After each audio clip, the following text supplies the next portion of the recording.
Hello, everyone. It is I, Malim Cendari from First Stage Production, Second Generation, Ravenous, your fire genie at your disservice. How is everyone doing today? Hello. Are you guys ready for another special stream? Hello guys, I just realized the headband moves while my chin moves. Oops, wait, let me fix that. Wait. Uh-oh, hold up. Not what I want. Not what I wanted to do. Wait. What if I put it like... Oh. It's not... Wait. Is this better? Kind of moves weirdly, but... Wait. Hold up. I need to fix this, or else I'm not gonna... let it go. Huh.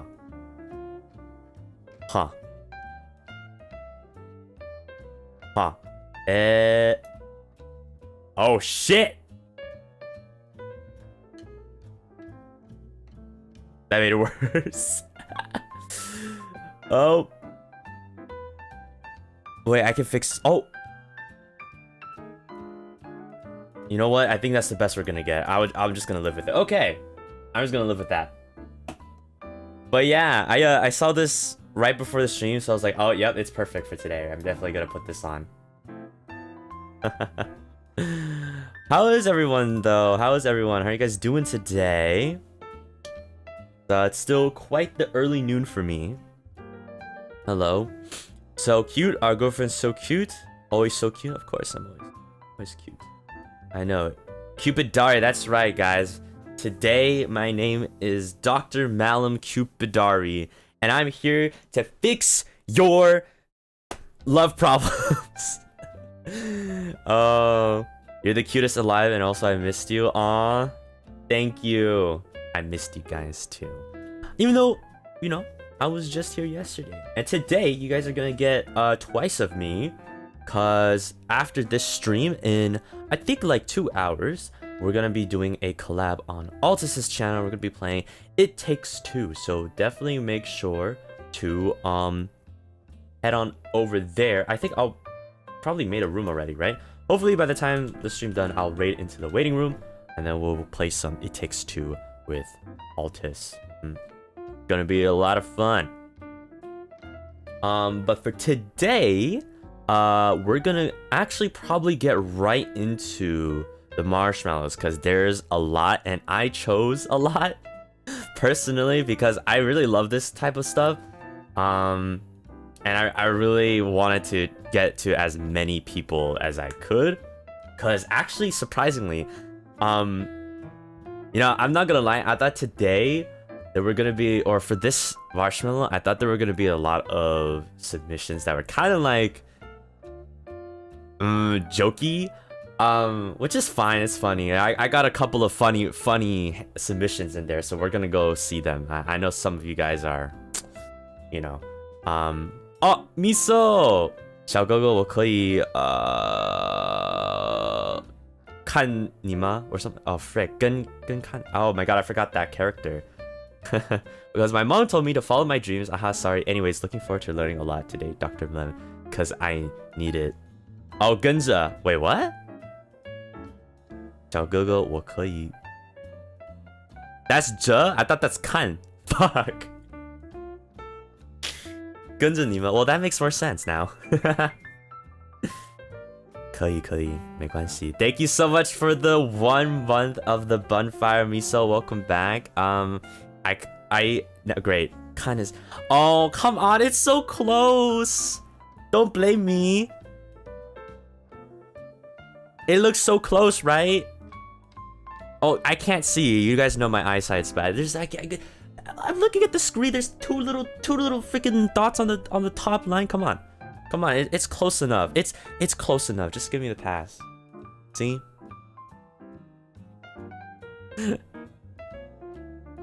Now you're just making excuses. Pish posh tomato tomato. That's what it literally is. Wait, no, that's not what it is. That's not how. That doesn't make sense. What I just said. Okay. 看和 the. Yeah, come on. That's like really similar. No, it's just little 2 dots in the top. Come on. Also, I don't remember it that well. You guys know that my Mandarin reading is not good. My Cupid is blind, bro. What if he shoots the wrong person? It was meant to be. It was Destiny. I know that 2 words looks similar. Thank you. I'm having, you know, come on, give me a break. Okay. Anyways, so yeah, today I honestly want to like get right into it. There's a lot. I have around like 40-ish. I don't know if I could get to everything today. It's gonna be quite long, but I just want to say, like, I was very surprised that a lot of it were very realistic problems. A lot of it were like, you know, how do I say, like, I don't want to say serious. That's like too scary of a word, but you know, it's kind of like they were all very real, and I definitely think it's a lot of fun to look at it. So again, just want to say I'm not, you know, a licensed therapist or anything, so I can't give out professional answers. This is gonna be pretty, like, take it with a huge grain of salt. I would say the way I look at things is pretty direct. So be warned. I don't think, if I see something and I'm like, ooh, I don't think I can sugarcoat this, I won't. Okay? So might be a little bit harsh sometimes. Just gonna let you guys know. And I think a lot of this, I think most of the things I chose were like either dealing with people already in a relationship or wanting to start one, or there were some that wants to end some relationships. How do I end some? So we got like a wide variety, I hope. I hopefully chose a good spectrum of different of different situations. There might be some similarities. And for those I didn't choose, I'm sorry, there's just too much, and I had to just keep going. Hopefully some of the situations are similar, so maybe we could, like, you know, one topic branches into another topic. So we'll see. Without further ado, we gotta make it so you guys can read properly. You know, I realized yesterday, right, it was kind of hard to like have everything on screen because chat's so big, I'm so big, reading is so big. So I'm gonna perform some genie magic, and what I mean by that is I'm going to remove you. I'm just kidding. But I'll squeeze you. There you go. And now you are bite-sized. Look at that. I think this is like an accurate cinder bun size now. There we go. Isn't it? Aren't you guys so cute? Yeah. And without further ado, we will go with our he hates us. I call you guys small and cute, and you guys take that as like it's not a you know, I for one am pretty happy about my height. I don't think I would want to be taller. I always thought I don't want to be average. I want to be like either really tall, right, like at least 6 feet, or short, because I think if you're short, it kind of makes you cuter. I don't know. That's just my opinion. So I mean, if you guys don't want to take the compliment, then I guess I'll call some other short fan mascot type cute. Just saying. Just saying.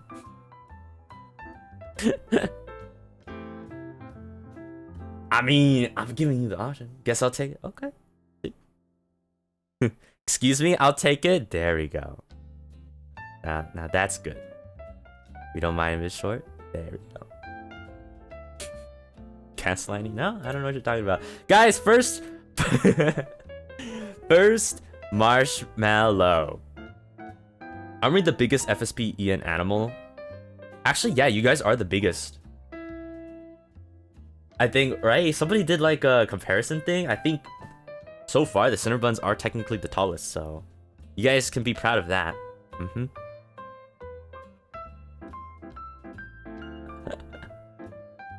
Oh, we're winning then. Exactly. See, it's kind of funny. I'm the shortest member, but you guys are the tallest fan mascots. Isn't that cool? Yeah. See, be happy now. Wipe that smile. I mean, wait, wipe that frown off your face, not smile. Keep smiling. Shit. Wait a minute. Wait, okay, alright, my bad. First one, let's get into it. No, don't wipe the smile. Don't wipe the smile. If nebulas are bigger, they are like being in the works, right? They're amalgamation right now. We don't know. First one, no smiling. Today we're gonna fix all your love troubles. Here we go. Hello, Malim.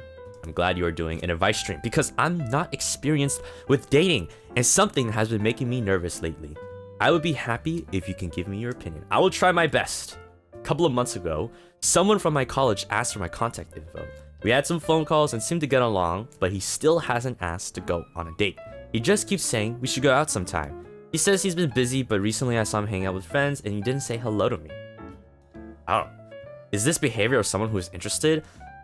We still text about once a day, but if he liked me, I thought he would ask to see me in person. If not, then why keep flirting with me through text? I'm a little sad. Am I cooked? Ooh. I'm gonna be honest with you guys. As a guy, I think, okay, we gotta preface this, right?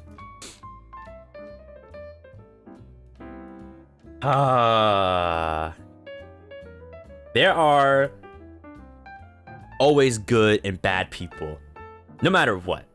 No matter what they, you know,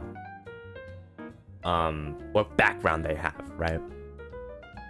But this, I've seen this in many of my, like, when I was in school, right? A lot of like guy classmates would do this. And the reason why, in my opinion, okay, is that I feel like they just want a reaction. They just kind of, it's like attention seeking a little bit, right? It feels nice getting flirty messages through text, but there's none of the commitment that they want behind it, you know? Like, I won't lie, right? Honestly, feeling like, getting like, oh, you know, you're so cute, or you're so handsome, whatever, right? It feels good, I'm not gonna lie. But like, there's some people who don't know that it's kind of like leading on certain people, which, you know, it depends really. We don't know this guy. Maybe he doesn't really understand, you know. There's always a possibility he's like, oh, I just thought that this was like, you know, friendly like compliments or something, and he doesn't really understand that it's a feeling or affecting you this way. So my first thing, before anything, before judging another person, right? Before judging another person, like, do they like me?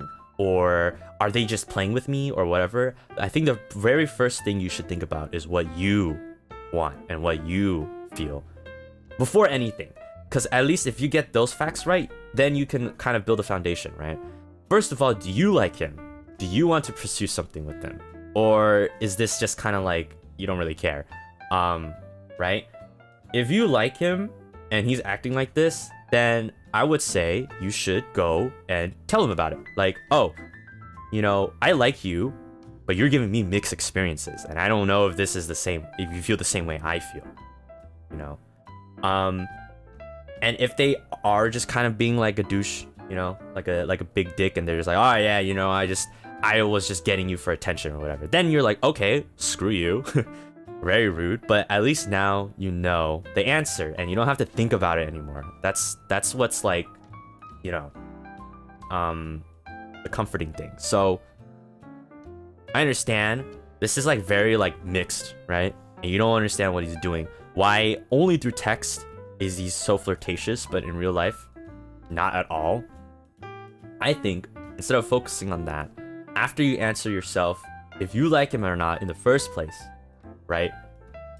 Then, honestly, for me, it's like a big motto. Don't wait for an opportunity to come. You gotta make your opportunity, you know? I know it's like hard. It's very hard to like reach out and be the first person to go to do it, but you gotta do it because it will save you so much time. I don't know if you guys remember, but for my debut, one of the things I hate is wasting time. So maybe that's why I'm more gung-ho about this kind of things. But trust me, you do not want to sit through, like, let's say you're in high school, right? You're a freshman high school. You got a crush on a guy. You do not want to sit through high school, 4 years of bullshit just to get the guy to say, like, oh, you know, I liked you since then, but now I don't like you anymore. And he's moving on with his life, right? I know maybe you're scared of rejection. Maybe it's really hard, but trust me, it is better in the long run. It is so much better in the long run. If you just get over the hurdle and just say, I like you. And after you do it the first time, the other times, it will come much easier. Why? Because you already have the experience. You already have the mental struggle that you went through in the beginning to be like, okay, this is how rejection feels like. This is how it feels like to be, you know, not reciprocated. But it's okay because there's always plenty of fishes in the sea. And I really believe that. I really believe that. So, my best advice for people giving you mixed signals, again, to summarize, first figure out what you feel like. Then afterwards, don't really care about the mixed signals. Just go for it. If you really like them, of course. If you don't like them, then just drop them, right? Because why give time to people who give you mixed signals if you don't know yourself, and you find yourself leaning towards like, I could really not care, then trust your gut instinct and just don't give more time to people like this. So yeah, that's how I would say to handle this. Thank you so much for your submission. And I see a lot of shatters. I'm a bit like that. It's hard to interact face to face rather than on a phone, but it's only to guys. Face to face, yeah, I understand, but I don't know. This is for me. I guess I'm kind of like old-timey. I don't know. Is this old-timey? I prefer everything over face-to-face than like call. I mean, of course, it's not like I won't call to be like, hey, how are you doing? But if it's something important or a confession, you gotta do it face-to-face. I would never do okay, ladies, guys, if somebody texts you a confession that is an instant red flag, drop their ass. I don't care. I don't care what. I don't care if they're freaking a prince of a sovereign country, okay? It needs to be face to face. I'm sorry, but that is like the biggest turnoff for me. If I get a text saying, oh, Malim, I like you, wanna go out? I'm like, bitch, who are you? I don't even know who you are, right? You can't even see me. What if it's overseas video call? Okay, that's a different thing. That has limitations.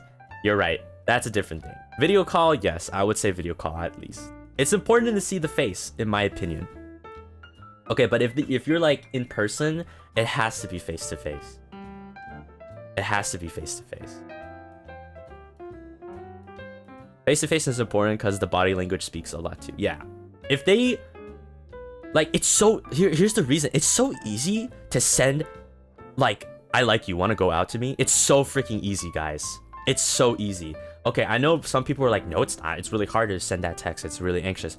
But trust me, I guarantee you some people don't think that way. And they would find it so easy to just send a text and not care. And those are the type of people you want to avoid, right? But you can't really tell through text because you can interpret it whatever way, you know? It's like doing a cold read. You can be like, you can have it in the most monotone voice, or you could think of it in the most like romantic way possible, and it depends on the person.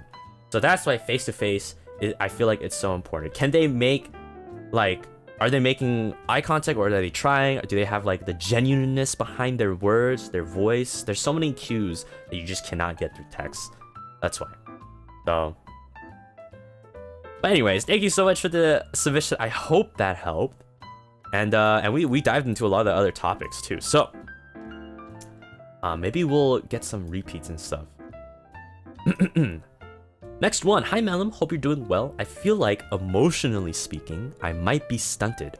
I understand basic emotions like anger and joy, but I don't know how to deal with more complex emotions like love or loss. I'm not good at reading the room or other people's feelings either. I'm afraid into getting into a relationship because of those issues, and I'm not sure where to start with personal growth, since I'm under strong belief that personal growth is the best foundation for starting a relationship. Any advice on this? Okay. Let me think.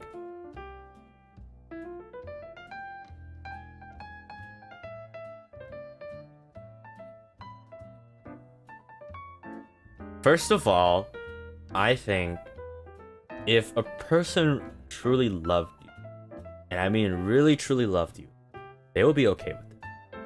I think. Maybe frustrations do exist, right?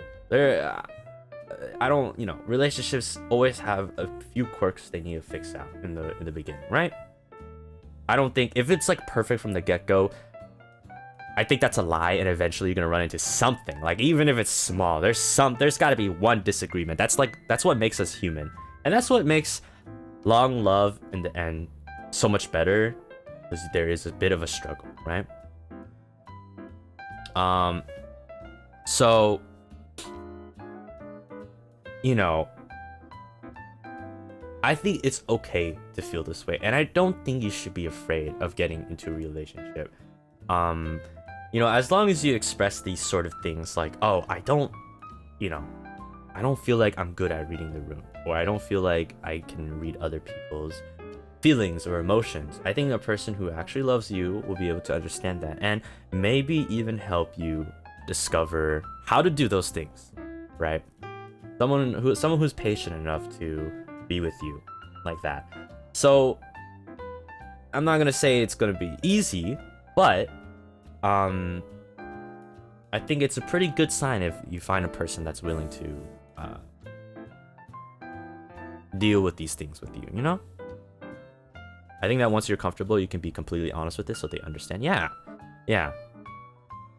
If you find someone that's worth trusting and you place their trust in them, and they, are able to understand you and help you, then I think that's a pretty good partner to have. So I don't really think you need to be afraid. And if another motto that I have is, if you're afraid to get into a relationship, right, because you're gonna mess something up, or you're gonna like do something, you don't want to end in a breakup, it's kind of the risk you have to take with love, and you won't learn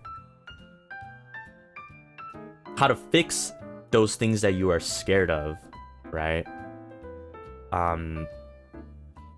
You won't learn how to fix those things that you're scared of doing if you weren't gonna be in a relationship in the first place. So if you're always putting it off, you might never get into one.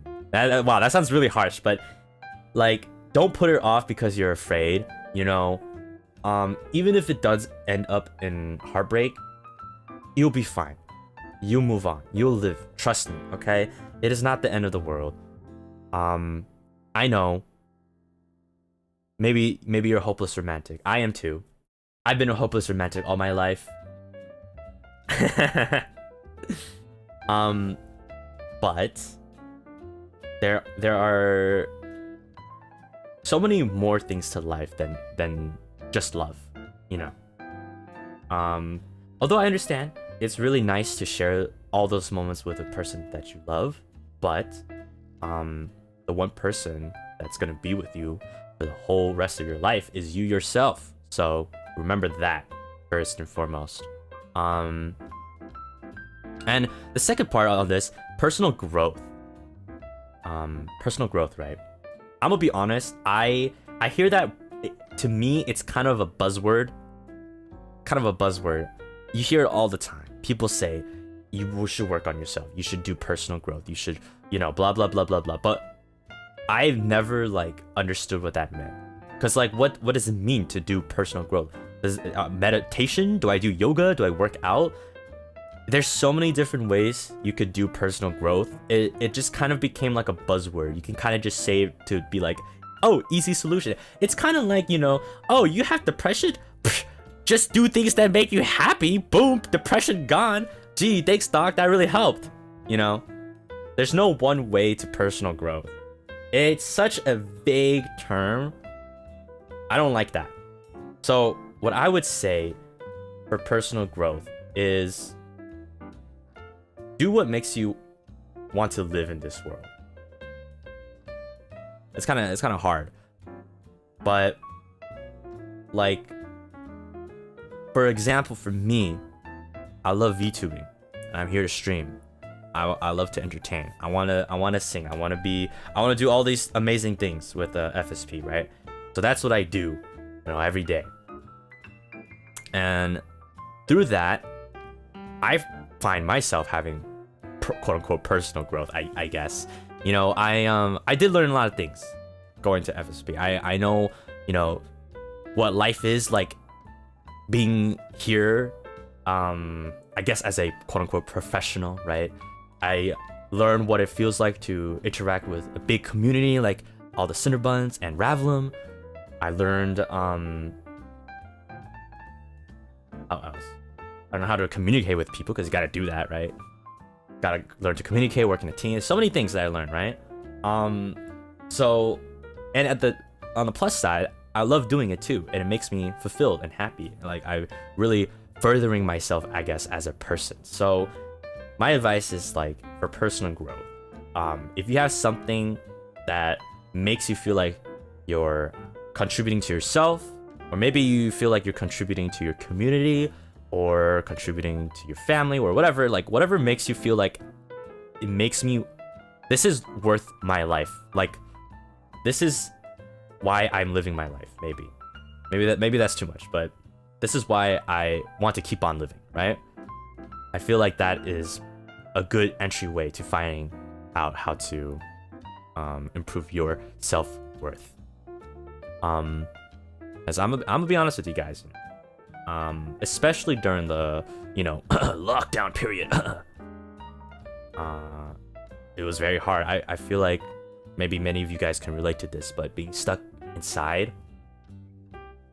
and not doing anything, it really drained my will to keep on going. I'm gonna be honest. It was very hard mentally, because, you know, I wasn't meeting people, I wasn't talking to anyone, I was really just being kind of a recluse, and I kept to myself, and that feeling was super isolating, right? I'm sure many of you guys can feel the isolation, and it's hard, and it feels like it starts to make you wonder, what are you doing with your life? And I, at the same time, didn't want to waste my time, but you know, during that time I wasn't really like, I don't think VTubers were becoming a big thing, but like, you know, before that splurge of me discovering VTubers during that time where like everyone was watching, right? It was really hard to like find out what to do, and you know, human to human connections, and actually, you know, now I feel like I can get that connection through you guys, but before then, you know, really by myself, it was hard. So yeah, anyways, long rant over. That's all I wanted to say. I I guess summarize, don't be afraid. If they're the right person for you, they'll understand. And if they're not, then they're simply not the right person, right? And for personal growth, just keep on doing what makes you feel fulfilled as a person. And if you don't have something that makes you feel like that, it does become a lot harder. I won't sugarcoat that. It is much rougher. You just gotta keep on, like, maybe you have a hobby, or maybe there's something that you do like doing. Maybe discover that around that a little bit. Find something like around that kind of thing. If you like to play games, maybe join some kind of community. I don't know. Maybe learn how to like 3D blend in Unity and make a indie game out of something like that. Something that makes you feel like, oh, I'm contributing is what I think will help with personal growth. Yeah. But thank you so much for this wonderful marshmallow. Okay, let's go. Moving on. Ooh, this is a big one. Okay. I, female, have a childhood friend, male. Well, we love a childhood friend story, don't we? We know we like each other, and we've been bantering for the longest time, but this changed. We have a new male student coming in. Uh-oh. And he has a crush on me. Ooh, he makes it so obvious. Even my parents and other parents know too. My childhood friend hates me now. Oh, and he's so hurtful. I've cried many times. I just don't know what to do.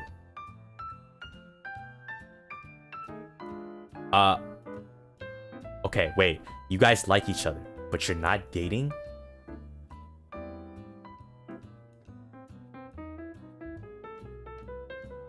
Just date? Okay, there might be a lot of context that I don't know.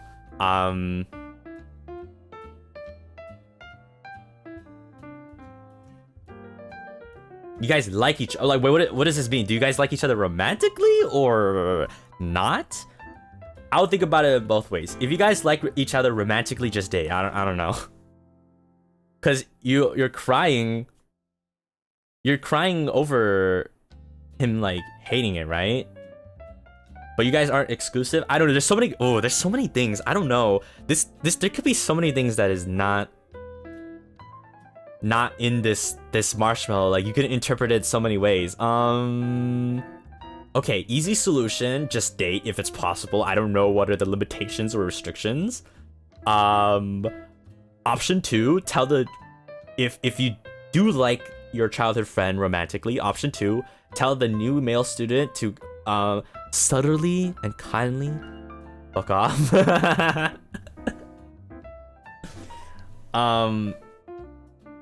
Talk about it with your childhood friend, I guess. If you guys like each other platonically, then you gotta set those boundaries, I think. Be like, you don't have, how do I say it? It sounds like he's hurtful. Does that mean like his words are hurting you because he's so like mean now? Because he hates you? Yeah, it does, right? My childhood friend hates me now and he's so hurtful. Okay, so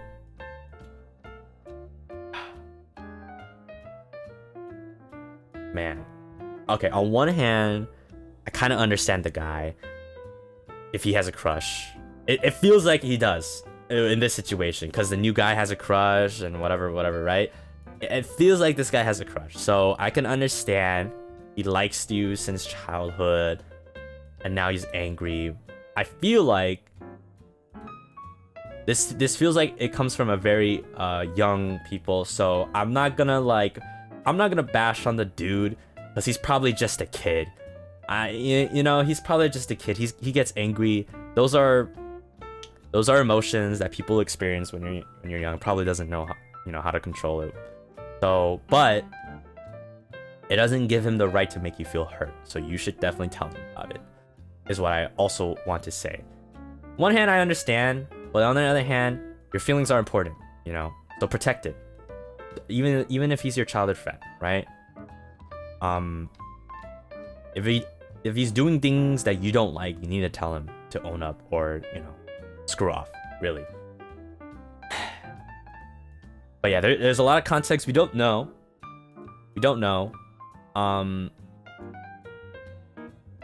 So just from what I'm interpreting is what I would say. You know, every key to a relationship is communication, right? So just talk about it. I don't know if you like him back or whatever, but all we know is that he hates you, quote unquote. I believe, right? I think so, right? My childhood friend hates me now. He's so hurtful. That's what I'm interpreting. He's hateful, and you've cried, and it doesn't make you feel good, right? So, end of the day, tell him that. If he loves you, if he really likes you, he will stop, right?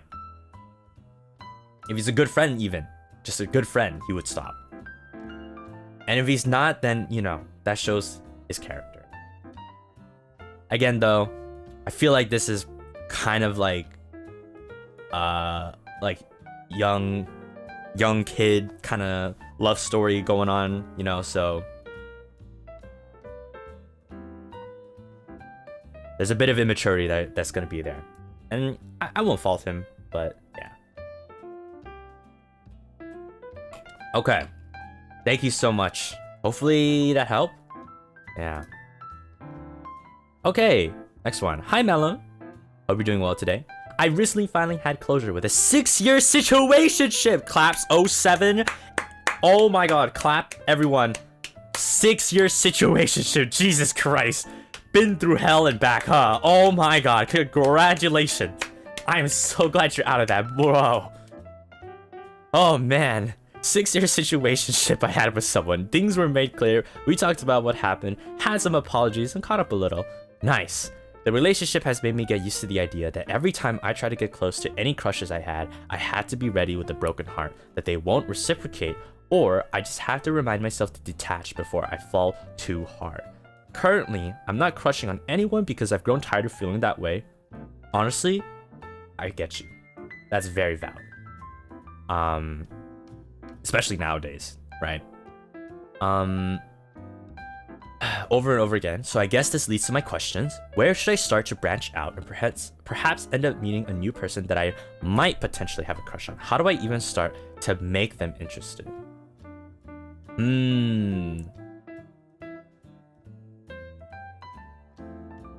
Okay.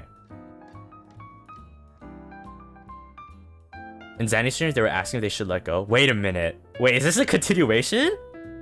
No way. Am I getting part 2? Wait, so did Zanny and Riser tell this person to let go of the situationship, and then I'm getting the sequel? Oh my gosh, part 2? It's not the same thing? Oh, is it different? Man, if it's part 2 though, that'll be sick. Okay, we don't know this is actually part 2, but that'll be so funny. Okay. Good, congratulations. If it was from Zanny and Riser, props to them. Good job. I would have said the same. Let go. Goddamn, 6-year situationship. Okay. I understand the fear. I understand. But here's the thing. I feel like with love, for me personally, as a hopeless romantic, I don't think you can do love without putting yourself on there, without risking it. It's very hard to have a genuine relationship. I know it's very scary, it's super risky, but that's the thing with love, right? In my opinion, I don't know, I feel like maybe I'm a cheesy guy, but I feel like love is a very strong and important aspect of humans. So I don't believe you can do a genuine, heartfelt relationship that's genuine love, right? Or I'm just saying genuine love. That's a key point here, genuine love, without giving it your all for it. And I know it's really, it is scary. It's super scary to like someone and have to deal with heartbreak like over and over and over again. But the way I think it's like, yes, it sucks. It sucks so bad in the moment. It makes you want to feel like you want to rip your hair out and get your eyeballs out. But when, I don't know if this is the hopeless romantic in me, but when I think it's like when the real true love comes around, it will feel so much more greater because you as a person were able to sacrifice for, you know, maybe a trash can of a human, right? You were able to love someone who did not love you back, and you were able to give so much to them that you are experiencing such a great heartbreak. Just imagine what you could do when you find someone that loves you the same way back. Like, imagine how much love you have in yourself as a person to begin with, and how much more love you can give to the right person, right? I just think that kind of relationship would be very beautiful. So I know it's really hard. I know it's really hard to sacrifice yourself, but it's always with the but. But I'm a bit of a hopeless. I'm a bit of a hopeless little guy. So, I can't help but think, like, if you yourself already have this much love to give, just imagine it when it does become the right person, how much more fruitful it is, you know? So that's for that. Second part, how do you end up meeting new people, and how do you even make them interested? I'm gonna talk about the interested part, guys. I'm gonna be very honest with you guys, okay? It's very hard to get someone that's not interested in you already to start getting interested in you. Does that make sense? I don't think it's not impossible, but I don't think it's a good idea to try so hard to get someone who's already not interested in you to turning into someone that's interested in you. Now, that's not what, like, I don't mean like, oh, so then I just can't talk to anybody because nobody has interest in me from the beginning. No, I meant like people who straight up, like, legit aren't interested in you at all. Like, they don't see anything. There's a difference between that and to people who are just open in general to, like, oh yeah, you know, I am not looking for anyone specific, but if an opportunity comes by, you know, I wouldn't mind giving a chance. Those are like a different type of mindset, okay?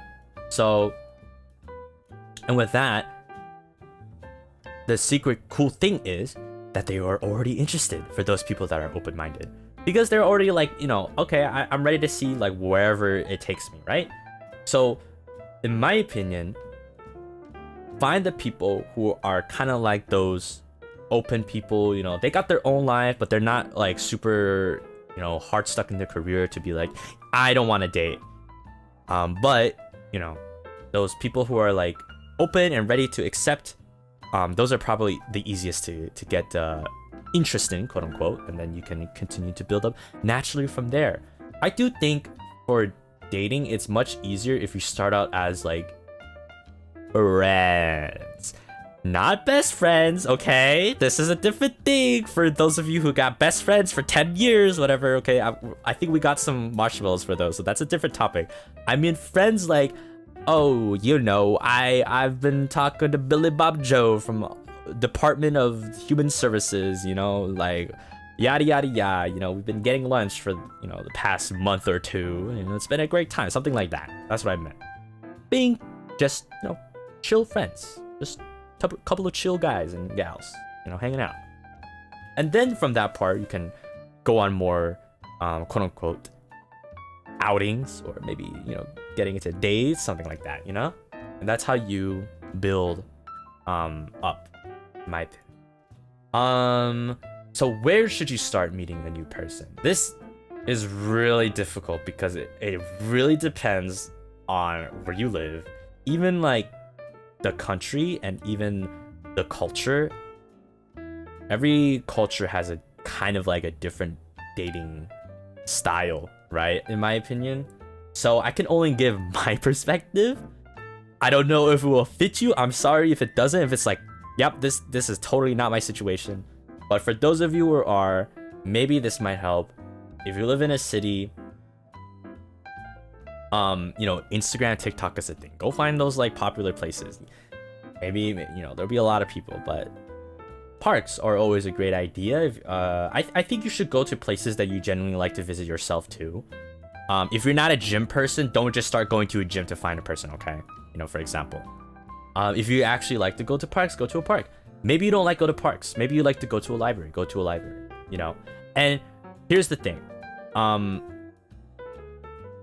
It's not enough to just go there. Sometimes what I would suggest is that if you live in like a city or maybe like I don't know, an urban area, maybe there's like a community center, right? There's always some kind of like community event maybe that will go on. If this fits with you, I'm sorry, I don't know if it does. Maybe you go volunteer, go to like a community event, go do something where a lot of people can gather up and work together, right? In my head, if you're in school or you're in workplace, that is probably the best place to find someone.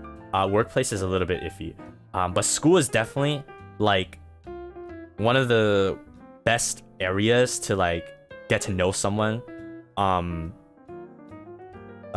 know, if you're a uni student, for example, right? There's so many opportunities there. There's clubs, there's you could just straight up study, there's, you know, group projects. There's so many ways that like school forces you to meet other people. Maybe you don't like it, but if you are in the dating pool, that is a prime, like, easy way to access just more people, okay?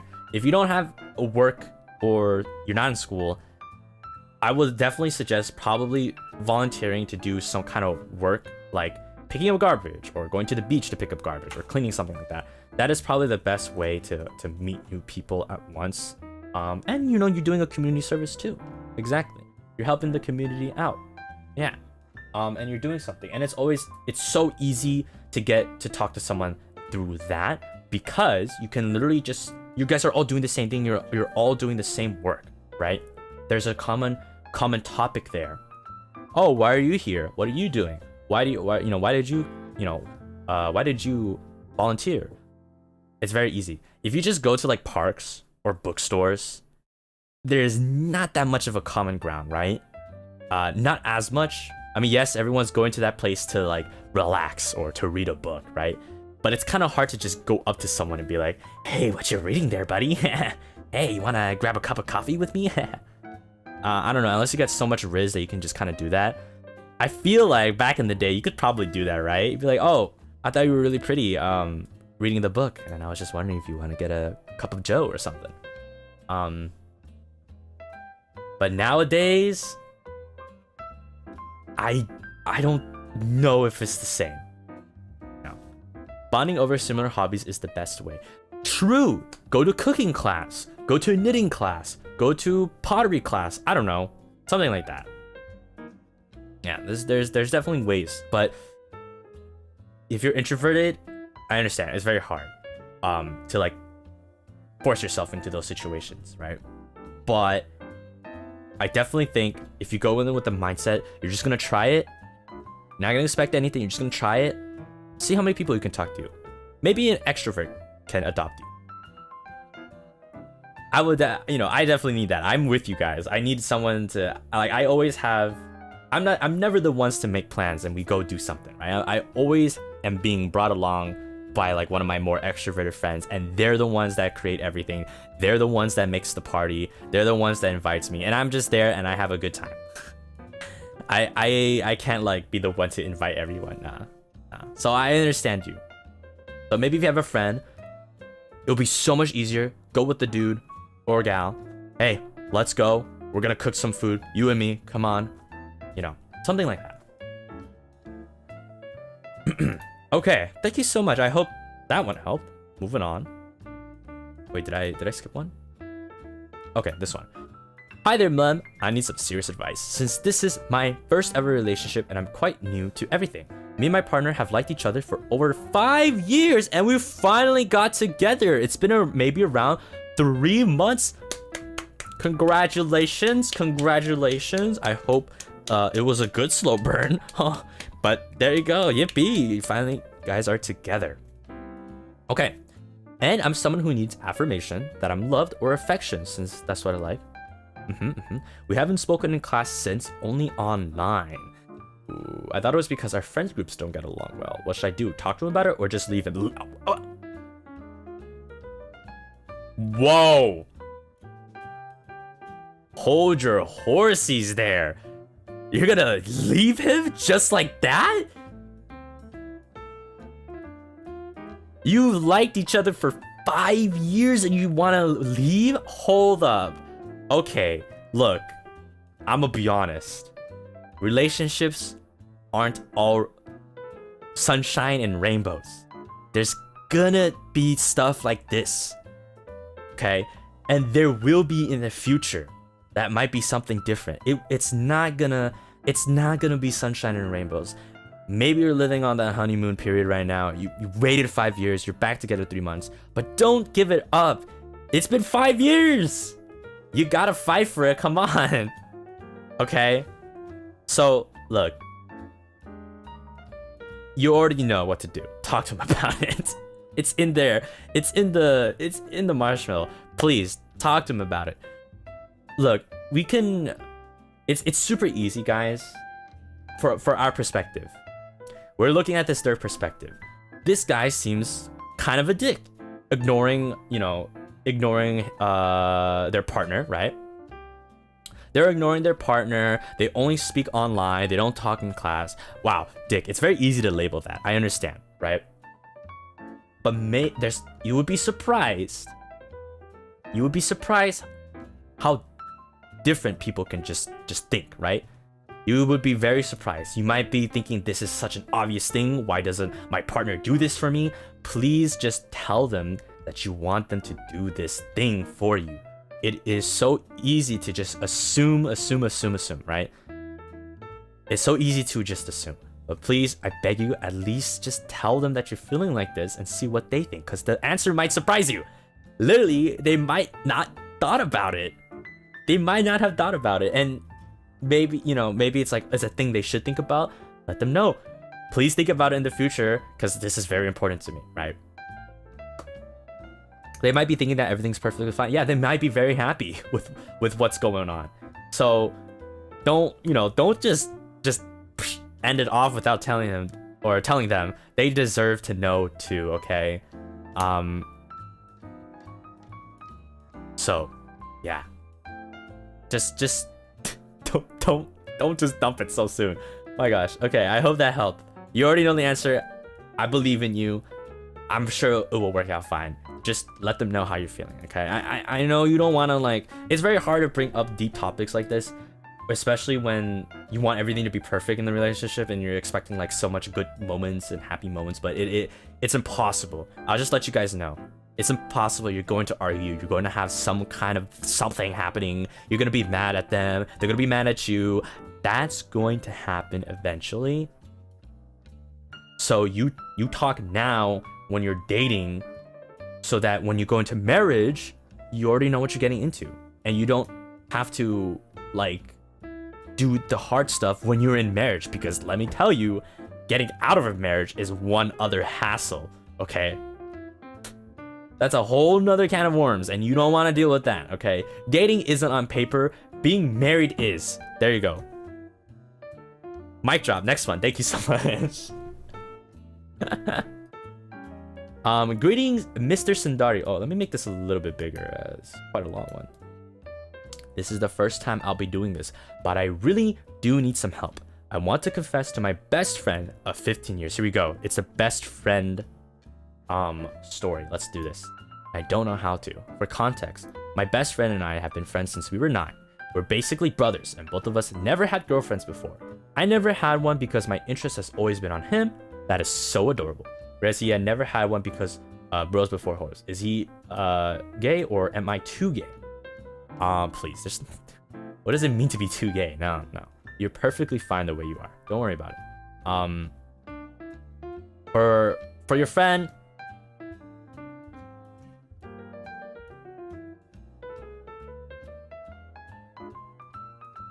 it's hard. I don't want to assume anything, so I won't say anything. I don't know. Anyway, I thought about confessing because I couldn't handle the suffocating feeling anymore. I've bought the plushies he likes, bought his favorite chocolates, and bought him a bag he's been eyeing for months. The only problem is, how do I tell him that I like him in a bro I want to make out with you way, and not in a bro I like you way? Please help a guy out. Bro, I got you. Very simple. It's very what is the Occam's razor? Just tell him you like him romantically. And that honestly, that is the best way. Like this is my personal opinion though, okay? The best way is to just be direct. You gotta be straightforward. Don't have any loopholes. Do not have anything that's like can be interpreted in a different way, because honestly, that's the quickest way to get your answer. That's the quickest way to get your answer. And it sounds like you're already suffocating yourself because you want to confess, right? Trust me. Just peel the band-aid off. Just get it over with. Say, dude, we've been friends for so long, and I want to tell you, I really like you romantically, and I want to date you. I want to date you. I want to go out with you. You don't have to do it so serious like that. You could do it in a way that fits your personality, right? Of course. But at the end of the day, I want to emphasize to make sure there's no misunderstandings, because if there is, it's gonna eat you up. It's gonna eat you up later, trust me. Don't have misunderstandings, or else you're gonna be like, oh shit, did they understand that I'm like asking to date them, or do they think we're just bros, or whatever. You're gonna start thinking again and again. So just, in my opinion, rip the band-aid off, be as clear and direct as possible. Tell them, hey, we've known each other for so long, and to tell you the truth, I've always liked you romantically, and I want to date you, or something, or whatever you want to convey. Maybe not a dating thing. Maybe you just want to tell them your feelings, right? Whatever you want to convey, make sure it's real, direct, truthful, genuine. That I feel like, honestly, no matter what kind of person, I think that's always the best way. Yeah. And also at the same time, be ready for the answer. That doesn't mean only think about the bad answers. It just means think about everything. If they do reciprocate, congratulations. Think about what's the next step there. You're gonna start dating. Maybe it will be a rejection. It could happen, right? So think about what to do there. Maybe it's a bit of a mixed thing. In my opinion, if it's a mixed thing, don't try to force it. Don't force anything. Instead of forcing your feelings, like, I like you, we should date, you should be like, what are you thinking about me? What do you think if we dated together? What do you think about this situation? How does this situation make you feel? Does dating me make you uncomfortable? Does dating me make you happy? Or does it complicate? Like, what are they thinking of? If it's a mixed reaction, right? So you can kind of like gauge how they're feeling. But I want to emphasize, right? Don't make it about you in that situation. I feel like it's important to know what they're going through. If it's mixed, like maybe they're scared, right? That's totally valid. Maybe they're scared. Maybe they're confused. Maybe they don't know, right? So I think if you could show a little bit patience of that, it would be very helpful for them. And also might increase your chances. Just saying. But anyways, I hope that helps you. Godspeed to you. I hope you can accomplish. I hope you get the best outcome. Thank you so much. You got it. I really believe in you. You got it. Okay. I tried dating my best friend. She didn't know if she was gay or not. Didn't last 24 hours before we broke up. Ooh. Yeah, it's kind of risky. Yeah. Okay. Oh, this one's a little bit different. So I kind of wanted to include this one because I thought it was a little bit interesting. So this is not love in a romantic sense, but as you guys can see, it's love/support for VTubers, and I think all of us here can relate, right? So I draw a lot of fan arts for VTubers that I like, and just started this journey recently. I do it wholeheartedly and not just for validation or exposure or anything, but of course there's this side of me that gets sad when my art is not noticed or probably ignored, especially when I watch art reviews, and while I do not expect a lot from it, like having my art exposed, I still hope for it because it's included in the tag, and I can see the VTuber going all through the art in the tags. But yeah, long story short, It seems like my art is always ignored even when it's not even NSFW. I know they probably don't mean any harm to it, but I don't know if I should still keep doing fan art of them when all I feel is that I could have drawn better to make it worth noticing. It's just become unhealthy for me. It makes me feel like a lovesick girl when I honestly just want to draw because I want to draw. Girl, I understand you, and I'm going to give, I feel like this might be a little bit harsh, maybe, but I can't speak for everyone. I can only speak for myself. But I'm imagining for people who have a lot of fan arts, it's very hard to go through every single one, right? It does take time to go through and see everything, and maybe, yes, most likely it will be ignored. Maybe. I want to genuinely hope, again, I can only speak for myself, right? But I can only genuinely hope that they do just scroll through it. Maybe they do see it. And I hope that they do feel appreciated. You know, I feel like every genuine VTuber out there who receives fan arts, I feel like they would be so appreciated, no matter what. Again, like I said, I can only speak for myself. Personally, I do try to catch everything. Also, sometimes Twitter does block things from me, so I'm very sorry if I don't see it. But I do try to go through my tag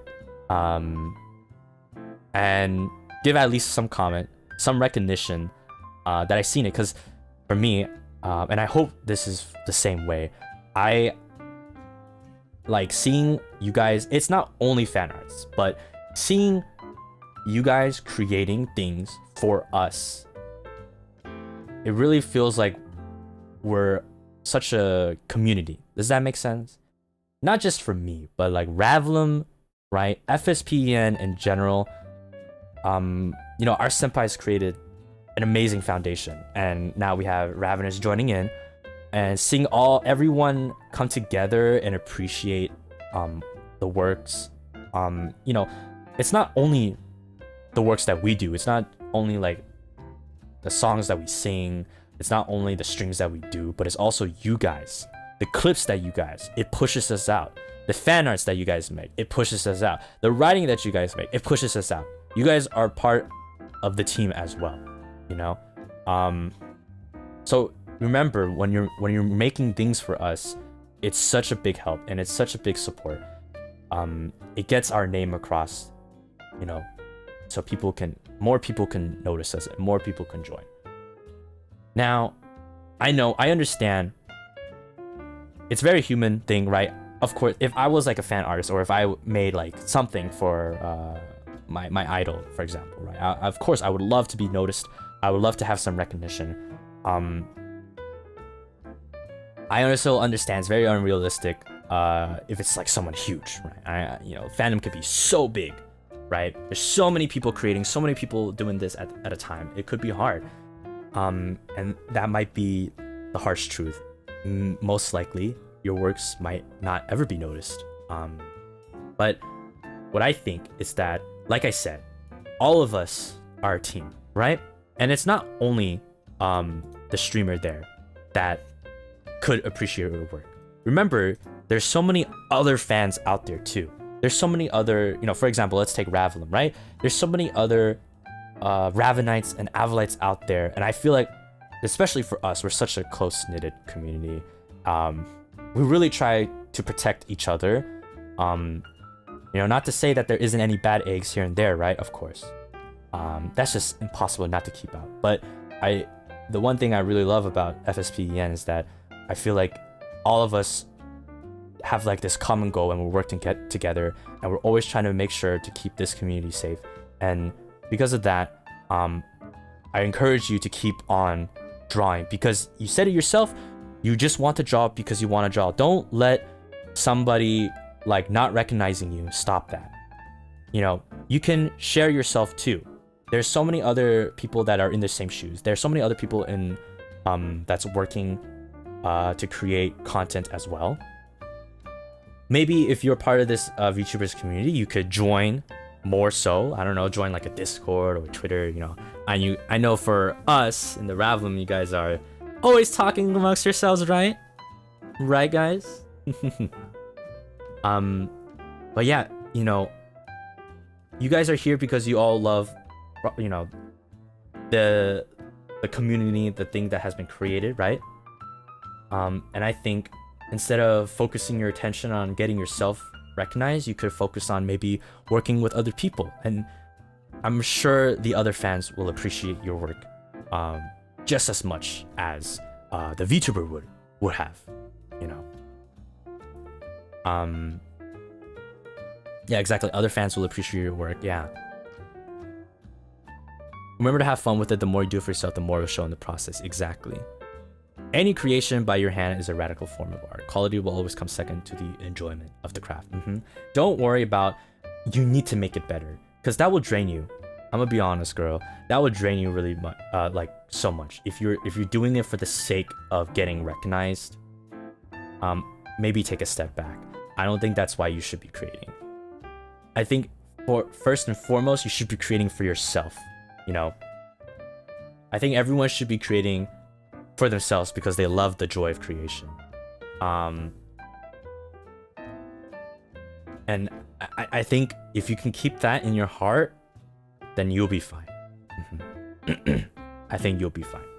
But yeah, I encourage, if definitely talk to some friends, you know, make friends, make some moots, whatever VTuber community that you are in.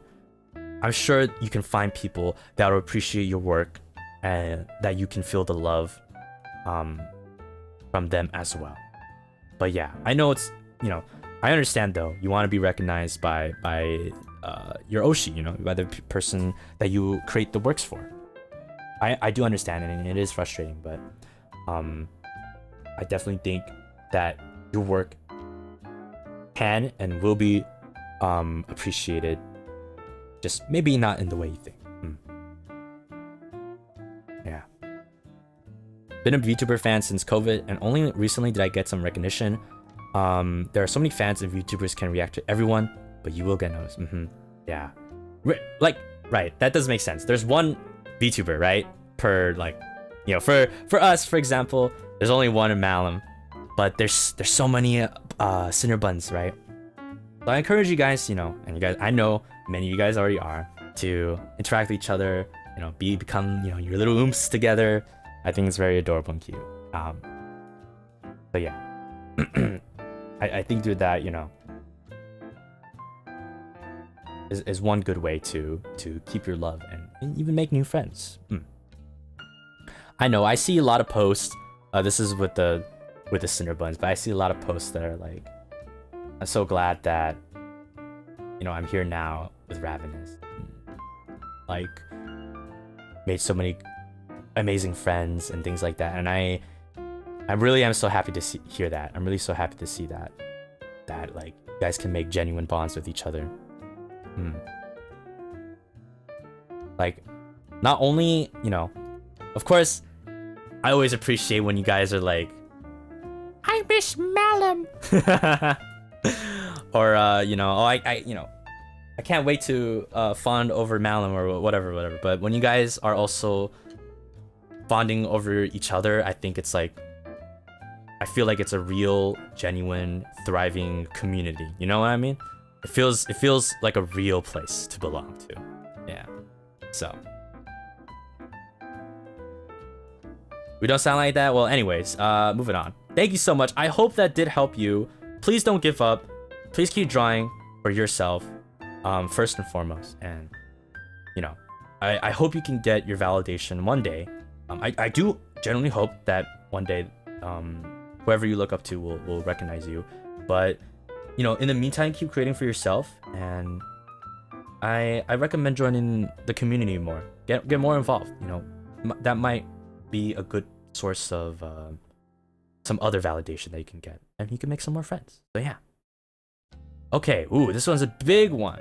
Group hug, yes, group hug for the Anon. Okay.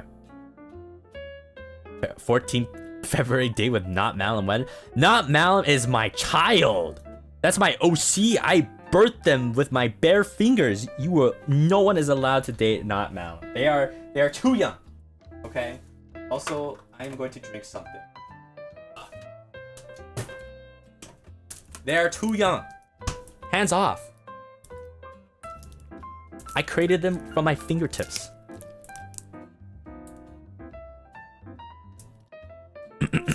Okay. All right. Whenever I get into a relationship, I tend to fixate on too much. I subconsciously change my interests to match what my partner likes, even if I never considered it before. What is a healthy boundary to set so I don't lose myself in the process? Thank you for the advice corner, Mom. Oh.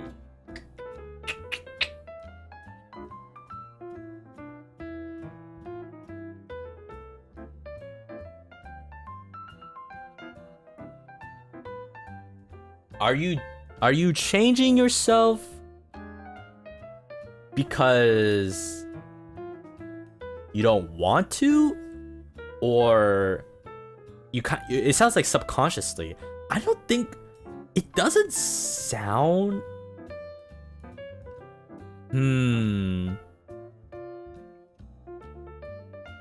I don't see this as a negative thing.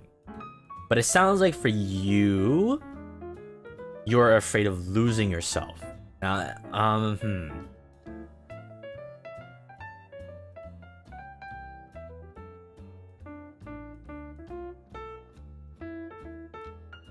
Let me think about this. Okay. I think you should incorporate more of the things that you like doing into the relationship then. Like, maybe let's say you like cooking. Maybe you could cook for your partner or cook together. Or maybe you like to go skating. Maybe you could teach your partner to skate. Something like that. Personally for me, I feel like I wouldn't have an issue with this. I feel like this is pretty normal. You're eventually, because you're gonna be living, or not living, you're spending so much time with a person that eventually some things are just gonna be similar, you know. Like maybe let's say you never watch, I don't know, let's say your partner loves K-drama. You don't watch K-drama. All of a sudden your partner gets you watching one and then you're hooked onto it and you want to watch more, right? That's like a normal thing. That's completely normal. I don't think it's too much of a, like, you're losing yourself in that process. There's still things that you do that is you. The way you eat, the way you talk, the way you dress, you know, and those are things that are still you. If you're talking about like hobby, I feel like this might be like interest in like food or hobbies or something like that. Then maybe start incorporating things that you like. For me though, if I know my partner likes this and I didn't like it at first, but then now I like it, I don't mind doing it because I like it now too. So that's how I see it.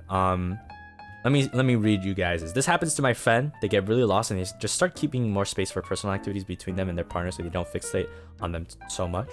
Yeah. You can always, you know, just, there's always gonna be moments where you do things on your own, right? If you're both like busy with work or if you're busy studying, there's bound to be moments where you'll have some personal space too, you know? Or, you know, if you don't, make some, right? It is normal for you guys to be interested in their hobbies because you like the person and wants to know the things they like. I also agree with that, yeah. It might depend person to person. For me, I honestly don't really mind. I feel like that's just because I'm kind of a malleable person anyways. Like even in a party setting, for example, I'm the kind of person that will match the mood of the party. So even though I'm introverted, if it's like crazy and like loud, I wouldn't mind getting crazy and loud too, just because everyone is doing it. But if it's more like a chill party, then of course I won't just randomly get crazy and loud, right? So I feel like that because of that, I'm okay. And I don't feel like I'm losing myself. But if you do feel like you're losing yourself, try incorporating some of the things that you like doing instead. Talk with your partner about it. Like, oh, can we maybe try doing this sometime? Maybe can we do this another time? I feel like we've been doing a lot of things that you like. I would like to do some things that I like too, if that's okay. Something like that, If it's forcing yourself to like what they like, then that's a different story. Yeah, I agree. It sounds like not though, because it sounds like your subconscious is just doing it. I think that's normal though. But if you think you don't want to lose yourself, then remember the things that you like doing. Maybe try like setting a space for you to do that thing, or maybe trying to incorporate it with your partner if you're okay with that. Something like that, I would say. Yeah. I think this is definitely, it differs person to person, but I hope that helped. Thank you. Ooh, another long one. I think most of these are pretty big, which I'm very happy about, to be honest. Thank you guys. Hi Mlem. This doesn't have much to do with my own love life, non-existent, but some friends of mine, early 20s, are in some not great relationships, and I want to know how to be more supportive and helpful to them while knowing that they aren't going to break up. Oh, okay. So we're gonna be the friend here, looking at another person's relationship. Okay, I got you. This will be fun. One is engaged to a man who she has major key disagreements with, like deal breaker problems, to the point that I question why they still chose to go back to each other after big fights that got really disrespectful. The other is dating a guy who has consistently made poor choices in how he treats her. Without spilling all of the dirty laundry, he crossed multiple boundaries and often goes to less than ideal people for advice. I don't get why she chose to be with him after he behaved like a child when she initially rejected him. Our friend group has made these points to them before, and they still chose to stay.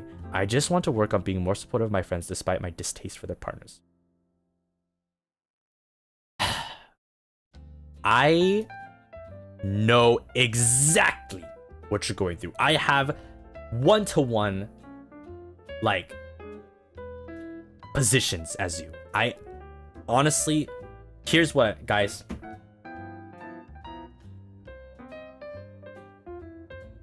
I'm sorry, you can't do anything. This is the one thing, this is the advice. Don't care about it anymore. I'm sorry, it's I know you're a good friend, you want to help them. I went through countless calls, hours, helping out a pal because of their toxic, partner.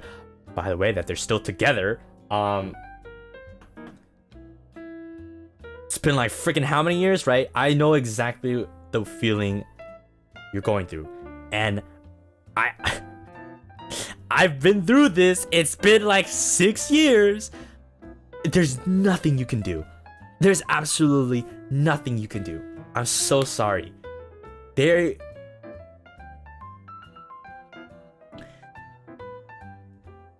their own person. They know, I feel like they know it's bad, but for some reason they can't let it go because they love them too much or something like that. That's like a reason they will be having. Mom's having flashbacks. Bro, I'm getting PTSD. Like, honestly, yeah.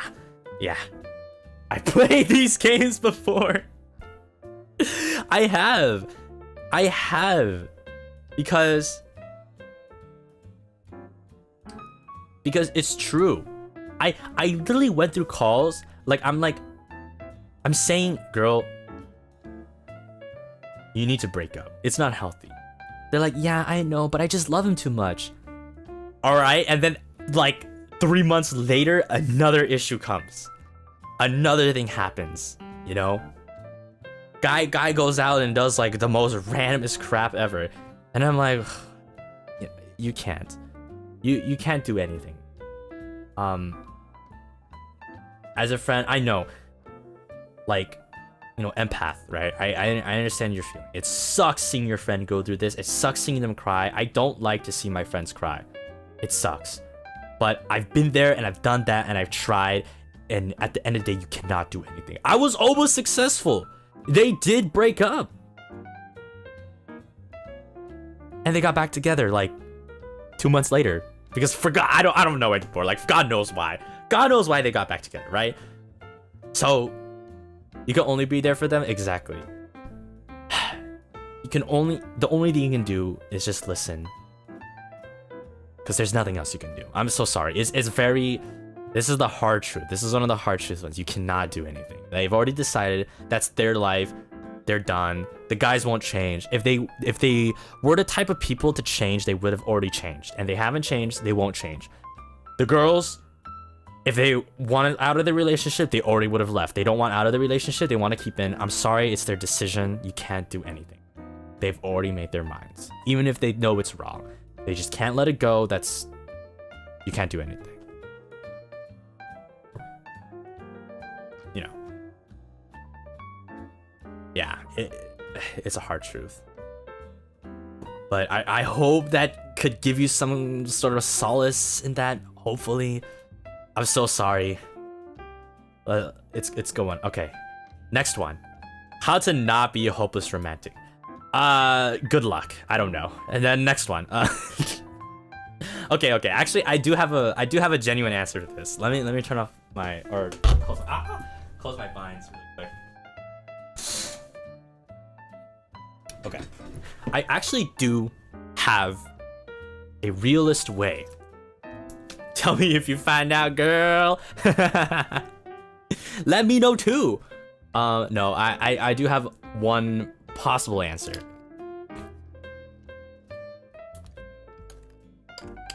I do have one possible answer. First of all, step one, it's gonna be the hardest thing. Don't read anything Delulu. I know, it's hard. You want to keep reading your BL, your romance, whatever. You gotta stop. First of all, don't feed into the Delulu. That's probably gonna be the hardest part. Don't play it, lads. Step two, find yourself a job or a hobby or something that you can pour so many hours in. Okay.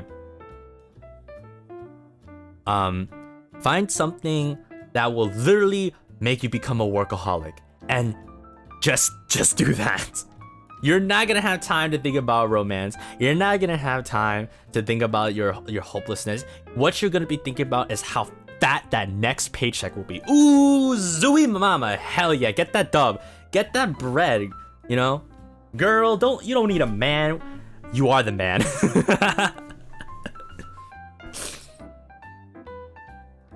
You know, and at that point, you become your own romance. Imagine this, right? You're getting so much bread. You know, you got like one of those business credit cards. Oh, I want to go to the Bahamas. I'm just gonna freaking go because I got that bag. You know, do you really want a man to micromanage all your trips and stuff? You know, nah. They're probably they're gonna have a plan, a whole list. Why don't you go adventure?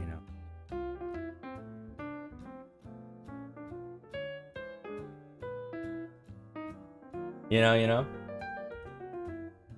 Who said they like men? That's true. You don't need a woman in your life. You are the woman. Okay.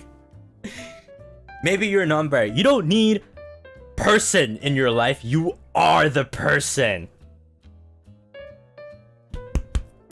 Hell yeah. We're you are the person.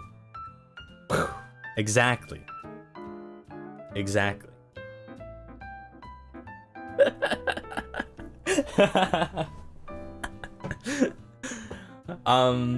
But yeah, honestly, that's like legit how I would think you would probably stop being a hopeless romantic. Just drown yourself in work. Like that's honestly my realistic answer. Cause other than that, I don't know. You tell me. I don't know how not to be hopeless romantic. That's like the only way I know. So drown yourself in work. Focus on that. Don't look at the Delulus. Don't look at the couples. Guess what? Think about all the bad points of being in a relationship. Number one, there's gonna be bad times, right? Arguments, right? Number two, think about the money that you're gonna have to spend. Oh, I don't want to spend money on another person. It's already hard enough to spend on me. You know how expensive rent is nowadays? Possible. Think about it.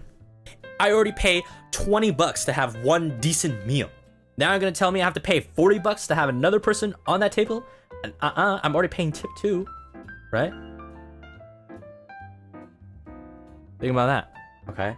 Think about Valentine's Day, Christmas, birthday. That's already 3 possibilities of gifts that you have to give to someone else. Why don't you gift yourself on those 3 days instead? You know, what if you wanted that nice branded bag, but now you gotta get shoes or something? I don't know. You could have gotten that bag for yourself. Think about that. Ooh, exactly. In conclusion, get a sugar.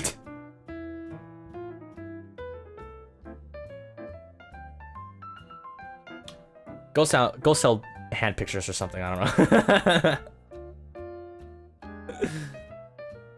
Stay away from the Delulu romance stuff, but what happens if the Delulu romance stuff is your best friend updating you every 5 minutes about her and her partner? One day, I guarantee this, one day something bad is gonna happen. Something bad is gonna happen, okay? I guarantee you. And you're gonna be on the side thinking, lol, I'm single and I don't have to deal with this. It's natural, it's natural. It's the truth. Something's gonna happen in the relationship. I don't believe any normal relationship can continue without one mishap, okay? So one mishap will happen, and there you go.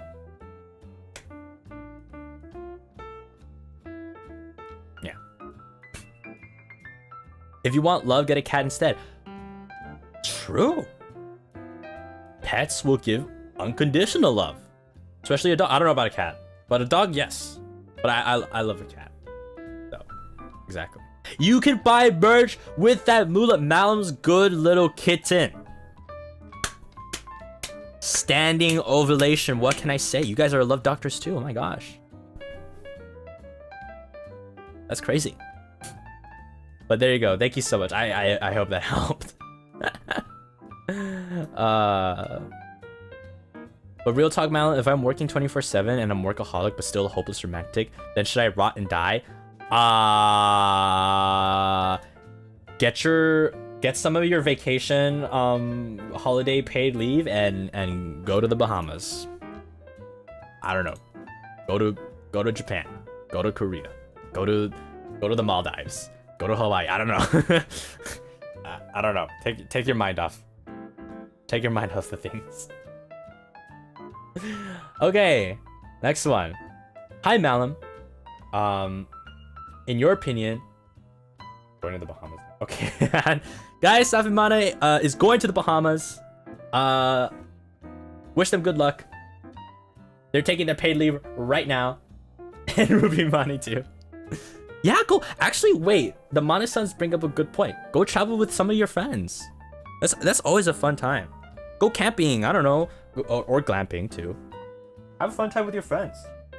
You don't have to, you don't have to have romantic love. You can have, what's it called? Camaraderie love with your pals. You know. Travel actually does wonders. Yes, I do believe strongly in a change of environment. If you're really stressed, change your environment. Like, just go out somewhere new. Go connect with nature. I know that sounds so cheesy, but I really believe it. I really believe with it. It actually does help. I'm the type of person who would be like, okay, that's kind of stupid. I don't want to do that. Take the time, hop on a train, go somewhere like you never, just blind go somewhere. You'll be surprised how much it could help you. It could. At one point, I was so down in the dumps. Literally, I was so down in the dumps. I legit walked for an hour just in a direction because I just did not care. And I ended up at a mall and I had pretty good noodles. Was the day still sucky? Yes, but it was better than being stuck at home. You know what I mean? It was better than being stuck at home. But yeah, I hope that helped. Let's move on. Wait, did I? This one, right? Okay. Hi, Malim. In your opinion, what should you do if you and your partner both want to take the relationship deeper, but your partner is not ready to have a deeper relationship / not ready for commitment? Should you wait for them? or move on. Okay. Ooh. Let me think. This one's actually this one's a very good question.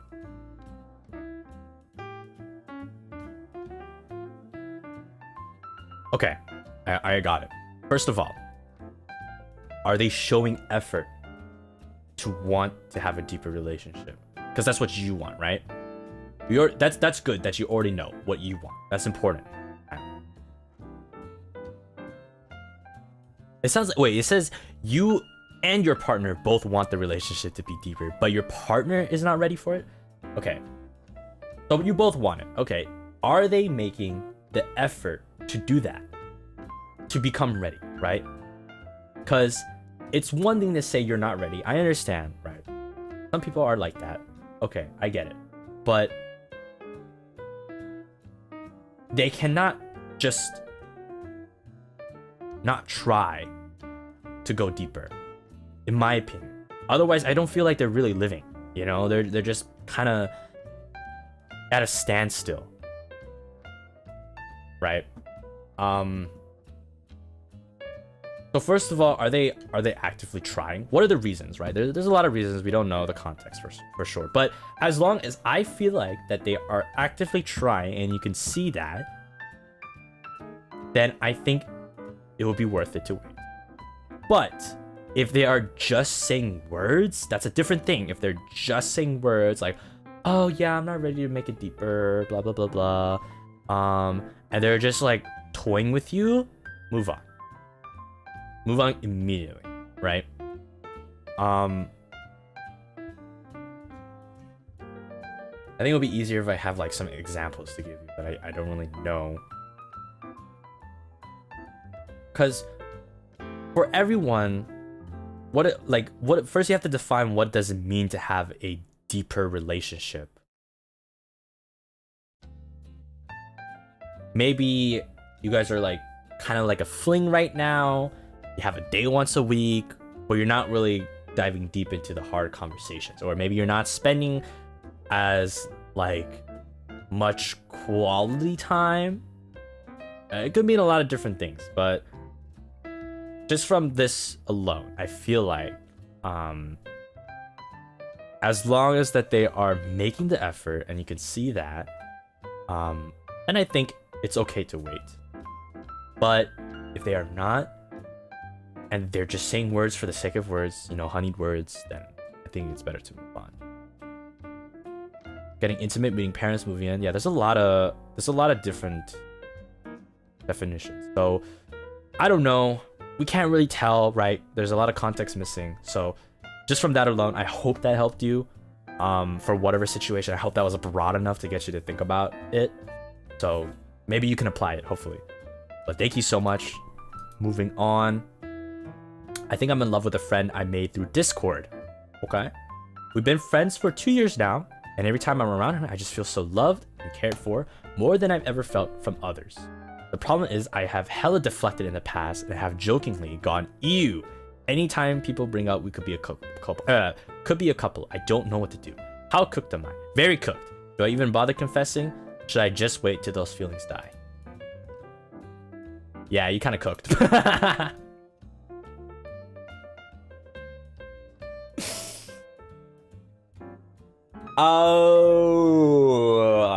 Yeah. If I was the opposite side and I heard you, I would like, for me, this is me, I would immediately just like, well, that's it. That's done and over with. That's how I would think, genuinely. I take things at face value. So, but here's the thing. You want to confess, right? In my opinion, guys, if you want to confess, you should. Okay, there's like very specific situations where maybe it's not a good time to confess, but I feel like most of the time you should confess. Is it Roscoe?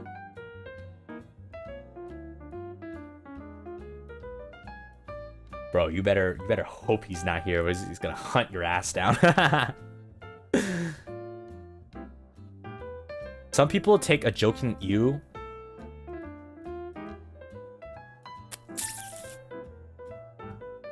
I overthink. And all signs lead to... How do you joke in you? I don't... Wait, hold up. How do you joke in you? I don't understand.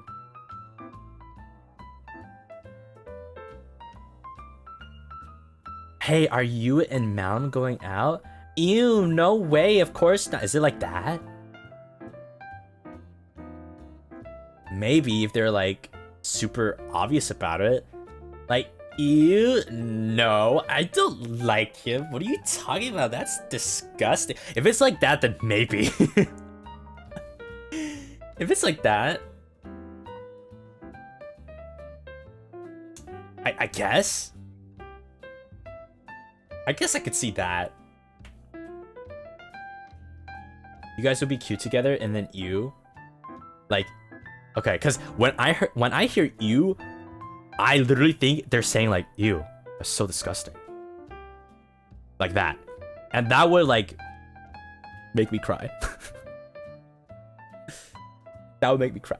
So I don't, yeah, if it's like the very sarcastic one, maybe you're not cooked. Anyways, if you want to actually go out with him, stop the you thing. I think that's probably the best way. I don't think you should joke with stuff like this. It's very confusing. The other people will be like, I thought you didn't like me. It will create a lot of confusion. You want to up your chances, right? So instead of giving him reasons to be like, oh, we can't be together, or that, or oh yeah, him. If they're, you know, instead of giving him reasons why they can't be together, give him reasons why they should be. We should be together, you know what I mean? So I think you should cut the you out.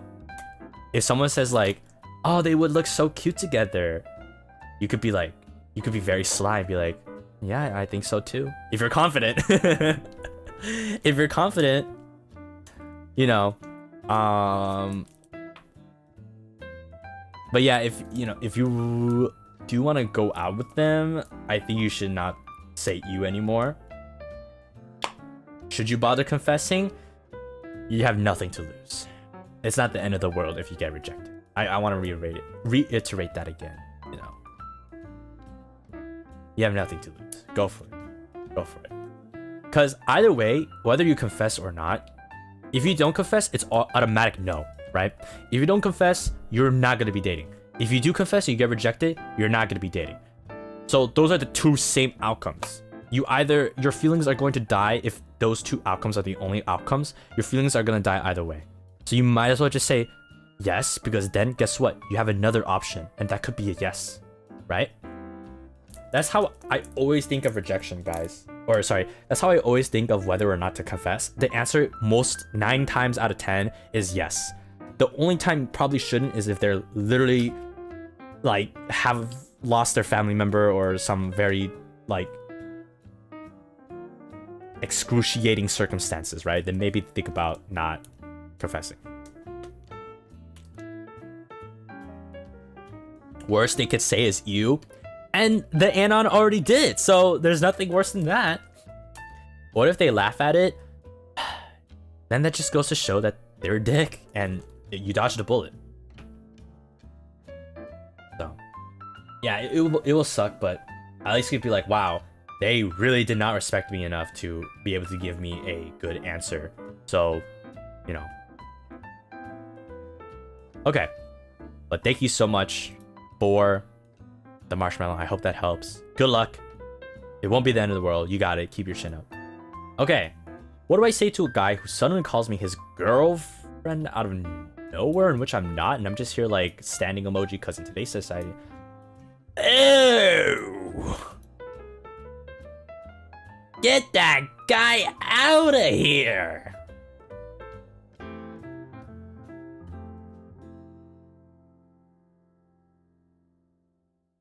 Yo, remember the voice pack thingy that the creepy guy avoiding thing?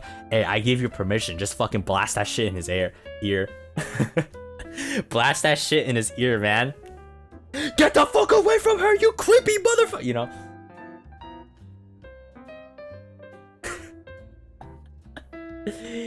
You need to nip it in the bud. You gotta be like,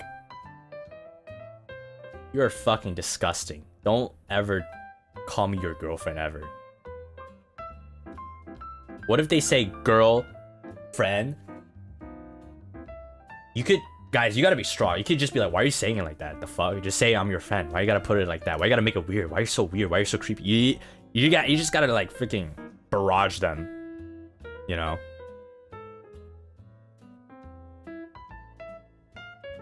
Cause that's just kind of weird, yo. This is weird. Like,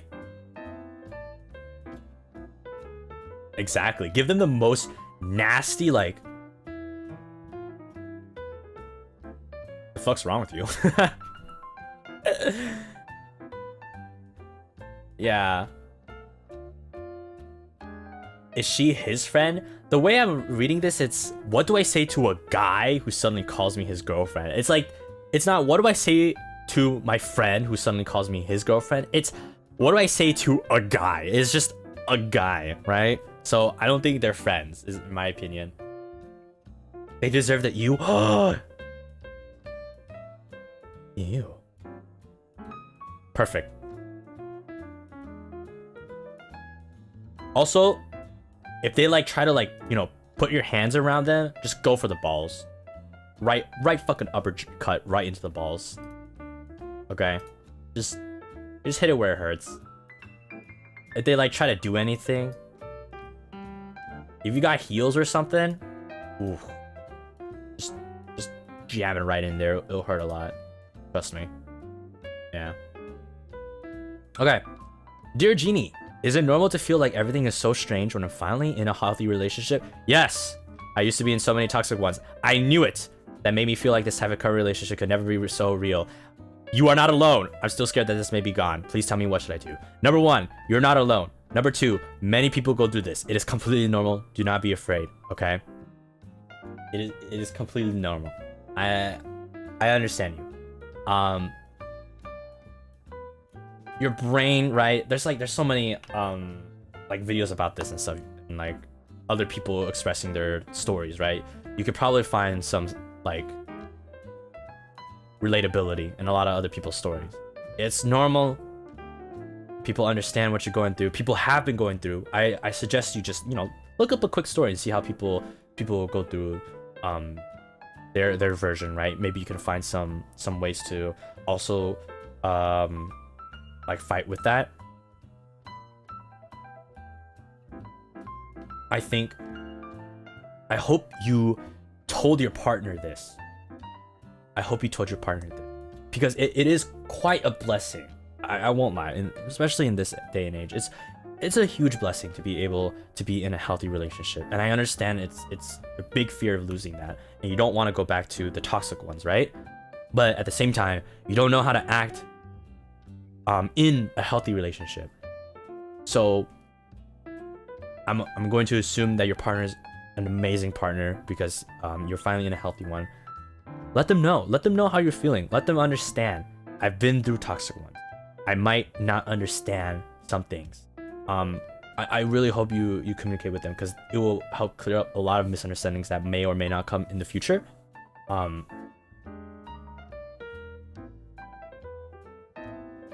Like one thing I find, it's like maybe it's very hard for you to show love, or maybe it's very hard for you to show appreciation, or on the flip side, it's hard for you to accept it, and your partner might find it frustrating.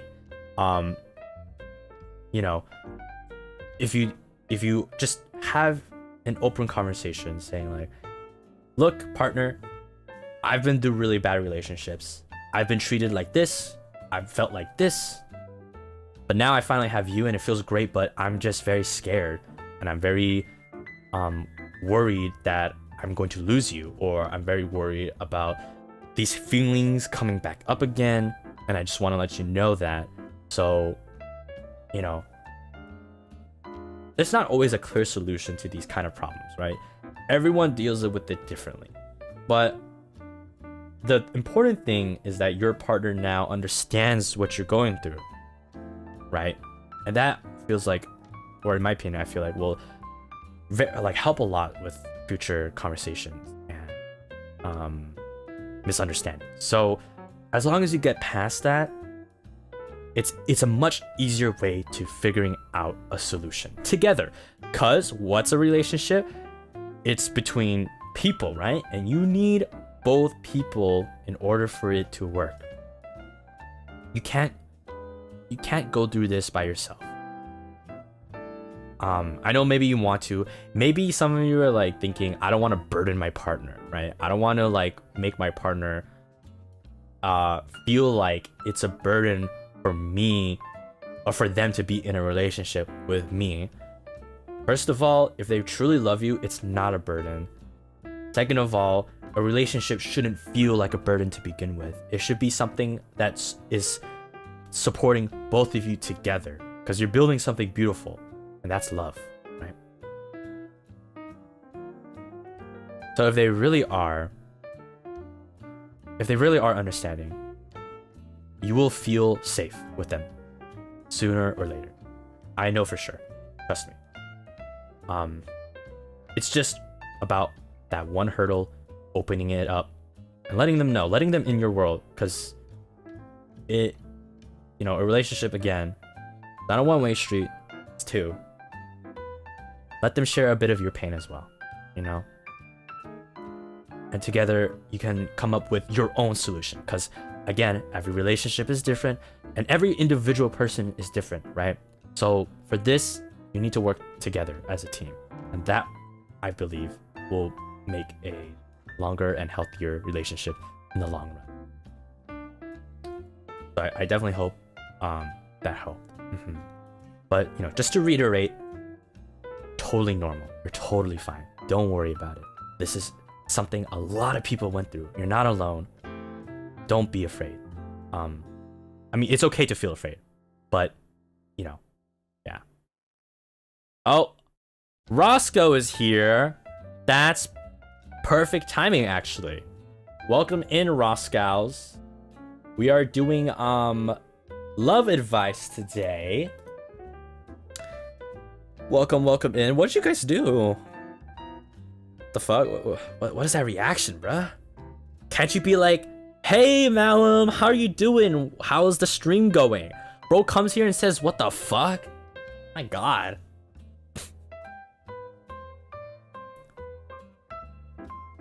The heck, man?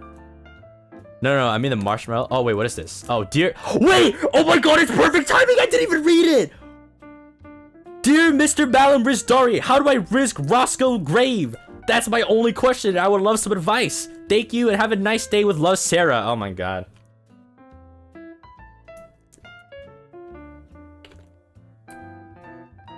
Holy shit! I did not plan for this shit. All right, well, Mr. Roscoe Grave is here. So, Sua, thank you so much for the gifted. If you got a gifted bud, make sure to... Why is the dono broken? The hell? Hello? Oh, I guess it's broken. What the heck? Make sure... Oh, it's because I... Oh, I'm so dumb. Wait, hold up. Okay, sorry. Wait. Oh, no, shoot. Ah! I'm breaking everything. Okay, there. There we go. Now it's available. Okay. Is it gonna stay there? Oh, okay. There you go. Thank you so much. Okay. How do you riz Roscoe Graves? Perfect timing. Roscoe's? You're in here. Okay. If you are a avid Roscoe Graves fan, if you're a Roscoe, number one, food.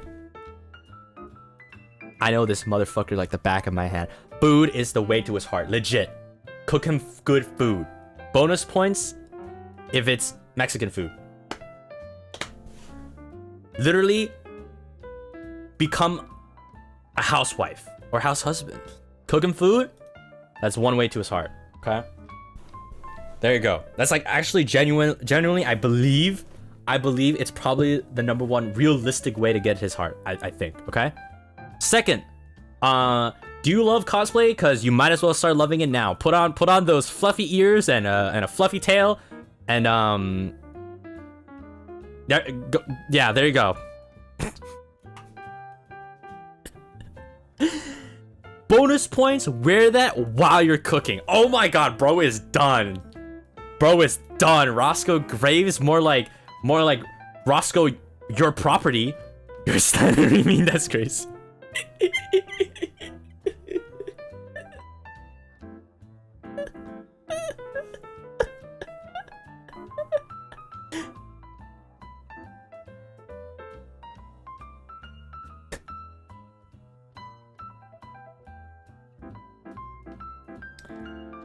Alright. I would leave if I saw anyone wearing cat ears. But what if they're cooking food for you in your kitchen? Are you gonna leave the food? What if there's a whole banquet of the most delicious food you love growing up? Everything you ever wanted to eat. You know?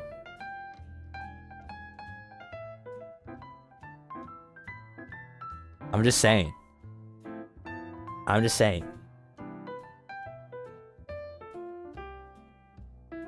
Okay, then the cat girl leaves. I thought you liked fox girls.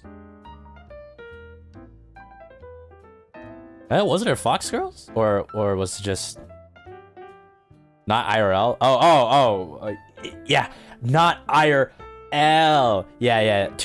2D only. Got you. Okay. All right. There you go. That's how I would say. Okay, moving on. Thank you so much for the submission, Sarah. Okay.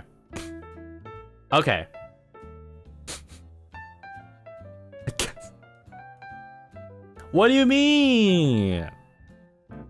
Speaking of our collab that is not canceled, I believe tomorrow is the last day to submit your submissions, right?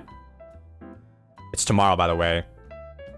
So after that, Roscoe would compile the marshmallows because I don't have access. Please, thank you, before before our stream, so we're prepared. Thank you. And give them to me, Aaron Light. Thank you, Malim, for this new information. I love you for it. Hey, this one goes out to the Roscoes. This one goes out to the Roscoes out there. I got you, Roscoes.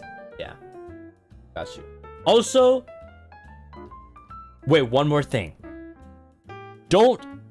I know he's a cutie patootie, but don't always call him a cutie patootie. You know what I mean? Okay? You can say it in your heart, but it's nice to add him some, like, you know,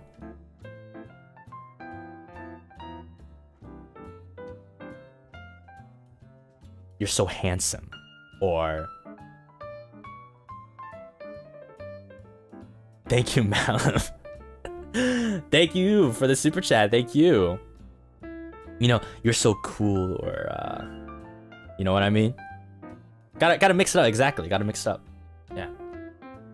You're so strong and big man. You know.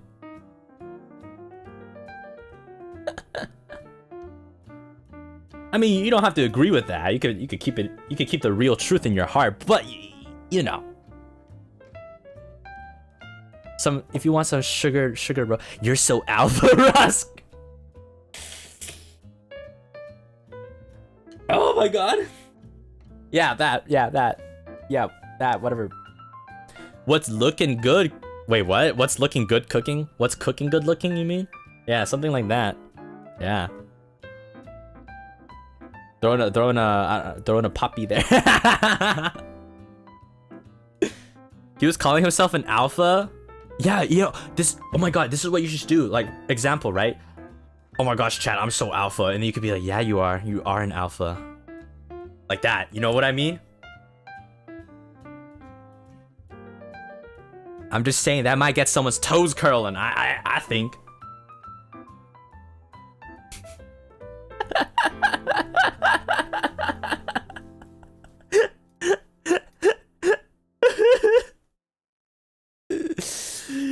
He said ew. Yeah, that's just him. He always says ew. Okay. He says ew, and then never mind. Actually, I'll save that for our collab. Actually. Okay. Next one. I'm Malim. I'm currently 24 and I work a job where no one is even close to my age. The closest is 10 years older.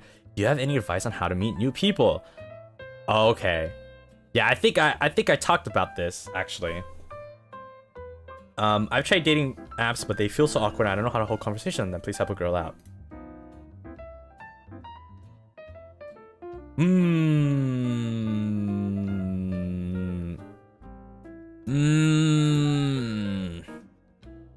Again, I don't know if this will help you depending on the location you are, but I said it briefly before, so I'll just briefly mention it again for those who just came in.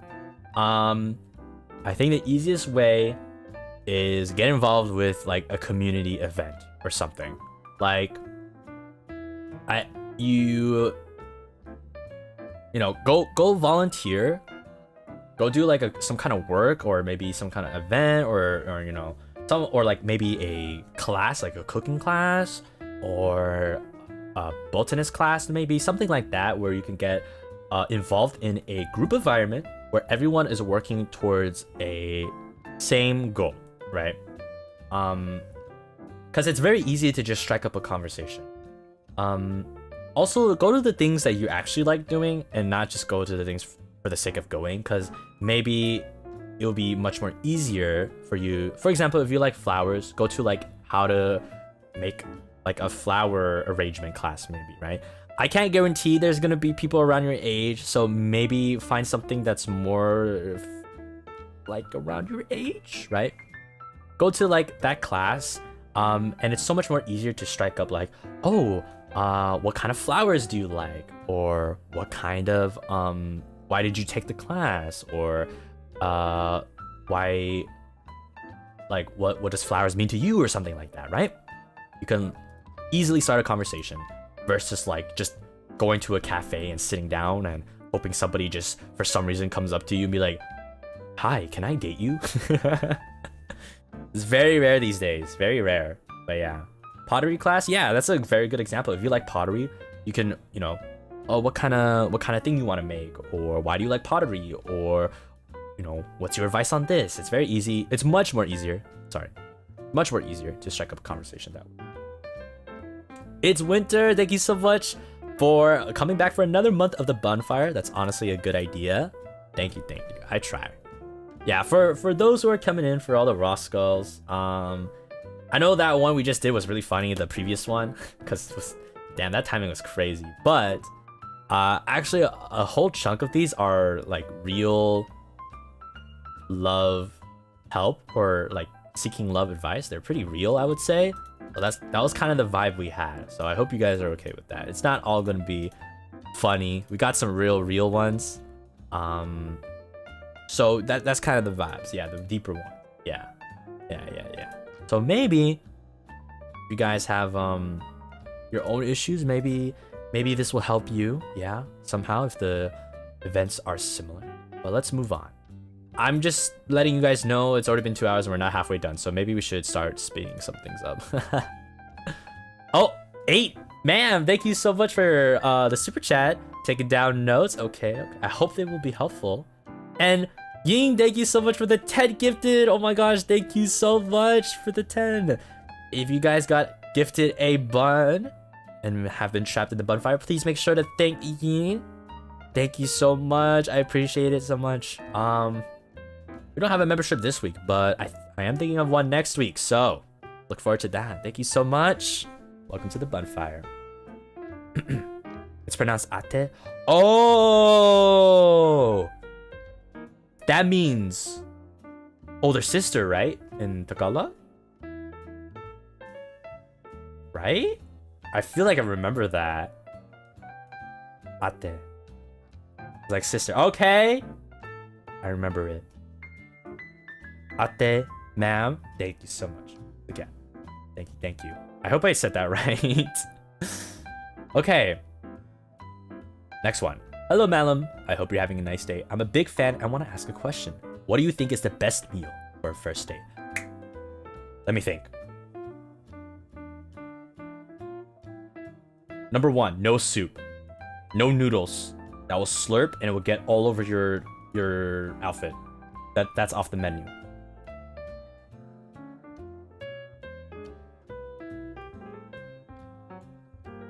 Probably.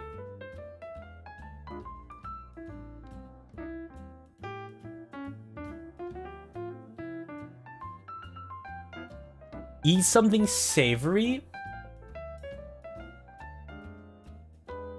then have a small dessert after.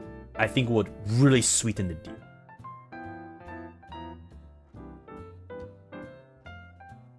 I hate touching anything with my hands. True. No, nothing where you have to eat with hands, like chicken wings or something. Sushi.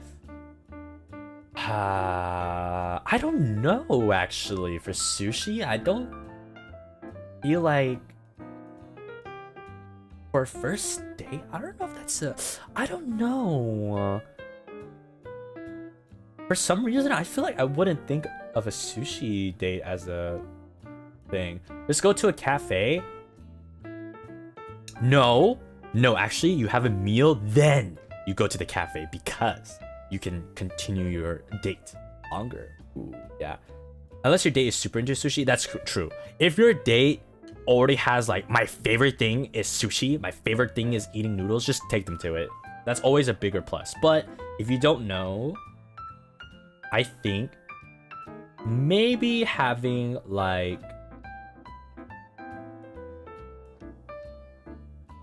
some kind of like regular meat dish, maybe. I would say barbecue, like Korean barbecue, if they don't mind the smell. Some people might not like the barbecue smell that sticks onto you afterwards, but if they love it, then that's a good place to go. In my opinion.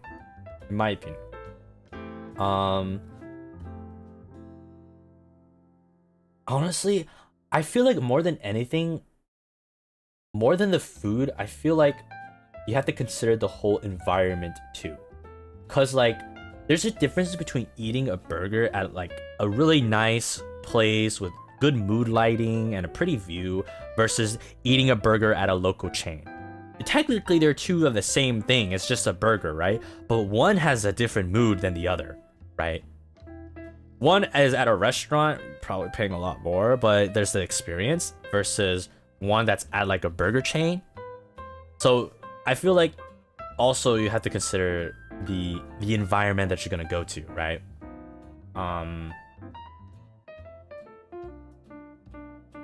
Yeah, because visuals do enhance the taste. It does enhance the taste. That's how I would say, yeah. I think though you could probably eat mostly anything. Larry, thank you so much. Welcome into the bonfire. Enjoy the emails. Thank you. I hope Larry? Maybe Laurie. Sorry if I butcher, but thank you so much. Yeah, so I definitely think really anything in the first meal is okay as long as it doesn't have a pungent smell or soup that will like, or very messy eating. I do think though, if you want to sweeten the deal, literally go to a cafe afterwards, maybe a bakery or something, get a nice little little cake or a little cupcake or dessert, maybe a nice tea on the side or coffee. It will really sweeten the deal, I think. Yeah. But that's specifically if you want a meal. Okay. Next one. I'm not cute or pretty, but I want to have the confidence to try dating. Do you have any advice for unconfident girls who don't fit the beauty standard? Okay. Ladies and guys too, I want you to really sit your ass down for this. I really want you to sit your ass down. In this day and age, we have so much societal standards on what is considered beautiful or not, okay? I want you to remember that every individual is beautiful, okay? Has the chance to be beautiful. There are some ugly souls out there, I won't lie, right? Sorry. Every single individual has the chance to be beautiful, okay? Look, you might not think you're pretty, or you might not think you're cute. I don't want to sit here and just say like, you're pretty, you're beautiful, that's not really helping. I want to actually help. So here's what I will say. There's a difference between someone who actively tries to improve their appearance versus someone who doesn't want to try to improve their appearance, okay? And in my opinion,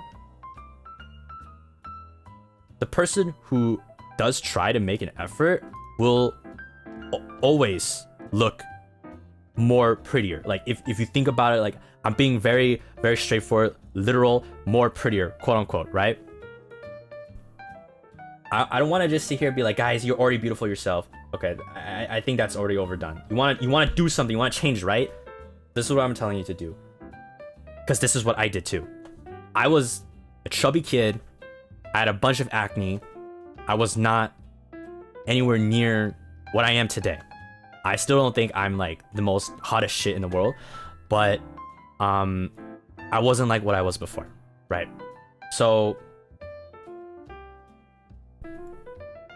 get a good haircut that fits your face. That's like a good advice, I would say. Get a good haircut that fits your face. Cause that's like already kind of like, honestly, I had like that standard ass like really bad like windswept hair kind of type shit. So I was and I also used to wear like skinny jeans every day, right? Haircut can help you a lot, right? If you have poor skin, get into skincare. If you think your fashion is like not that good, experiment with fashion, experiment with layering. Everyone has like their own fashion sense, right? Are there people that are like born quote unquote traditionally pretty? Yes, and that's because everyone today says that they're pretty, right?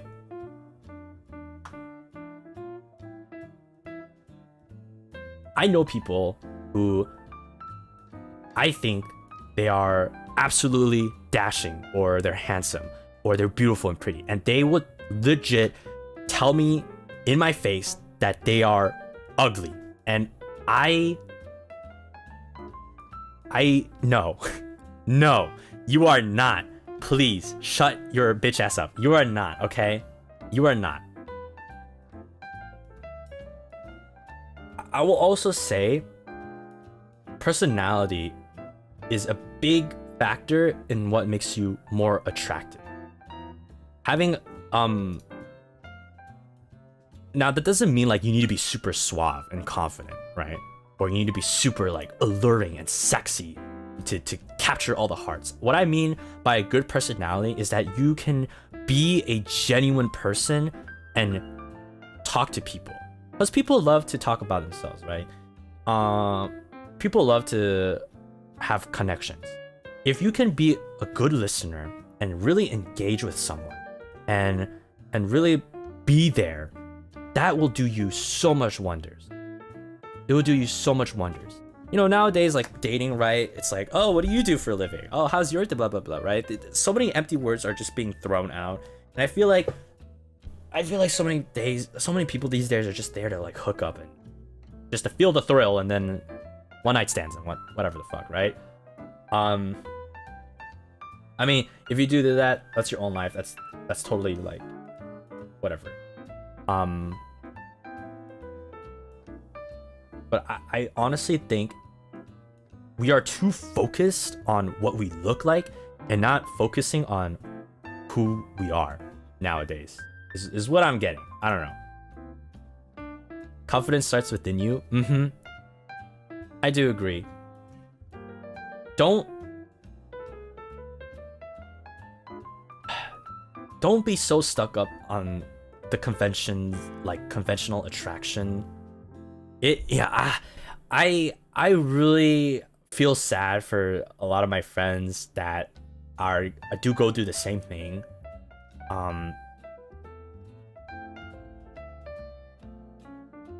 Like they want to be prettier, they want to lose more weight, they want to do this, that, right?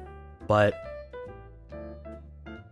I feel like, you know, you should only do those things because you want to do it for like yourself, for like health reasons or whatever, right? And not because you're trying to fit some kind of standard that people impose on you, not because you want to appeal or, you know, make yourself seem like you're worth the catch. Because the truth is, bottom line, you already are worth the catch.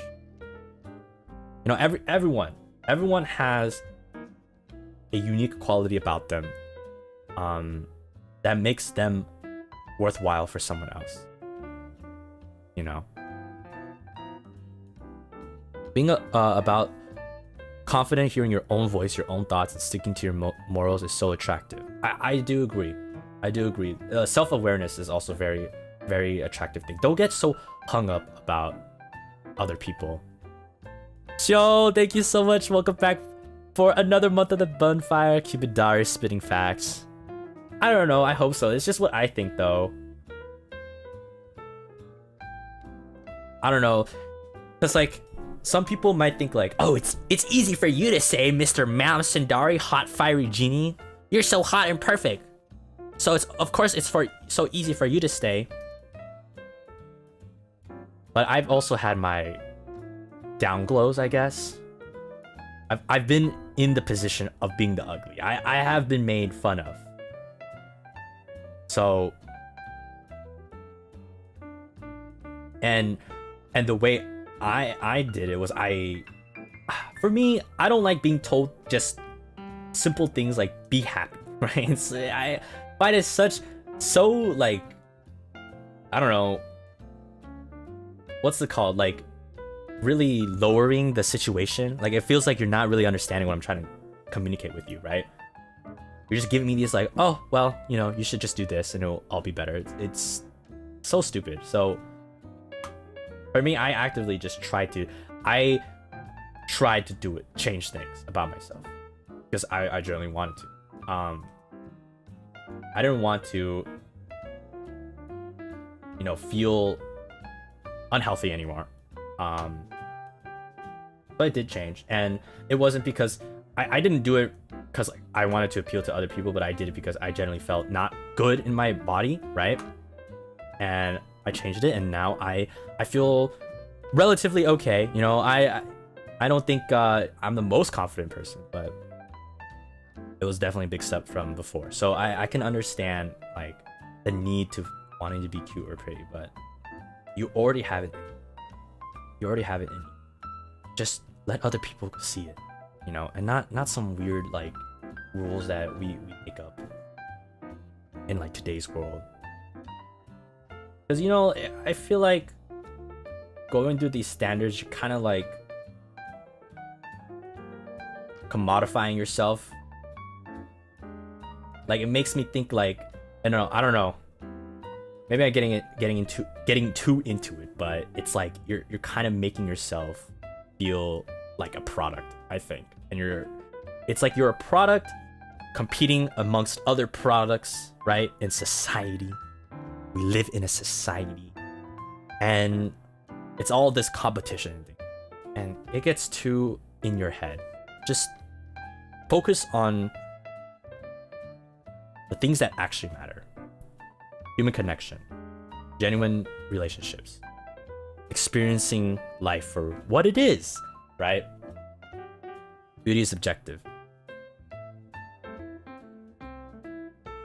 Yeah, wait. You mean subjective? Wait. Beauty is objective.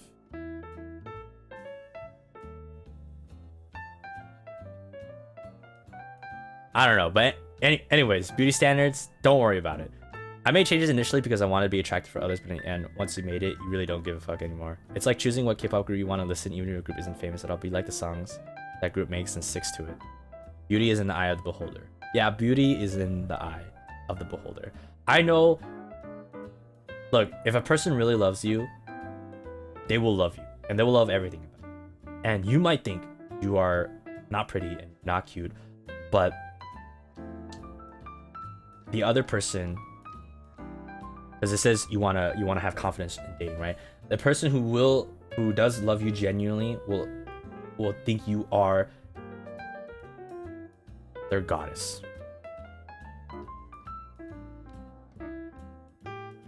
I wholeheartedly believe that. They will see you as like the pinnacle of everything beautiful in the world.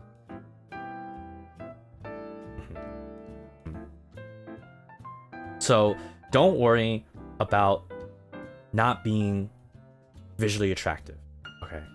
Because a large part of it is your personality. So just be yourself, just be a genuine person. Make sure the person that you are communicating with, you are honestly trying to make an effort and genuine connection. And I think that will bring you to much greater heights. Now, will the other person reciprocate? Maybe not. Mostly not, maybe. But, I think that's a good reason to like be on like the dating stage to figure out. Because then they're not worth your time, right? And they're not a good person if they are only looking at you because you're conventionally attractive. And they don't see anything else beyond that. They're just not worth it. Yeah. Sorry, that was a long one, but that's what I generally believe. I just wanted to let you guys know. That's what I generally believe. Don't let anyone tell you you're not beautiful. Because that's bullshit. What do they fucking know? Okay. Next one. I hope that helped some of you guys.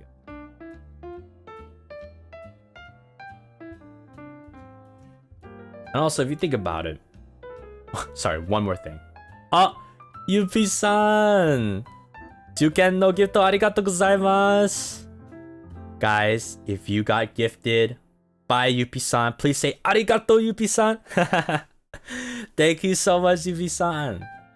Thank you. Welcome in more buns. Welcome in. Thank you. But yeah, one more thing I wanted to say, like, if you really want like a hard, I don't know, I guess fact about like why beauty standards are really superficial. Back in the day in like civilization, right? I'm pretty sure, I don't remember which one, I'm sorry, I'm not like historical, but I'm pretty sure there was some kind of like civilization back then where people that were, I will just say, more plump and overweight were conventionally more attractive because that meant they had more money because they were eating a lot more, right? They had more money, they were more powerful, and they were probably royalty, and that's why they were more, I guess, weighted as an individual. So back then, those were the beauty standards, right? That's what I'm saying, guys. Just because today we want to be skinny and we want to, be all this like whatever, that's why I really think beauty standards are really superficial. And if people, the people who are looking at that are also very superficial. So they're just not worth your time. That's what I mean. Men wore high heels in Victorian era based on their higher status. See, there we go. Fashion and all this like aestheticism always changes throughout age. Maybe in the future when we're like, with aliens or whatever, it's gonna be like the high fashion to bundle yourself up in a metallic tube, and if you're not doing that, you seem as lame. It always changes. It always changes. Aphrodite's had roles and was praised for it. I don't know why these modern days peeps are on.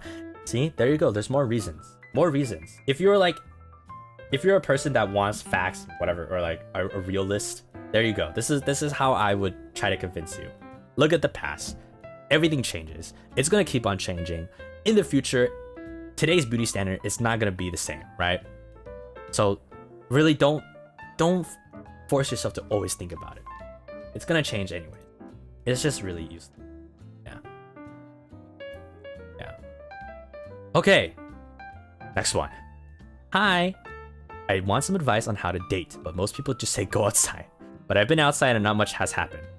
I was the kind of person to never get noticed by anyone as a kid, so I have no experience in how to talk to guys now. I watch as all my friends have boyfriends or get married, and I'm here not even having held hands with a guy before at 20-year-old. I don't know where to start. I don't know what to do. I don't know where to go. I'm just one big question mark, and at the point At this point, I'm convinced it's because I'm fat, because I'm not ugly. So what do I do with that? Please help. I'm desperate. Okay. Yeah. I think this is kind of the similar things that I said before. Find a hobby, find an interest that you like doing that's like not by yourself, right? Like I said, we got some great examples, like go to a cooking class, a pottery class if you like those, a painting class, community events, volunteering, areas where you aren't just at a cafe or a restaurant and hoping someone comes to you, areas where you can actively engage with other people is gonna be your best shot to start something, just to start something. Maybe you're not gonna get a boyfriend, but maybe you could get some friends, and maybe their friends have people that they know, and maybe that way you can get connected and things like that, right?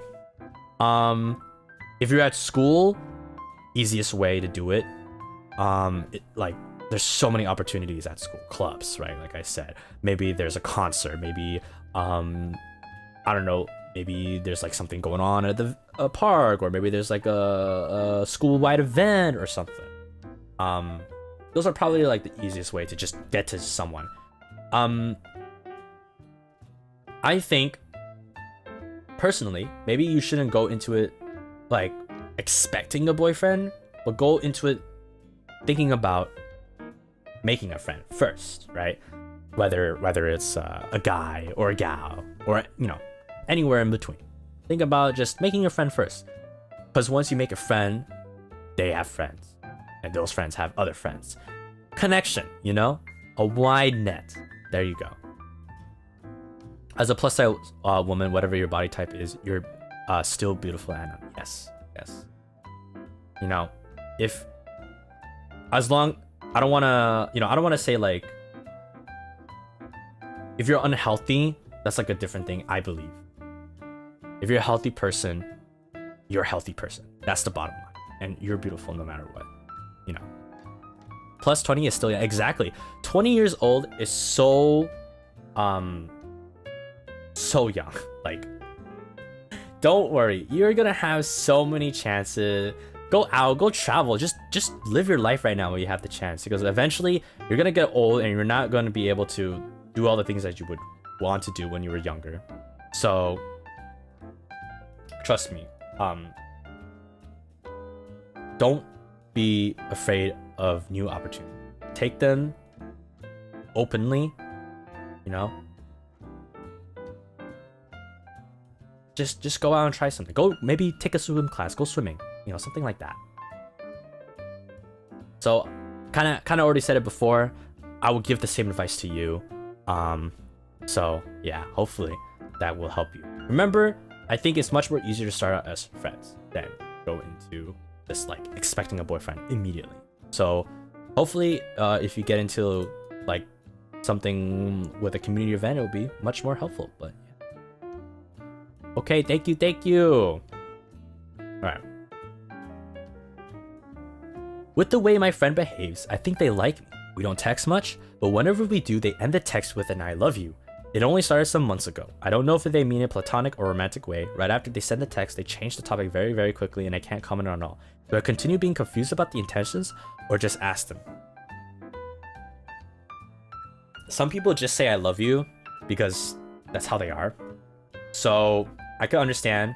Maybe you're not the type of person to like receive I love yous like in that manner, but some people are really just friendly like that. So I think you already know the answer. You don't want to be confused, right? Just ask them, hey, I notice you type I love you a lot. I don't know if it's like a friend way. I'm not used to it. Just wondering what you meant by it. Easy peasy, lemon squeezy. If they're like, oh yeah, I say I love you to all my friends. It's just what I do. I'm sorry if it confuses you. It's like, oh, okay, no harm, no foul, right? If they do mean it in a romantic way, then now you know. From the way this is structured, I don't know your feelings about it, but I hope you are able to deal with it how you see fit. But yeah, just ask very nicely, Don't have to make it like a huge thing, yeah. So I know they say like they change the topic very quickly, but you just gotta, you know, hey, like shoot them a text, you know, hey, I see you type I love yous a lot. I can't tell your intentions. Is this like a friendly thing you do, or is this a romantic way? You know. After that, it would just be a yes or no, so you would know very soon. Okay, thank you so much. I hope that helps. Next one. How do you move on from a relationship that didn't have a chance to happen? Ooh. I had a crush on this one person. He was genuinely sweet and kind and was just so fun to hang out with. Each time we saw each other in school, because we shared the same club activities, he would sit beside me. I didn't make a move at the time, but I always overthink about how he could have had a thing for me. However, he had a girlfriend.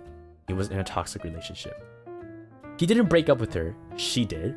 When he tried to ask why, she didn't give an answer. To how I know about all this, he told me after he joined my workplace and how we became friends since he only knew me there. And when I confessed that I liked him one day, he actually said that he liked me too at that time? How do I move on from this? How do I generally get over this? He was... Wait. So he was dating his toxic ex, and at the same time, he liked you?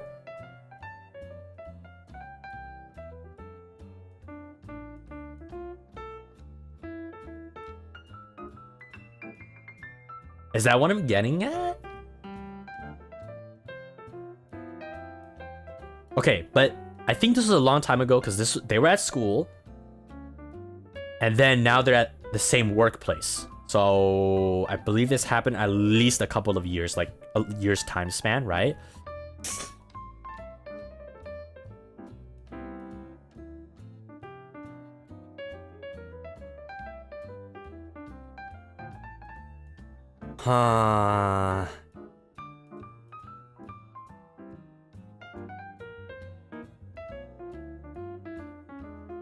Okay.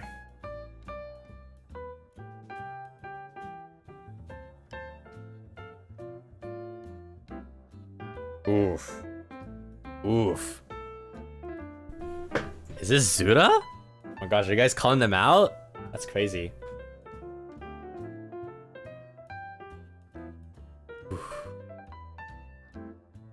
If he was dating someone and liking you, yeah, that's kind of a red flag. I'm not gonna lie. Why? Even if it was toxic. Okay. If it was toxic and he liked you, I feel like he should have broken up. Right? But he didn't break up. He kept staying in a relationship. So in my mind, he still either liked her or wanted her, even though it was toxic. So, and he just said he liked you since that time. How can you really trust his words? My friend's story. Oh, okay, I see. All right, can you really trust his words is what I'm thinking of. Okay, sorry. Actually, we already know what they want. They want to move on from it. They don't want to engage, right? They want to move on from this feeling. How to get over it. So that's we're just gonna focus on that. How does Anon want to get away from it? Okay. More than anything else. So, man, being at a workplace sucks. I'm sorry. Wow. Hello, and boy, am I glad to be single. Guys, hopeless romantics. Here's our reason to be single. There we go. Okay.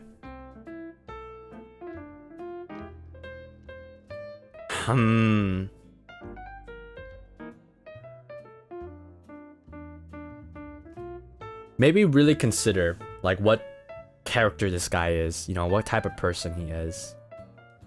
Is he really someone you would want to date? Really think hard about it and, you know, try to find...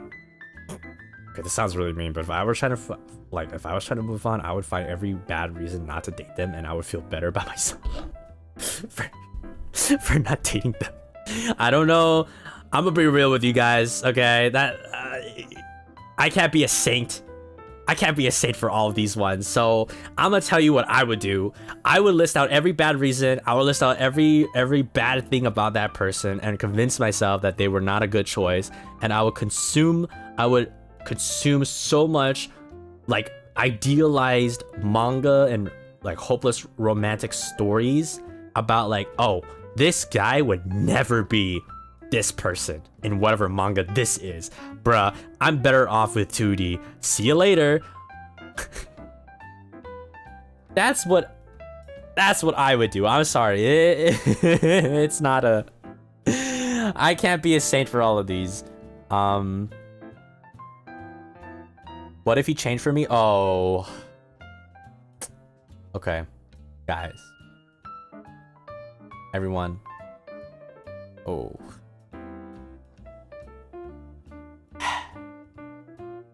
No one will... If you're hoping that someone will change for you, it will never happen. I'm sorry. I strongly believe nobody who hasn't already changed will change for you. Okay? I'm really sorry.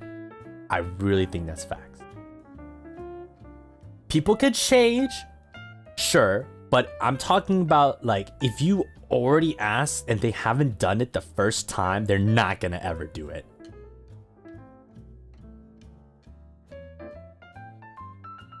They're not ever gonna change. I honestly, that's what I believe. Okay, if they haven't already done the changing process, they're not gonna change it. So yeah, you aren't their savior. Yeah. If you couldn't change for himself, you wouldn't do it for others. You might pretend to, but that it wouldn't. Yeah, I definitely agree with that too. People will only change if they want to. Yes.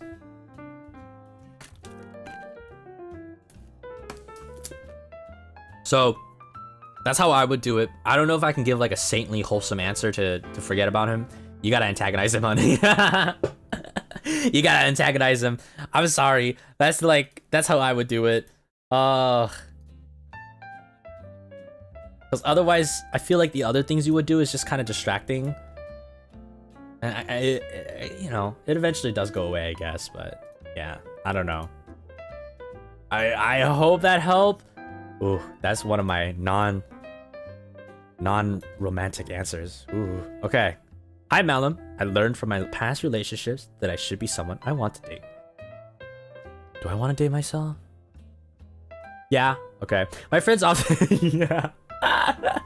My friends often tell me that I'm a wife material, cooking and looking out for them when we are at bars.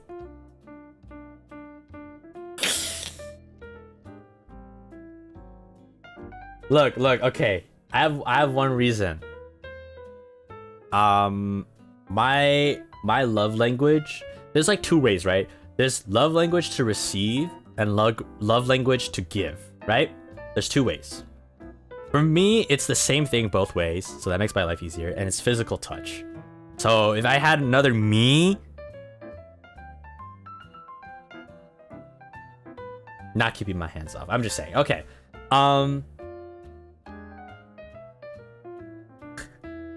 But for some reason, the guy I like don't fancy me. I won't say I'm ugly since since some told me I look like BOA from Sistar. I think this is a K-pop group. I could be wrong. I'm sorry. But okay. He's my close friend, but he's also everyone's friend. Should I step up more to be seen, or if he doesn't see me the way I see him, should I lie low? And by the way, my standards are just keep getting higher because of you guys. Maybe I'll just stay single forever. Lamau. Please. I mean, we're humans too. I'm sure I have probably a red flag, you know? But anyways, let's see. So you have a close friend who's also everybody's friend. Should I step up more to be seen? It depends on what you mean by step up more. Are you purposely like not engaging with him? The way I would handle this, even if they are my close friend and they're friends with everyone, is that I would try to like kinda invite myself into his space, if that makes sense. First and foremost, I don't know if this seems inconsiderate for the other person or mean. Okay. I'm gonna be honest.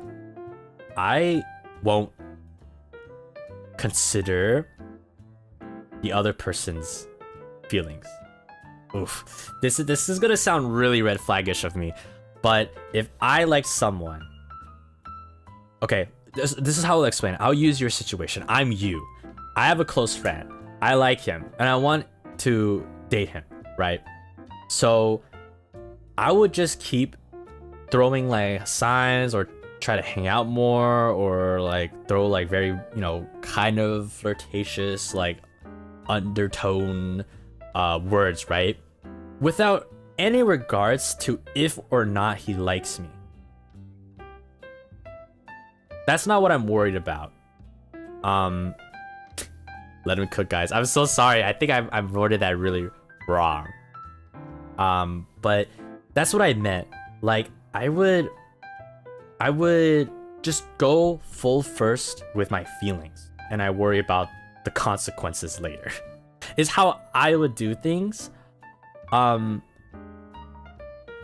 And when I feel that the mood is right and everything is aligning, then I will confess. And maybe at that point he says, no, I don't feel the same that way, or yes, I do, right? It's either that yes or no, or if it's mixed, then that's a whole nother bag of worms. But let's just keep it simple, yes or no. So if they weren't interested, then they'll say no, then I got my rejection and I can move on with my life, and I won't continue to do what I did, right?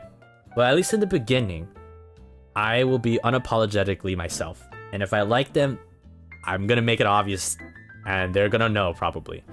And I'm just saying, maybe it's actually beneficial because it gets them in their mind, wait a minute, do they like me? And then they start thinking subconsciously, oh, me and them together, how do we look like? Is that a match, right?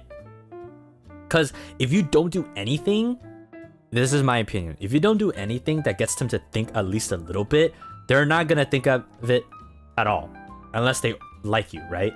If they are just kind of open and they haven't really thought of you that way, they probably won't think of you that way if you don't give them a reason to think about it that way.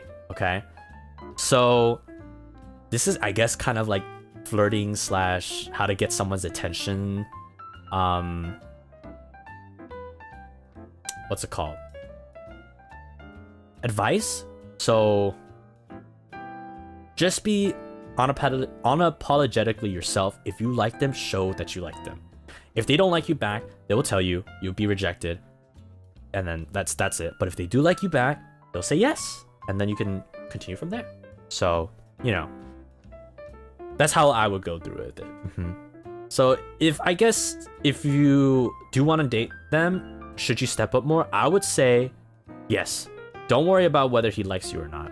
Just do what you want to do first, and then if it feels right, confess, and if they reject, then that's that.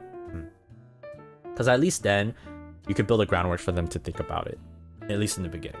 So yeah, thank you so much. I hope that helped. Next one, Malim. My heart is in a bind. Okay, I just broke up with this guy like freshly a week ago as of sending this. Oh, Cinder Buns, we're getting into it. Okay, he and I were bread and butter. He was constantly wanting to call and text and be around me for the 2 years we were together. I didn't like that I had to be near him and confront him all the time, to be on Discord call with him all the time, to text him all the time. I wasn't on call. It was draining how he pushed my boundaries for personal space. But he really wants to be friends, putting in the legwork to maintain our friendship and good rapport with the hope that one day, maybe one day, I want to try again in the future. Oh, how do I kindly tell him that I'm burnt out of being around him and need some time away after breaking up? He's not a bad person. He's just like a very, very anxious golden retriever. Okay. First of all, I think this was a bad matchup. I'm just gonna say. Some people are okay with constantly being on call, constantly texting. I don't want to say that's a bad thing, because I feel like I myself am kind of very needy like that.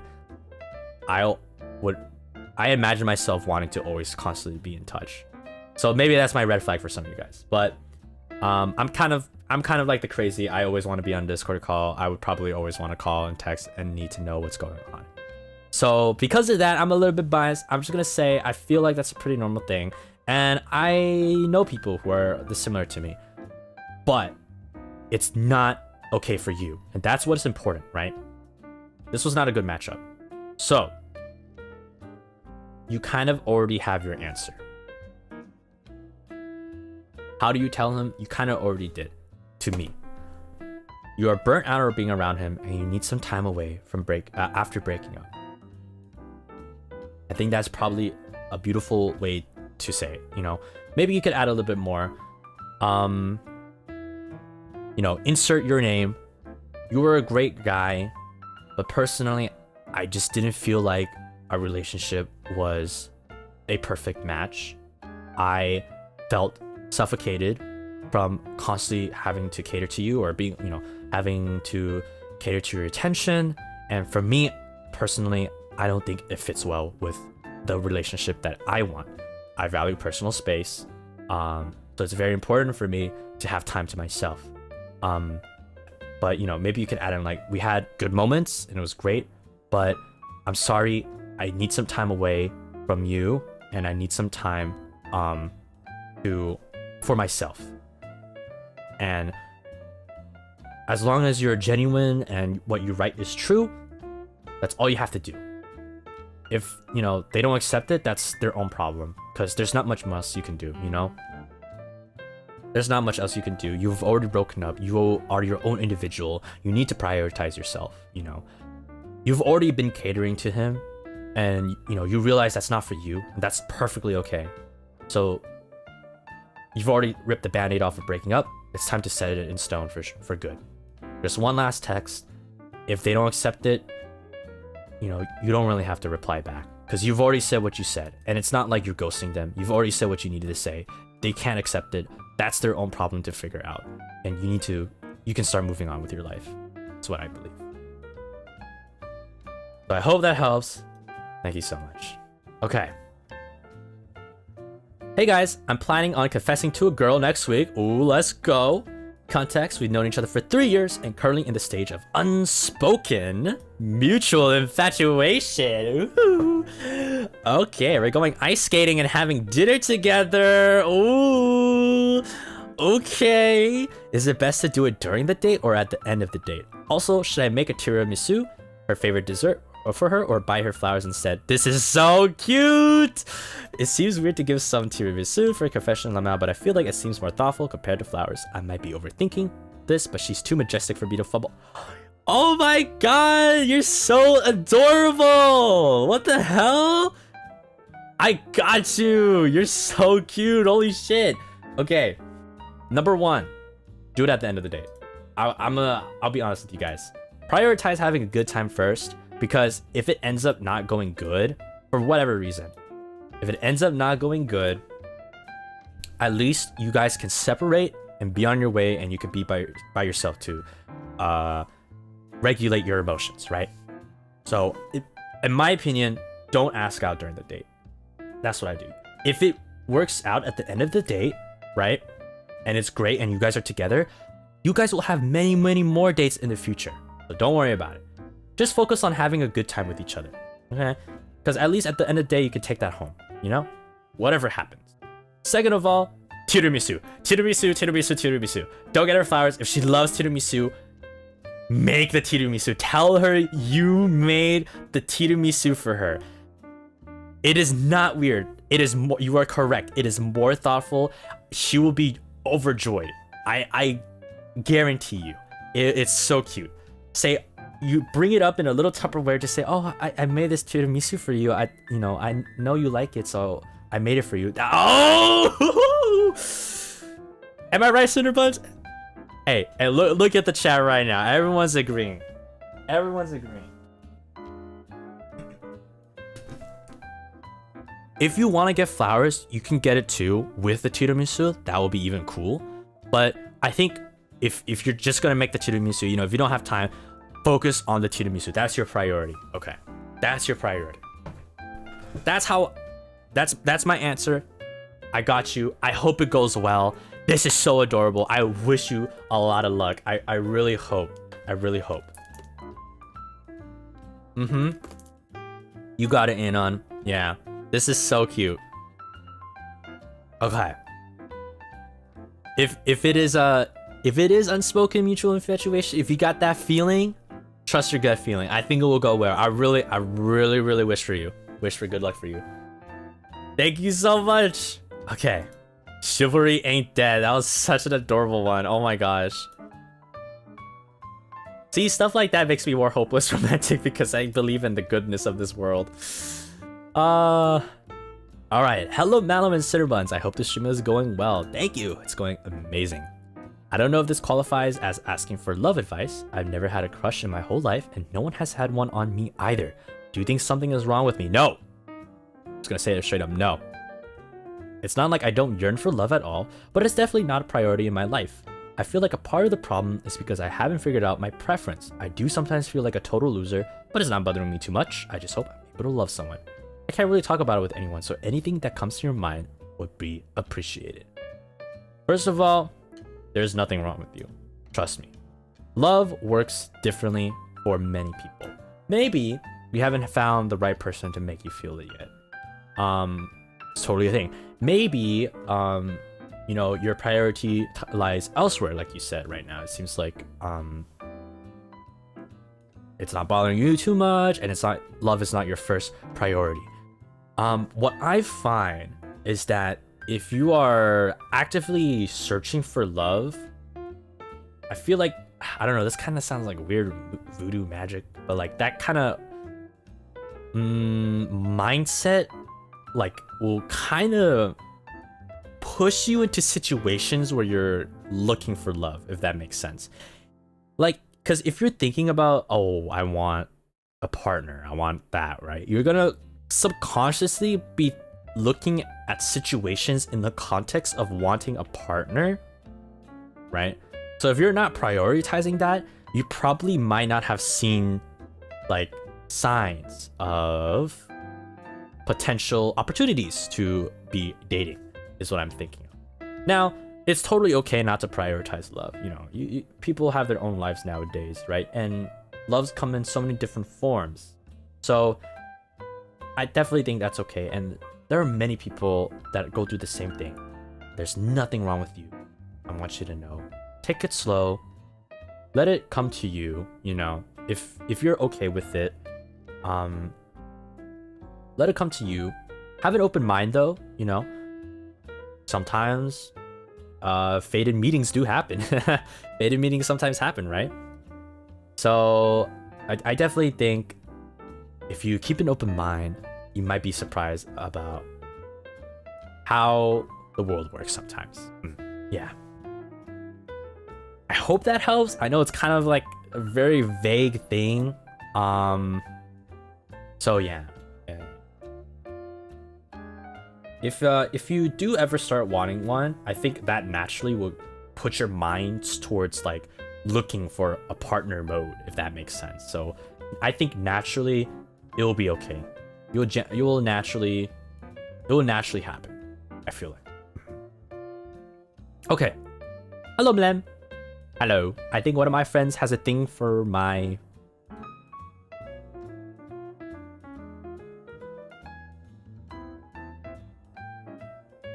I forgot I added this one. I think I thought it was funny and I just put it in. Okay, let's see what this is all about. Okay, we met on Twitter some time ago, right? And we've been good friends since then. We like to joke around and stuff.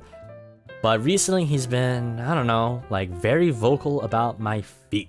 He says something like, I think you have cute feet /J, or ask my opinion about feet in general. I'm not against people who like feet, but personally, it's not my cup of tea. He's a good guy other than that, and one of the few friends I would say close to me. I'm slightly put off it. He really does like my feet, but I may or may not fancy him a tiny bit. Do I confront him about this? Oh,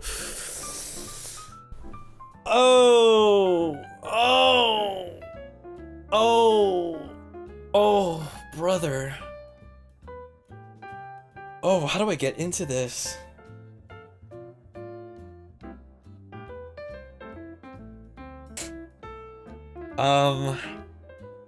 Right, okay.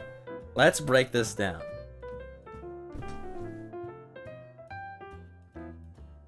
You fancy him. Oh my god. I feel like he is not joking from what I'm saying.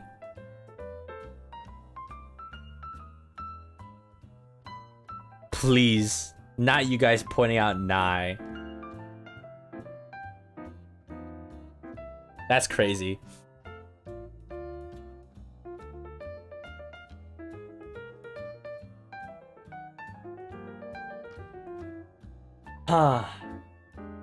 Man, what do I even say? Yeah, if you are uncomfortable, please let him know. I don't know, maybe he just has a thing for feet. Maybe he's kinky for feet. Hey, guys, we don't kink shame. Here in the Malim Cendari channel, we are all about inclusivity and non-kink shaming, okay? Okay, look. Bro got a thing for feet. Hey, people are into a lot of weird things. The important thing is that you are slightly put off of it, right? The important thing is that you don't really like it. So let him know. Let him know that it is not what you prefer. Like, ask him, like, do you actually have a thing for feet? Like, be kind of confront him about it. And if he's like, oh no, I was just joking, just be like, okay, well, just letting you know, if you really did have a thing for feet, kind of want you to stop because it's weird. And sorry, we don't kink shame. It's not weird. It's uncomfortable for me. So please stop. You know. Yeah. Just be directed. Okay. All right. Thank you. I hope your feet problems are gonna be solved. There you go. Yeah. Okay. Hello, Malim, Cendari, Fire Genie from First Stage Production, Ian's second group, Ravenous. I have the biggest crush on my classmate, and we frequently talk in class because our seats aren't nearby. The problem is, she's so chronically offline that I can never reach out to her online. The only game she plays is Block Blast and doesn't even scroll on TikTok. Every message I've sent is met with dry replies, but she still finds the effort to reply. I'm just so awkward. I feel like she doesn't have any interest in talking to me at all. Please give your fellow girlie some advice which I should do. This is a bit troublesome because it feels like you two have very different lifestyles, very different hobbies and interests. I'm not gonna say that it won't work out. It most definitely can, but I'm gonna say it's gonna be hard. And I feel like one of you is gonna have to like sacrifice, I would say. Maybe like you're gonna have to make the effort to find out what they like doing as a hobby on their free time and try to join in those same activities. I don't think it's that she's not interested. I just think you two live kind of different lifestyles. We see here she's offline. She's probably out, you know, doing some stuff outside. We don't know what, like IRL things, right? Maybe sports. Maybe she likes to go shopping, or like she sounds like a very outwardly person. So I feel like your best bet is to talk in class, get to know their interests. What did they do outside of Block Blast? You know, what did they do outside of Block Blast? They don't have TikTok, so they might be a more of an outgoing, you know, out there person. And if you're okay with that, if you really like them that much, I think maybe you could try to make some effort to indulge in some of her hobbies. Maybe you should go out with them. Maybe you should try Block Blast. Yeah. Yeah. You gotta have something in common, because otherwise it will continue like this where you guys only talk in class and there's nothing else for you to do. Yeah, on the flip side, maybe if she likes you, she would be like, oh, let's do something that you like doing, right? Maybe you could get her onto VTubers. I don't know. Tell her to watch Malim Cendari and subscribe, and leave a like and comment down below and click the notification bell for future streams. I don't know, it's just a thought, crazy thought. I was crazy once, but you know.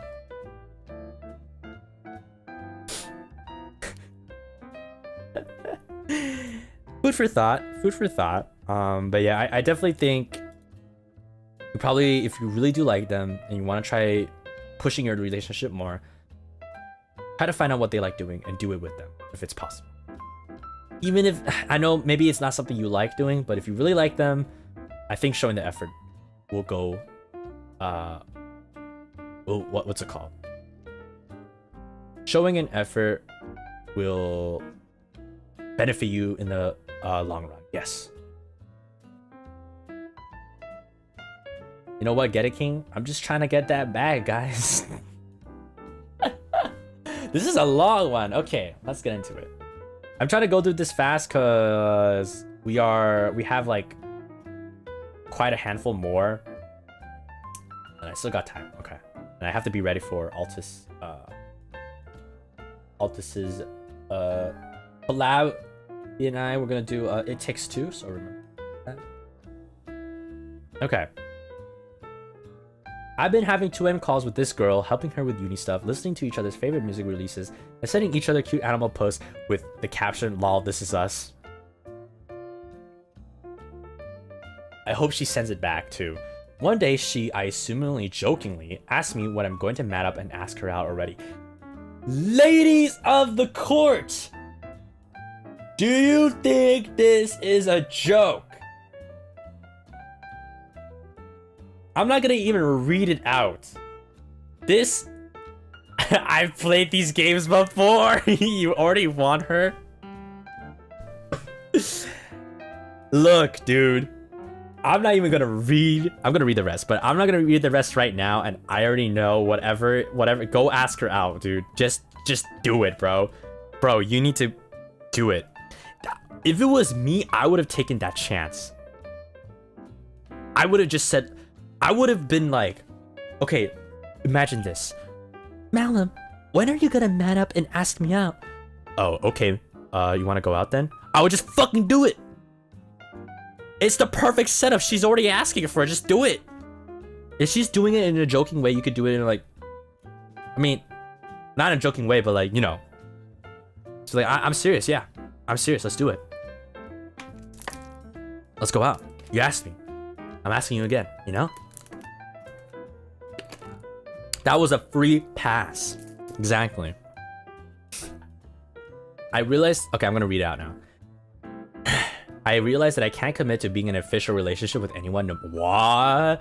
And I'm confident that I've been liking her for a year already.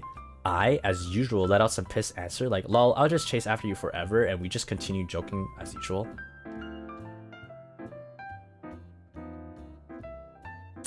And we just, okay. She likes this K-pop idol, and I feel a bit jealous whenever she thirsts over him, knowing I have no right, but I still draw fan art of him for her. She doesn't force me, I'm just pathetic. No. Sorry, long time no. FA? Oh, fan art? Nah, dude, you got bigger priorities on your hands. Word limit, so just give it to me straight. I have commitment issues. She's lovely and it hurts. Should I let go and how to accept that I'll never be able to experience normal life? Why do you think that you have commitment issues? And why do you think that you'll never experience normal love?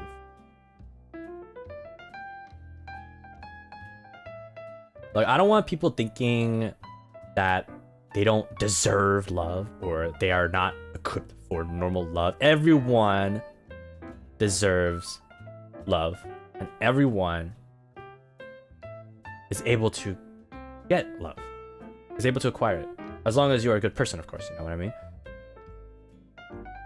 So, but here's the thing. Why, what is commitment issues here? What do you mean by this?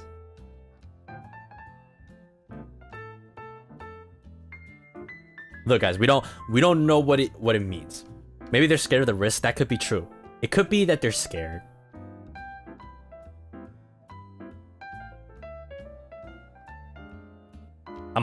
Ooh. It could be that they're scared. It could also be other things. We don't know, right? We don't know. So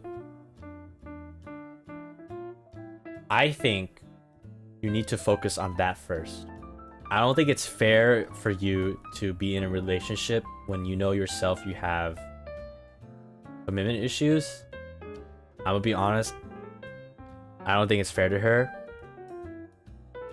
Look, if you ask her out, I'm like 90% sure it's gonna be a yes. Okay, I'm just gonna let you know you guys are probably already gonna be a thing. But I think this is very this is an issue, commitment issues. Look, I don't know what it means for you.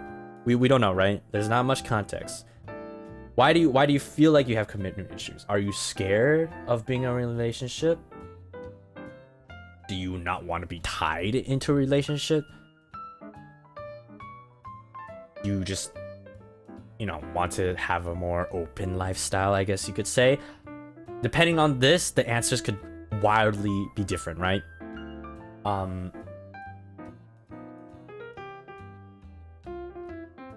So I can't really help you out there because I don't know what exactly it is. So I'll just say, figure out what if you already know, right? What are the commitment issues and what can you do to, I guess, fix it, right? Look at what you value, what you want, first and foremost, right? And I think if you are able to commit to the relationship for, you know, long time, then go for it, because I'm pretty sure it's already in the bag. Oh, it's IU? Oh wait, did they say it? It's IU's post? Yo-you? Is it? Do you have a reason if you're here? Wait, let me scroll up. Oh shoot.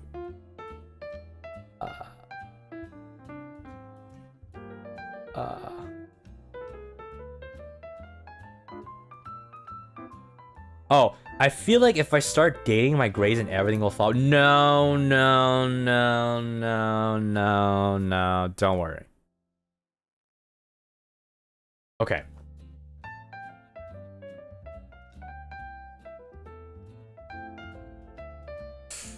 Ooh, oh, I might be having a hot take. I'm gonna have a hot take right now, baby. I might have a hot take. Okay.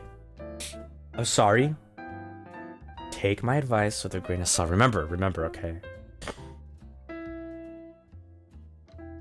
Take my advice with a grain of salt.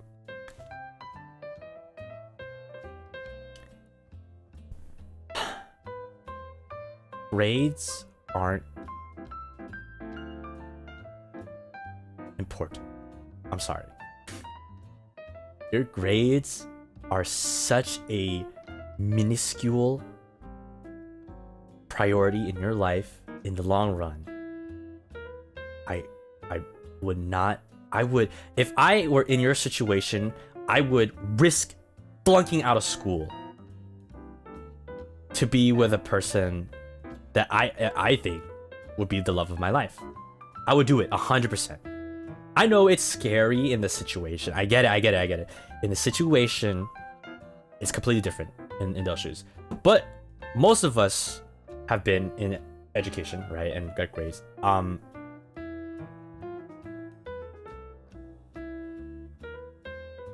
I don't know what you're studying, and I don't know what you're trying to get into, but there's always a balance that you can find.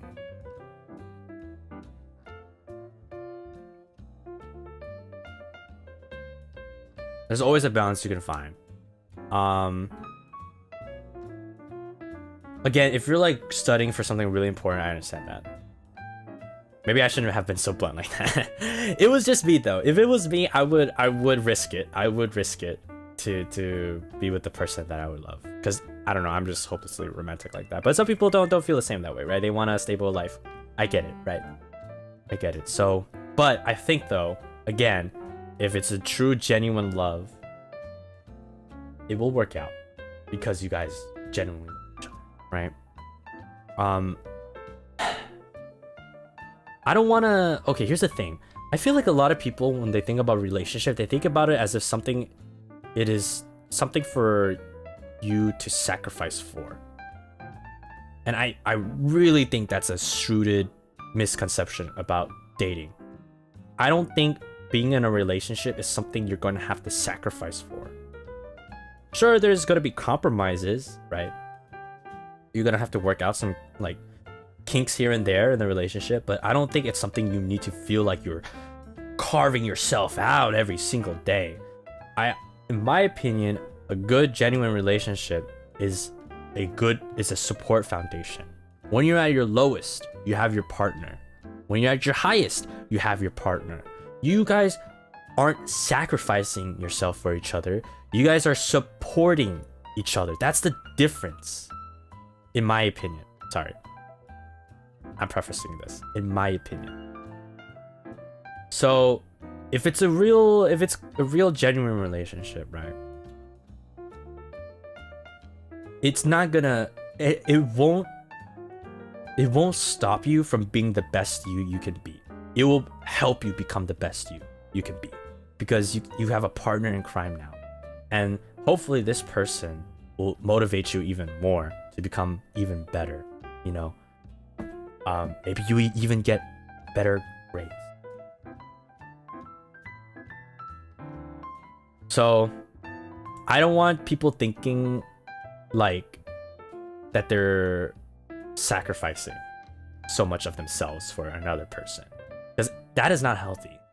You're supposed to be supporting yourself or supporting each other, you know. Yeah. And if that didn't convince you, I have one more thing. At the end of the day, sit yourself down, look yourself in the mirror. Are you going to regret it if you don't ask them out? If the answer is yes, you're gonna regret it.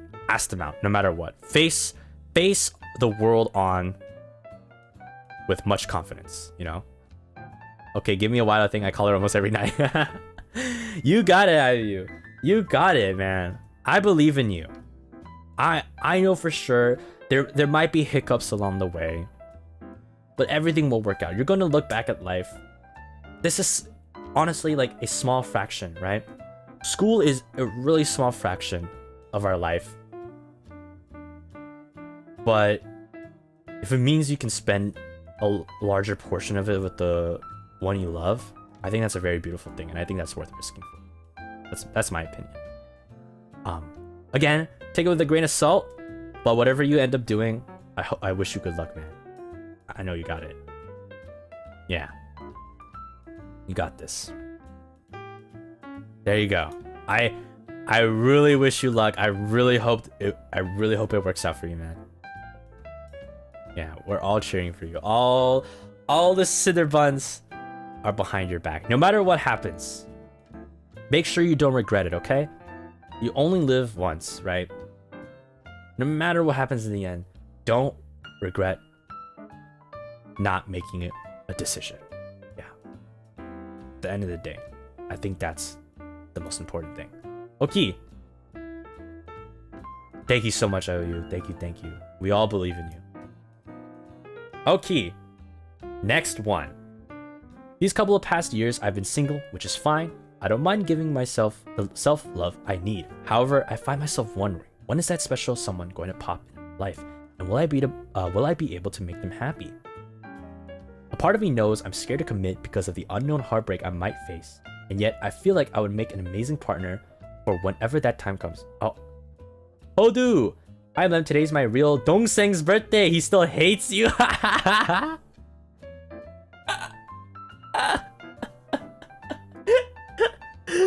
Oh my god! Does your Dongseng watch with you? Okay, hold on.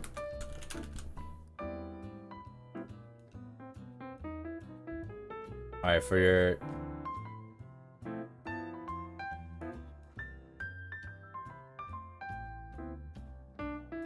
Wait. Hold on.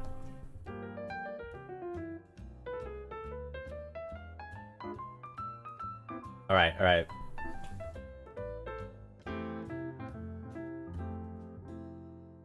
Alright, I'll try my best. Here we go. Happy birthday for your Dongseng in Korean. 생일 축하합니다. 생일 축하합니다.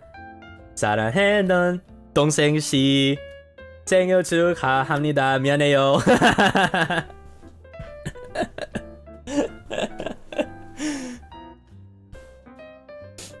I hope Hodu's Dongseng got some don today as well. Thank you so much for the super chat. Thank you so much for the dong. Thank you, Hodu. Don't hate me, little bro. My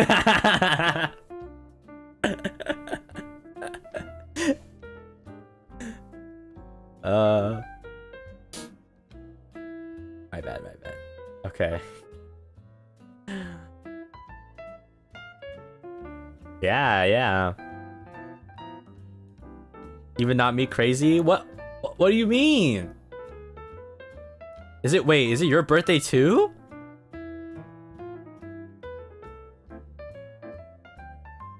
Is it your birthday too? No? Okay, well, when it's your birthday, I got you. Okay.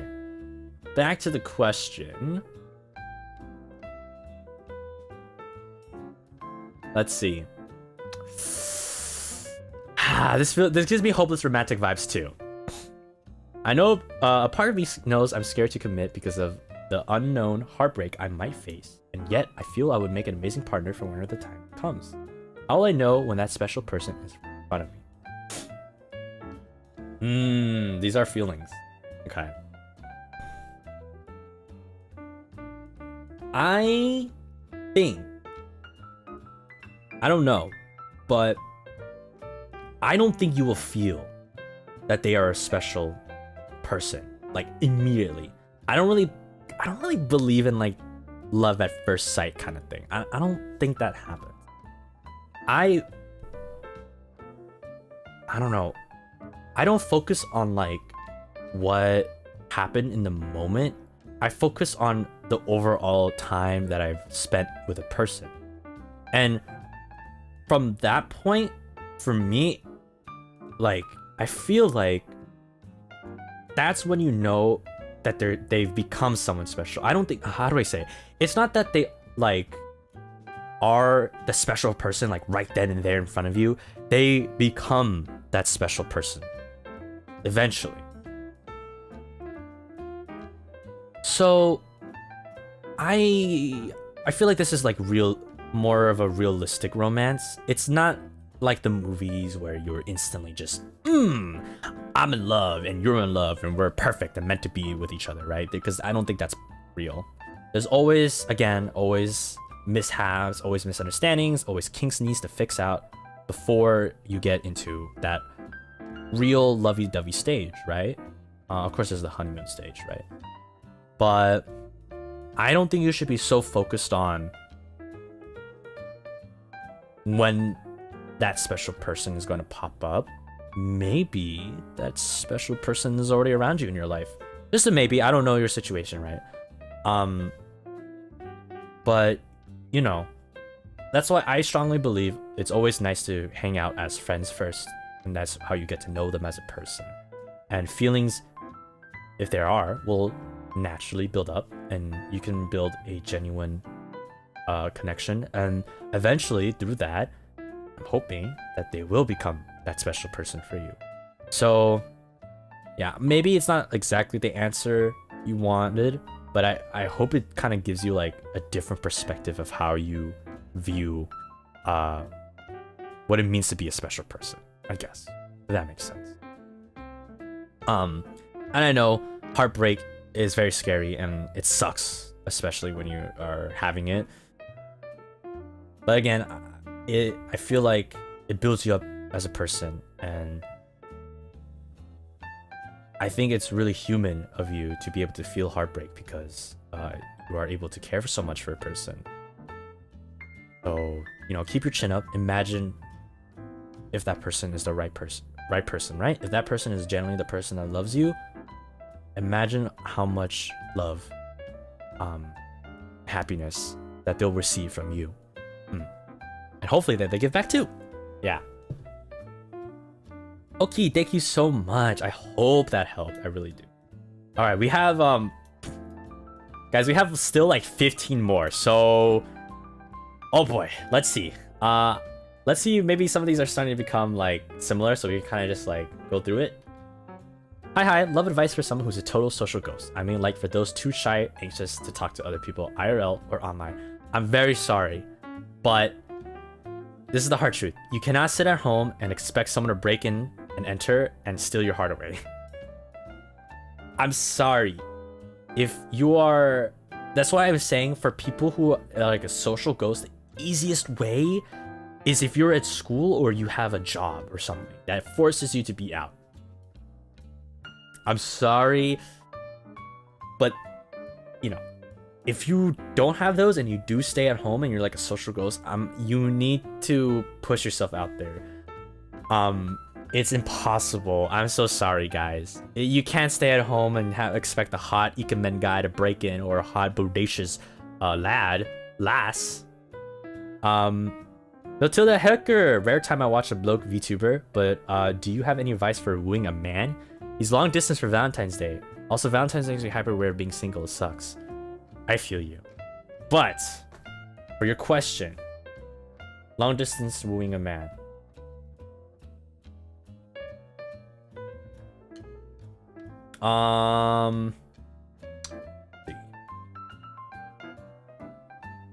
Movie night. There's not much options. Long distance kind of... I'm sorry. Long distance really does suck. Not that like... how do I say? It sucks. It's not like, oh, long distance dating is bad. It sucks because you guys are long distance. Does that make sense? It just hurts my heart, you know? Yeah. The distance sucks. Ooh. Movie nights. Game nights, if you can do that. If you have Discord, there's like games on Discord you can do. Face call each other. Cook together, maybe. That's always romantic, I feel like. You can put up your phone on the kitchen counter, you know, cook together, even though it's long distance. You're gonna have to be very creative, yeah.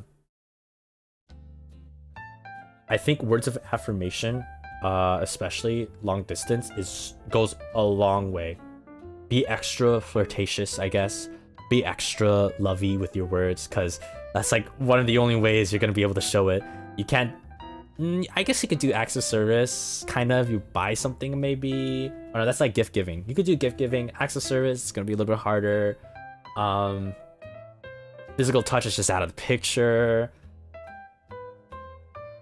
Forgot one more, but yeah. Words of affirmation is probably a good way to do it. But I believe in you. I hope you have a successful Valentine's. Okay.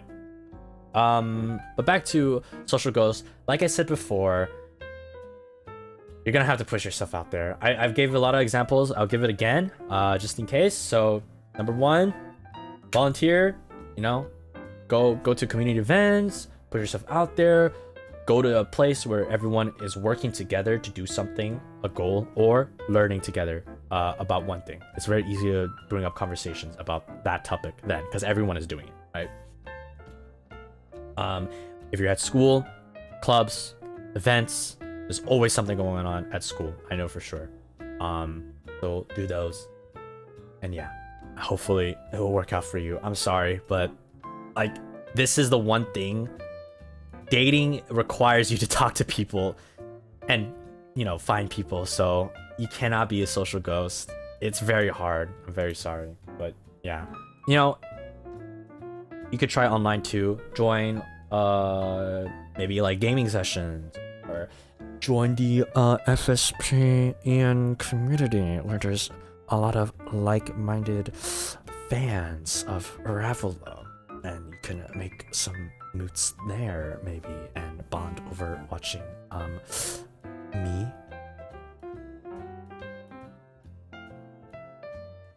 Anyways, thank you. Next one.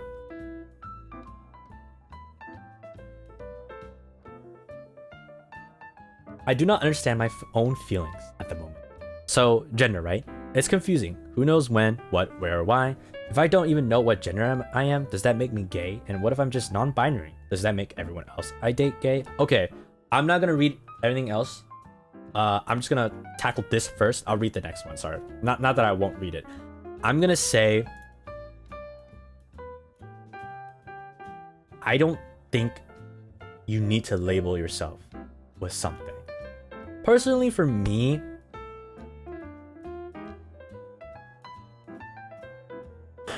I don't think I've ever mentioned this to you guys before, but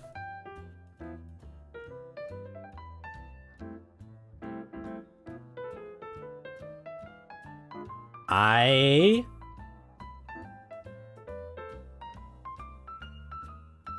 don't, how do I say? I'm not straight. I don't know what I am. I don't know what I am. And I'm perfectly okay with that.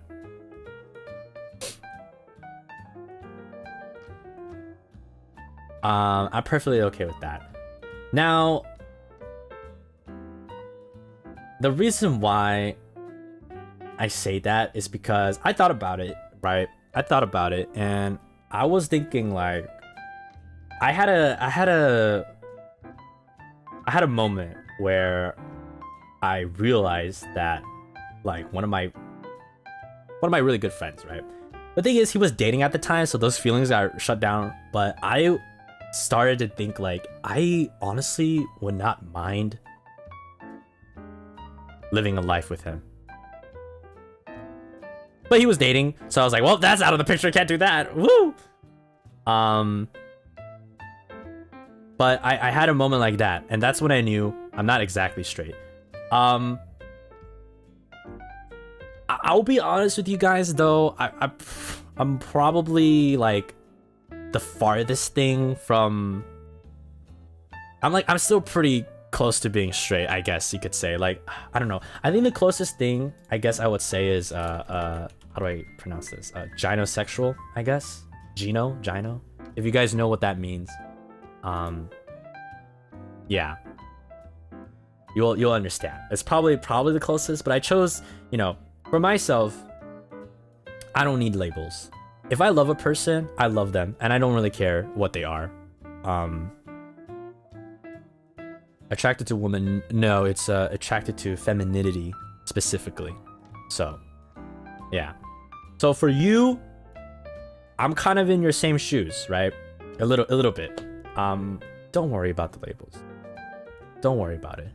Labels are nice for useful for people who want them, right? And who want to identify themselves, who want to like be able to stick a word to what they are.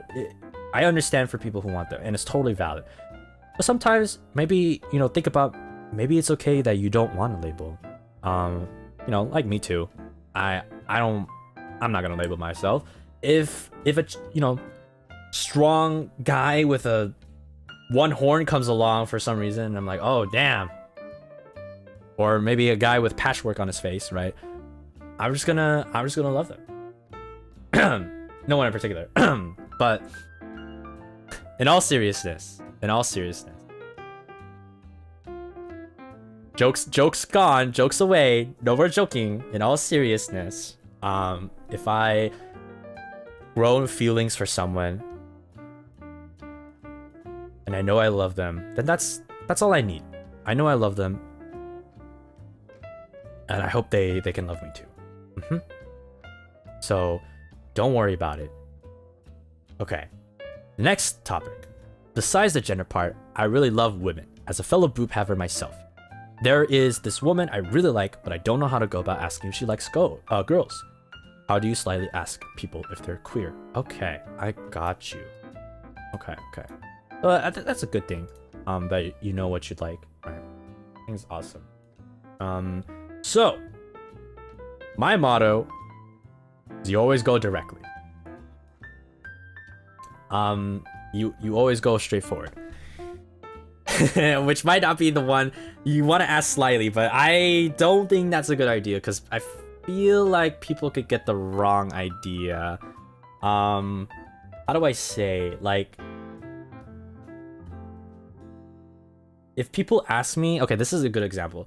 If people ask me, Malim, are you a boy kisser? I'll be like, hell yeah, brother, give me boys, let me in. But then that's not exactly what they're asking, right? They're asking, you know, do I like swing that way? To which then I'll be like, oh, I don't know.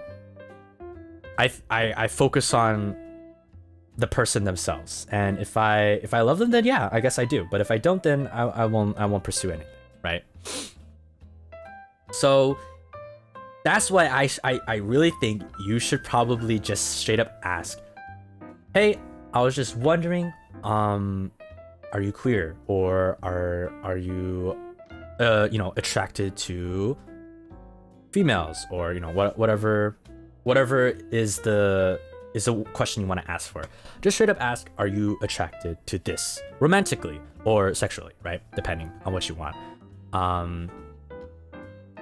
It's the easiest way. It will save you a lot of headache, trust me, okay? It will save you a lot of headache. I don't think it's a good idea to just like quietly be like, so do you like peaches or do you like eggplants, right? I don't know. They'd be like, I guess I love peaches because I eat it every day, so that's why, in my opinion, for the long run, it's way better to just get it out of the way than to shyly dance around the topic, right? And yeah, maybe you're like, I don't know, maybe some people think like this kind of topic is a little bit uncomfortable, right? Maybe you think like, oh, what if they like will find me disgusting?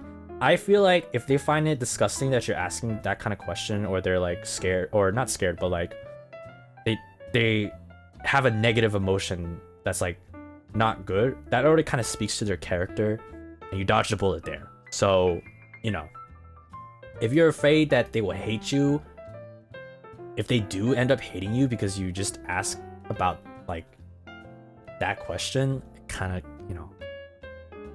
kind of a red flag there already. So I think it just shows what kind of person they are, yeah, honestly, I honestly believe we should make this more of a normal thing, right? So you shouldn't be afraid to just straight up ask. Just straight up do it. It's the norm,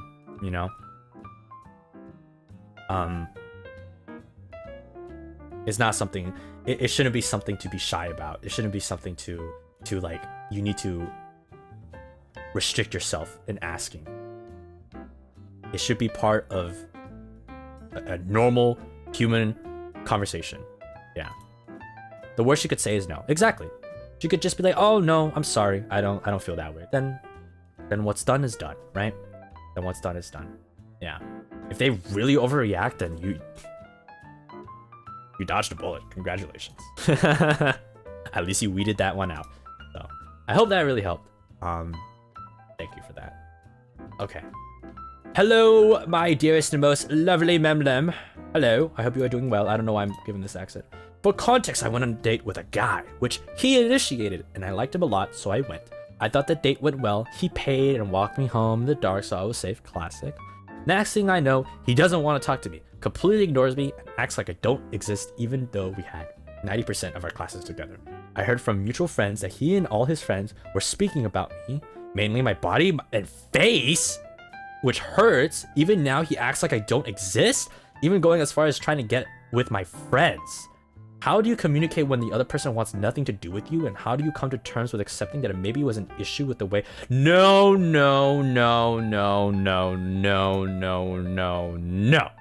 This has nothing to do with you. You did nothing wrong. No. Okay, real answer, yes. Be civil, communicate with him. Why are you doing this? It really bothers me. Okay, this is not appropriate behavior. I'm gonna be honest, this is really bad. Why are you doing this? Can you stop doing this? This is, making me uncomfortable. Did I do something wrong? You did nothing wrong. Okay.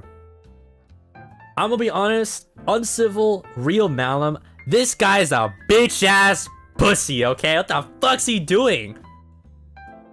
He's trying to get with your friends? Wait. Even as going as far as trying to get with you, he just ignores you and tries to go, bro, get this guy in the fucking dumpster. What the hell? You didn't dodge a bullet. You dodged a whole freaking missile. This guy is a walking asshole. Jesus Christ. Don't cut him out. Girl, move on with your life. This guy's a piece of trash. Don't even, no. Get your closure. Talk to him, maybe whatever fucking dumbass reason he's got. I don't know what, but I know it's just gonna be stupid. Maybe give him that one grain of human kindness. Afterwards, just dump his ass, okay? Just don't even get with this. Don't talk to him. You don't need a lobotomy. This guy needs a whole surgery. He needs to change his personality. okay? Just don't worry about it. You did nothing wrong. You did nothing wrong, okay? This guy is a huge dick. Just leave it be. Okay. Thank you so much. Please take care of yourself, okay? Hi Malim, happy Valentine's. I hope you're doing well. Please help me on this one. Onegai. There's a guy who really likes me. I agreed to go on a date with him. Wants to check our compatibility, but it was off for me. I rejected him after the date, but kept messaging me on my social media, so I blocked him. Now he's messaging me through email and asks where I live. Make sure I kept those information secret, but is still bothered with his stalker tendencies. He's been spamming for a year? Are you living baby reindeer? What is happening? What do you mean brush it off?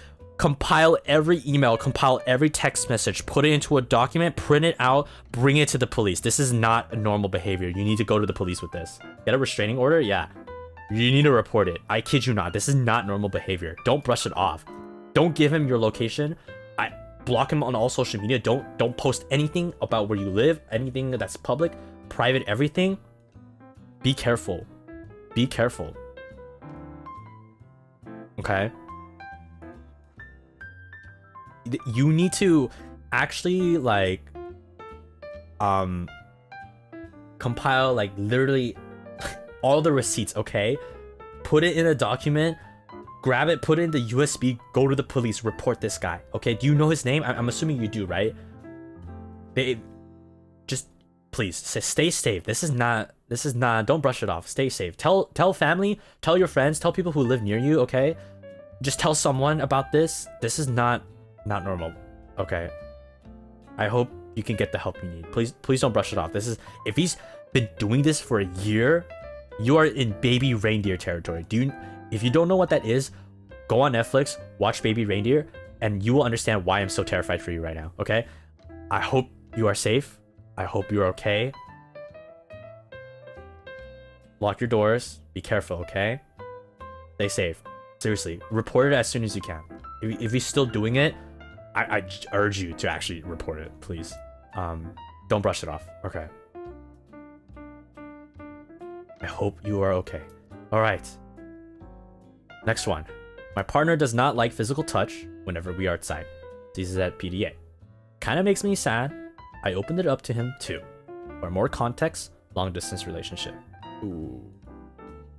Already a long term now. Ooh. When I brought up the topic, he just simply says he isn't like that and everything, but he will try his best to improve.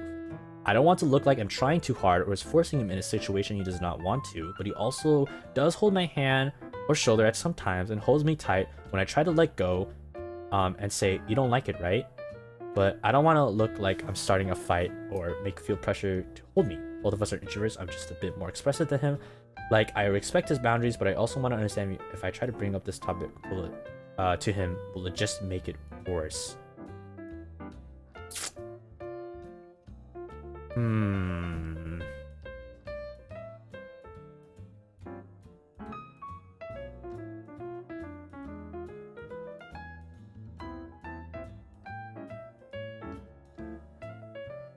Wait. He also does hold my hand or shoulder at some times and holds me tight when I try to let go and say you don't like it, right? Is he is he trying to show you an example of why physical touch is bad? Like, he's forcibly this is how I'm reading it. Like, Anon wants physical touch. The guy doesn't. Then he does physical touch, but like does it aggressively in a way to make you feel bad about it, right? Guilt tripping. Yeah, it's guilt tripping.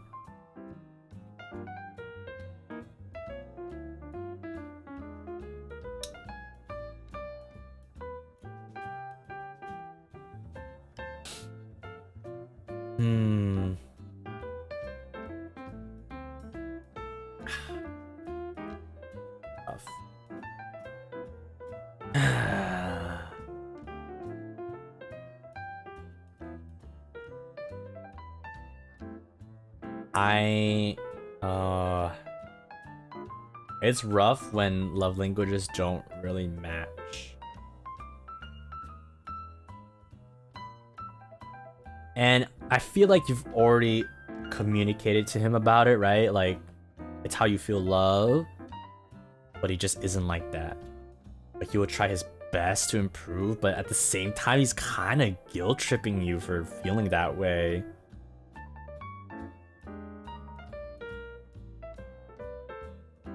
If we bring it up again, he gets defensive or overreacts. That definitely tells you something. Yeah, you know what? I think you should bring it up again. See how he reacts. If he... Yeah, it's...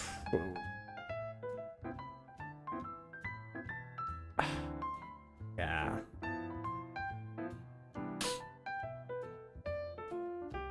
I understand, like, yeah, people, it's his boundary, but at the same time, it's how you feel loved too, right? It's a bit of a tricky situation.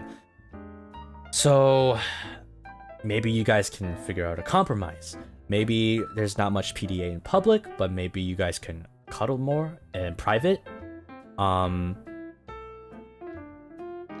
You know, I don't, if you specifically want it in public, it might be a bit rough, right? Because he does not like that. Maybe he could be a little bit more extra in private, like more cuddling, more hugging in private to make up for it. You know, I don't want to just say like, oh, it's not gonna work out, but I'm gonna say maybe you're gonna have to compromise a little. You know, maybe he's only okay with a handhold. Or maybe like a quick hug, but definitely like try to talk to him about it, not as if like he's doing it wrong, like, oh, you're not doing this for me. Try to talk about it as if like, how can we improve this together so that I can feel loved and I don't feel like I'm overstepping your boundaries. So that's how I want to like emphasize how you should work out that conversation. And if he reacts in not a good way, then, you know, it kind of, like another Cinderbun said, it kind of shows his character. Yeah.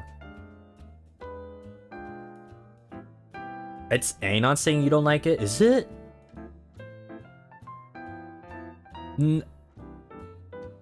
I don't know.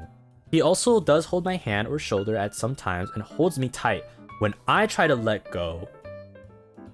It sounds like, for me, the way I'm reading it is when Anon tries to let go, he holds them tight and then he say, you don't like it, right? That's how I read it as.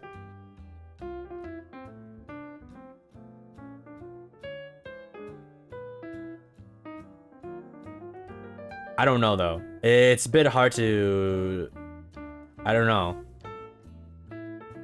It's Anon saying worry that boyfriend doesn't like it, tries to let go. Oh.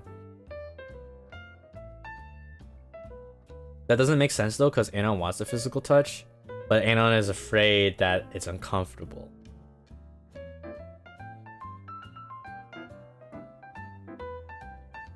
Okay, then that changes it a bit. If he's actively trying, I don't think you should let go and say you don't like it, right? If he's the one that's holding your hand, like he's initiating it and he's doing it for you, that's him. I think that's a sign of him trying his best. And I don't think you should say you don't like it, right? Because it kind of like demoralizes. In my opinion, it feels like it's like, I'm trying to do this for you, but you're not like happy about it, right? It's like, oh, you don't like it, right? I know you're trying to be considerate, but if he's actively trying to change and he is doing it, you should reward him for it. In my opinion, you should be like, oh, thank you so much today. I really felt your love today, that you hold my hand. Thank you so much. Something like that. Not like letting it go and be like, oh, I know you don't like it. If he's actively trying to change, because I know you said he's trying his best to improve. So if it's like that, then that's a different perspective. So yeah.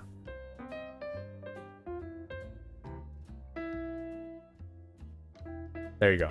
Maybe eventually he will become more comfortable because you are always expressing gratitude, so he will want to keep doing it more, right? That's how I see it then. If it's Anon saying that. Okay. I hope that makes sense. Okay. Hello Malim, hello Cinderbuns. I hope everyone's having a great day. So I've been with my SO for 6 years. Ooh, 2.5 of those were long distance relationship, and when we moved in together, we really did have the best of intentions, the brightest of eyes and highest of hopes, but we also desperately needed to get out of the dysfunctional environments we've been living in. Fast forward, I've had a lot of therapy and started to finally find who I am and what I want in life. And I don't really feel like my SO is moving at the same speed. I want to do things he doesn't. I want adventures, he wants to cling to his comfort zone even harder. He doesn't take care of himself and doesn't seem to care to try. I don't feel supportive following my dreams because they make him uncomfortable. When he shows affection, I feel myself bristle, like I don't want it, and that kills me. I don't know how to sit down and have these things aren't working for us. If we want to work, then we need to work on these combo with him. Oof. Yeah, some of these are real rough ones. Okay. I feel like I might understand.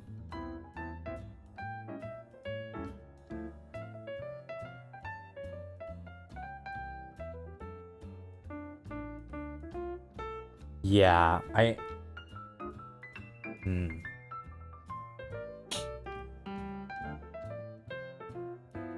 I feel like for sure you guys need to have a conversation. You need to come together. And I feel like, okay, the way I see it is that you both were in a similar situation, environment, but you were able to get out of it. And your SO has not been. I feel like that might have some kind of like effect on him. Cause he's still in the same area and he's watching his life go by and you are able to come out of it, right? That might have a bit of effect. I don't know though. You definitely need to have a conversation to see what he thinks. You need to find the root of why, you know,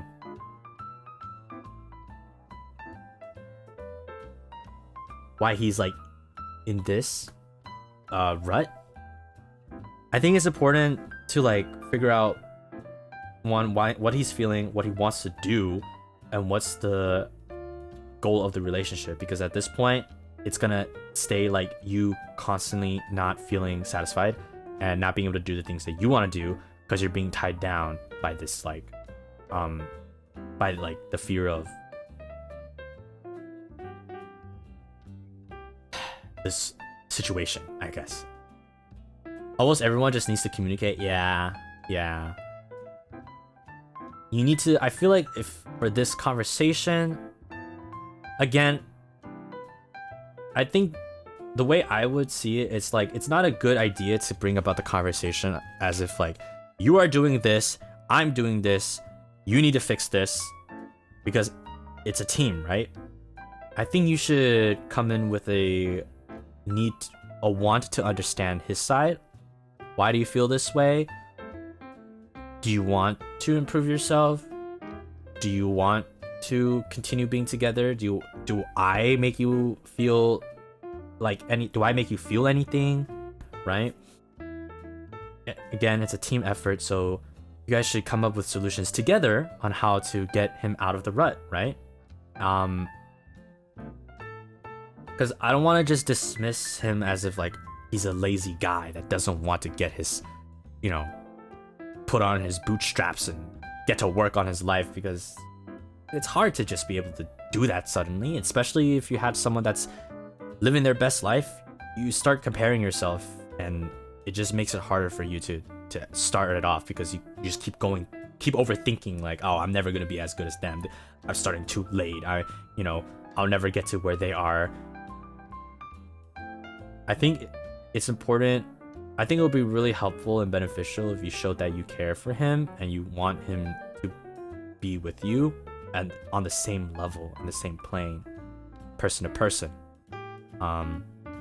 If you're able to communicate that, and if you are able to frame your conversation in a way that's about teamwork and getting out of both of your guys' previous environments together, it might go out with a better conclusion. Yeah. Yeah. And of course, you know, express why you want this, why you're doing this. You know, express that you have dreams. Express your feelings. Like, I've been going to therapy and it's been really helping me, and I feel like I can have a different perspective. And because I love you, I want you to be here with me. So what can I do? What can we do, right, to get you out of that bad environment? So I hope that will help.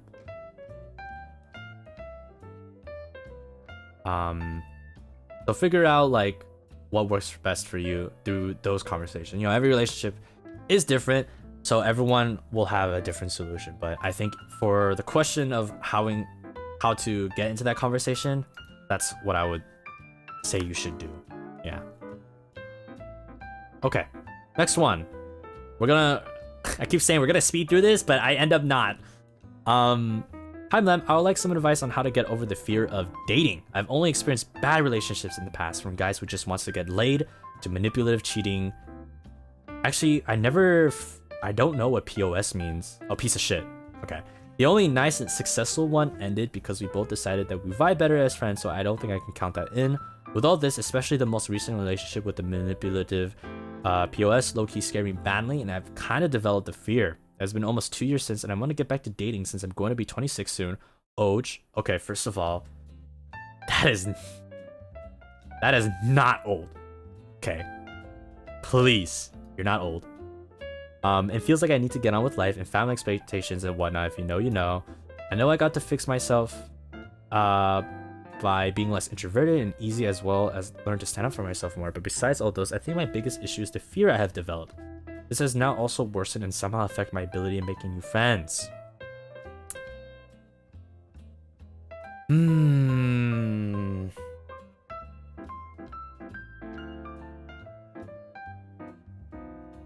Getting over the fear. Ooh. Yeah, that is quite tough. It's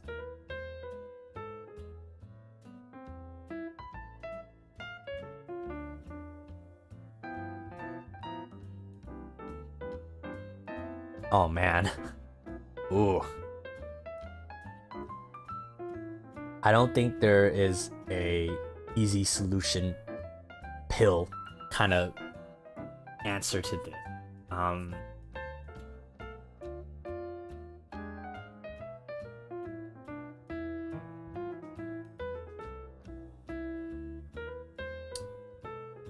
I feel like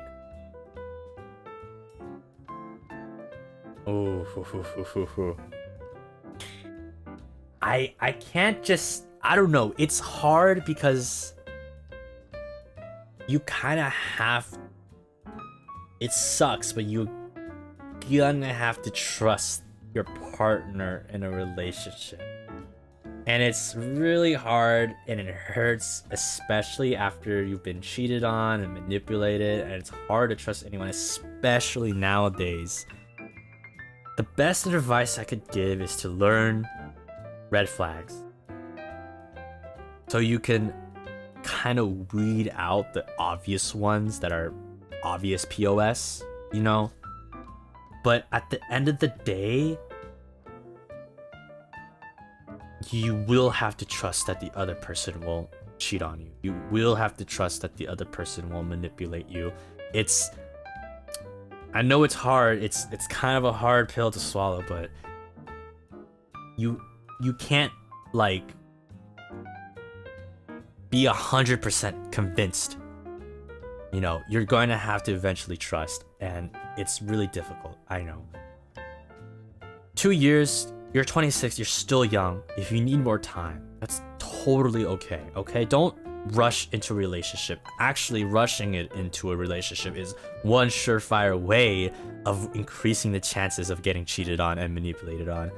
You need to give yourself the time to be able to trust someone, and you need to give each other, when you're dating, right? You need to give each other the time to really know each other as people, you know? if you just go right into it and you ignore all the red flags, you know, you don't have a long time under your belt with each other, it's gonna be very easy to have POS people slip in. That makes sense. So I know there's a bit of like, soon you'll be 27, then you're 28, then 29, 30, right? But honestly, it's still very young. You still have a lot of life to live. I just hope the fear doesn't stop you. Yeah. But we believe in you, right, everyone? Right, everyone? We believe you got it. Take care of yourself first and foremost. Love yourself first before you love anyone else. Okay? Because you're going to be living with yourself the most. So, you know, don't feel like you need to rush into everything. Take the time, for sure. Take the time to... the time you take now will pay off in the long run. Trust. Okay. Okay. I'm Lem. Hello. I need love advice. The reason why I'm single, I've had a crush on someone several times. I know he likes me too. His friends even said the same thing, but why has he never confessed his love to me? And I'm still single. This happened more than twice with different people. I waited for him to express his feelings, but he never did. I don't understand why this happened. Here's the problem. You're waiting. Look. If you like someone, ask them out yourself. You're waiting for him. You're waiting for something that might not ever happen. Sure, he might like you. Maybe, you know, in this day and age, look. You can't wait for your Prince Charming anymore, guys. That's a fairy tale. I'm sorry. That doesn't exist. If you like someone and you know you like them, just go out and ask them. Just go out and ask them. You know,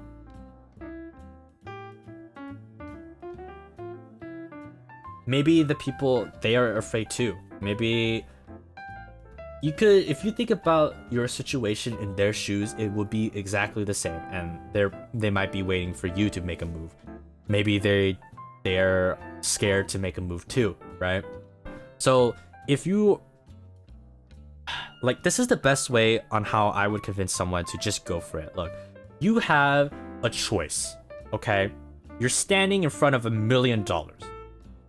You could literally walk up to the $1 million and just get it, or you can wait for the wind to push the $1 million to you.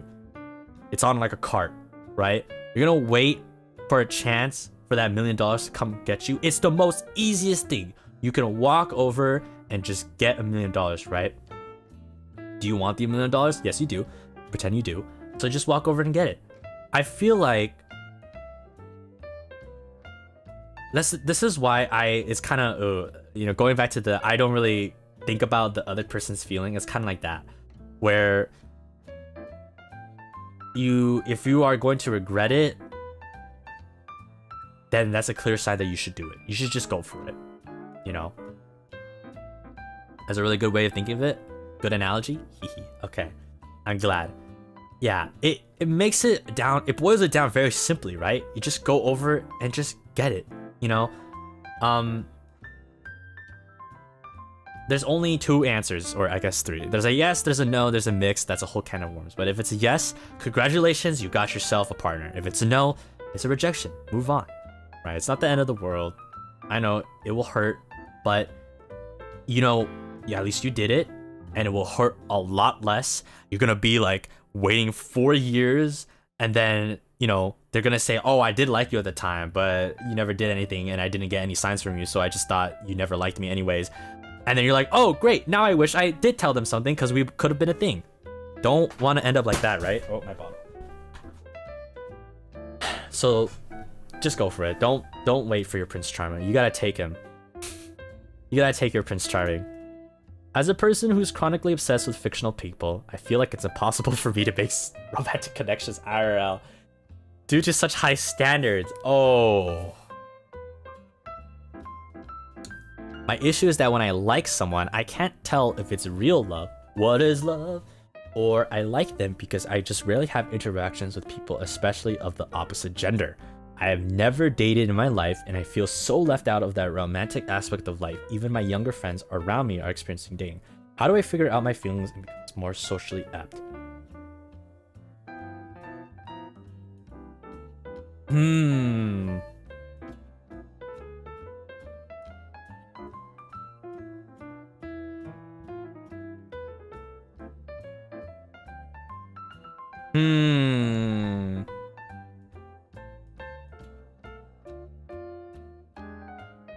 Man, this is actually not a good question for me personally, because okay.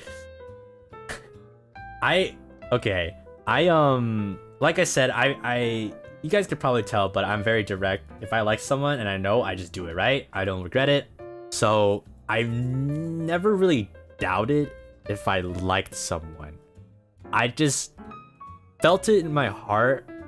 I felt like, oh, I want to date this person and continue dating them to like marriage, because marriage is like the end goal, right? I always thought that. So I really didn't worry about like, do I actually like them? At least the first time around. Like, I'm kind of very gung-ho, but continue liking your 2D peeps, please. They want some real love, and you're just telling them to go back to LADS. What the heck? Man, I want to experience real love. Nah, get back to the grind. Silas needs you to talk to him again. Get back to the grind. You ain't getting real love. You need more gacha pulls. That's what you need to do.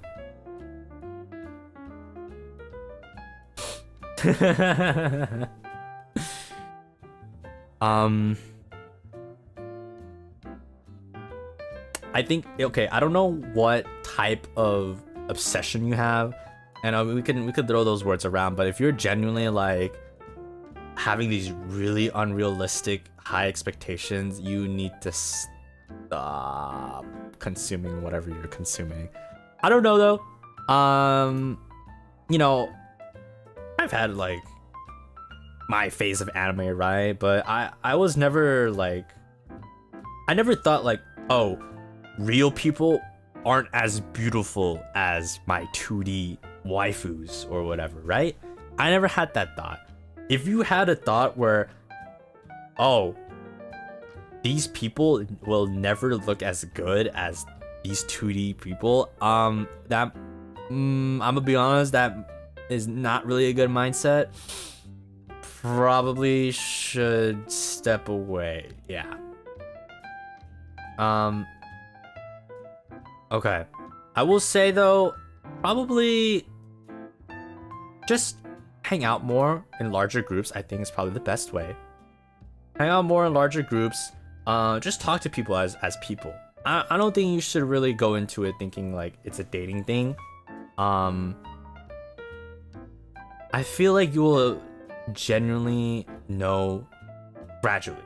It will be a gradual experience. So I think for now, just focus on getting to like a larger friend group and just talk to people, get to know people. So yeah, I think for that, don't worry too much about dating and I want to date a perfect person. If you don't know what love is, maybe just talk to people of the opposite gender and just get more experience with that. Yeah. Okay. All right, we're gonna have to speed through this because I do have to get dinner before the collab. But good news, we are almost done. So, hello, Malim. First, I'm sorry for my grammar as English is my second language. No problem.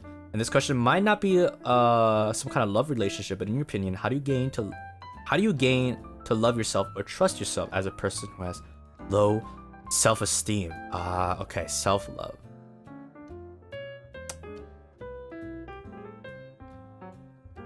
Find some skill that you like doing or a hobby that you like doing.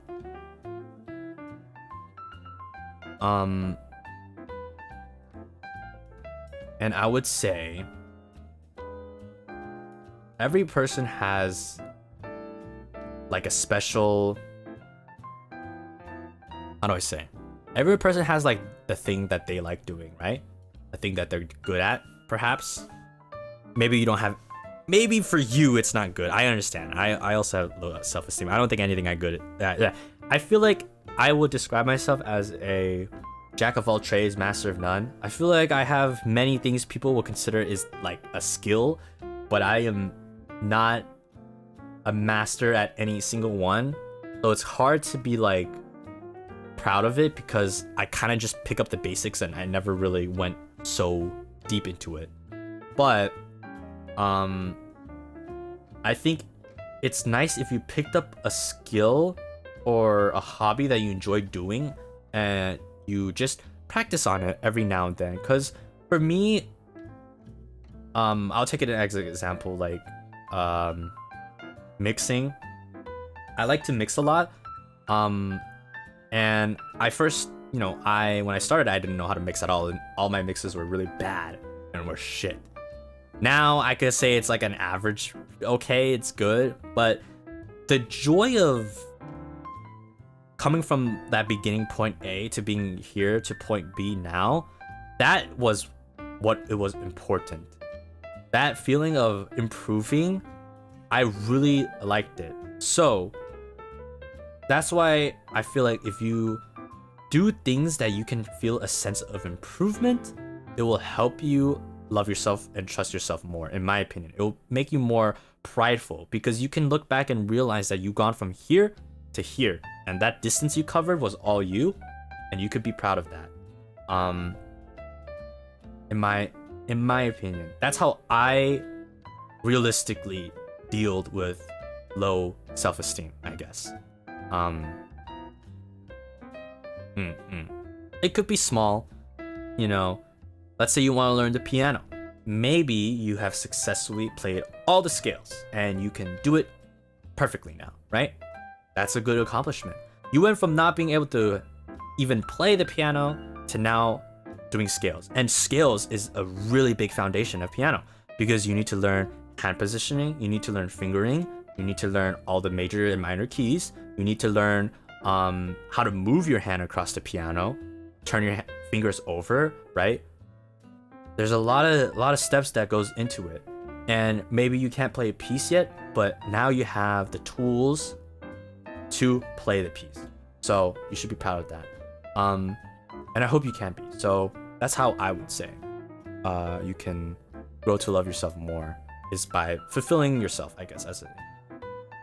Okay, next one. All right, just for context, we have 5 more. I think we'll be okay.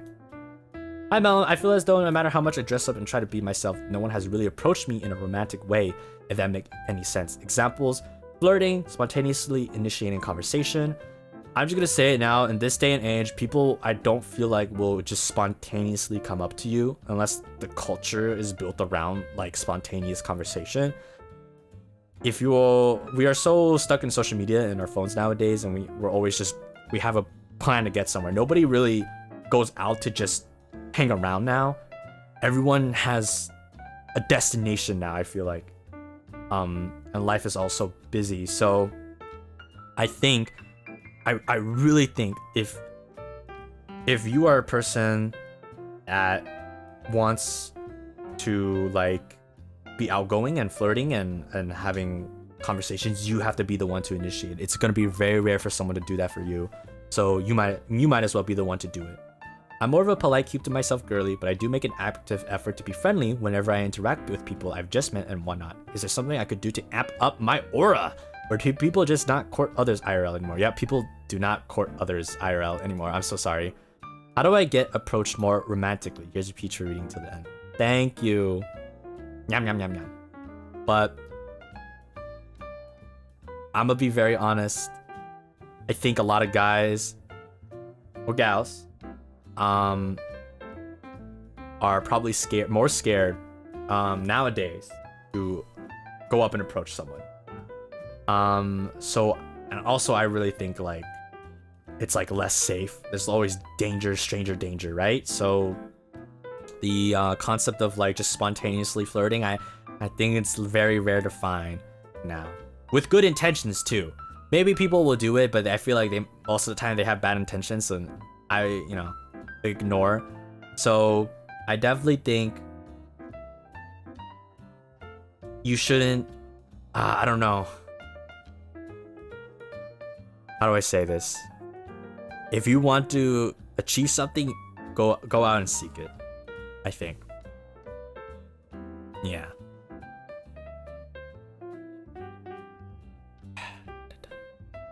I don't know. Maybe people at bars, they still are more, you know, get a few drinks in, they're loosened up. Still want to get courted IRL. I understand, but I feel like it's super hard nowadays. You know what? I think the safe way is you find a partner, and even though you're already dating, just tell them, hey, I want you to court me. And then you can get that experience there too. I understand that.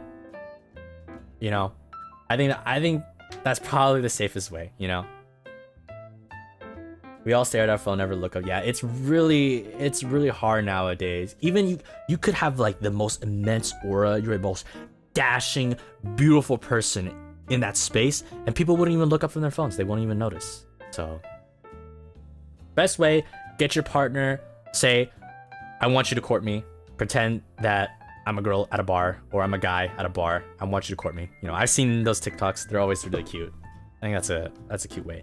And you could, it's also a very like fun moment with your partner, and you already trust them, so you could just, you know, do whatever. Maggie, thank you so much for the super chat. Yo, thank you. Okay, next one. We're almost done. Okay. God, okay, this is a long one. I'm Lim. I never written one of these, so I'm sorry in advance if it's hard to read or repetitive. There's this guy who I'm not 100%, who I'm not sure I 100% have a crush on, but I am sort of interested. I met him through sports, so he's literally seen me at my ugliest, and we bonded through our enjoyment of games. He's really nice to me, and we had a couple on one-on-one voice calls. He's left my sports place, but still talks to me as frequently as before. He also expressed multiple times that he missed playing sports with me as my partner.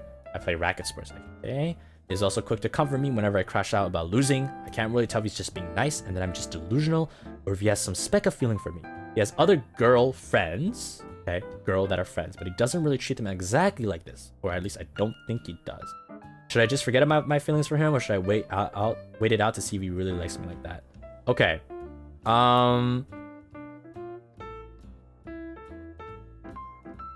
Okay.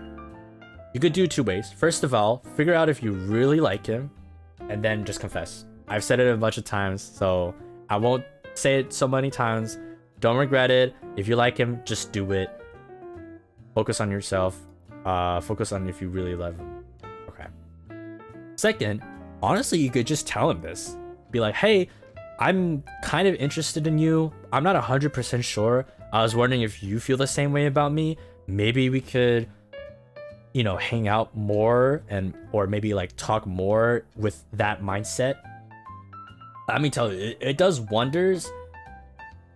Like, if a person does not expect a relationship, they won't ever expect it.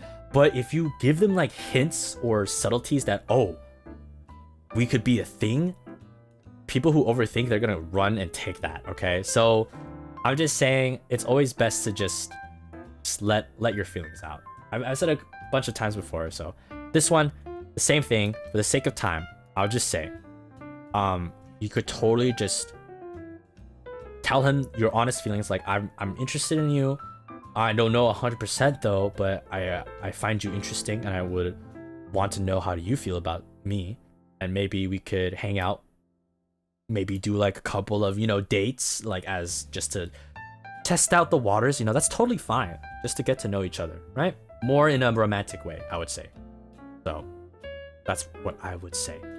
If you feel like you're gonna regret not telling him, then definitely just tell him. Okay. Next one. I adore the fantasy of romance, but the reality of being tied down and giving up my freedom scares me. I want to love someone romantically, but real life is just too messy, and I got zero riz. And anyway, Lamau, is it okay to be like this? Okay, this is the same thing I said before. I feel like you're looking at a relationship in a wrong way. If you are going into a relationship thinking it's gonna take away your freedom, I don't think you're looking at it the right way. I said it before, a relationship is there Theoretically, if it's a genuine, lovely relationship, it's there to help support both partners.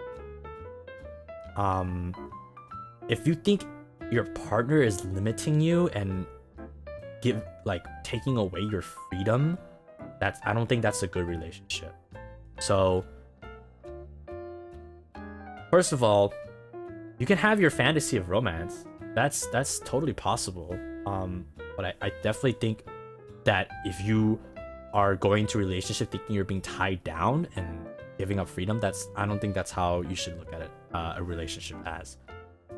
You should look at it as a thing, as a support, kind of like a support group, really. Like you have your partner who you support, and your partner in turn supports you. And I think that's a beautiful thing. If anything, it helps live your life more fully, in my opinion. It gives you, having family members, having friends, that's a really good type of love. But I think having a partner, that's a really special and different type of one-on-one love. So I think if you have a really good one, it won't limit you. Okay. Thank you so much. Next one. Okay. We have about 3 more, so let's do this. Hi Malim, I'm asking not for advice to pursue romance, but more to prevent it. Okay. I, senior in undergrad, 22, female, am in a club, and I have made some friendly conversations with a guy, a freshman, so like 18, 19, who joined this year, just about games and movies, etc. Last week, he invited me to karaoke. I, thankfully, couldn't go because I was doing club stuff. He was too. He left partway through. The fact that he even invited me has me worried. We don't talk much outside of club stuff, and I don't know any of his friends, and I have at times when I make friends with no romantic intentions and they catch feelings versus invites like karaoke's and unnecessary presents, then maybe a confession if they are bold. I feel terrible about not reciprocating because they're my friends, but they are also usually not my type. The age gap also makes me uncomfy, like the guy's barely an adult. I can't avoid him at club stuff, so how can I nip his crush in the bud? I will reject him if he does confess. It's simple. Just tell him that exactly what you told me. Okay, let's say this is before he invited you to karaoke, and let's say, he goes up, hey, you want to come to karaoke with me? If you are like the type of person to go, you could be like, oh yeah, sure, we could go. I love karaoke. It's always good to hang out with a friend, right?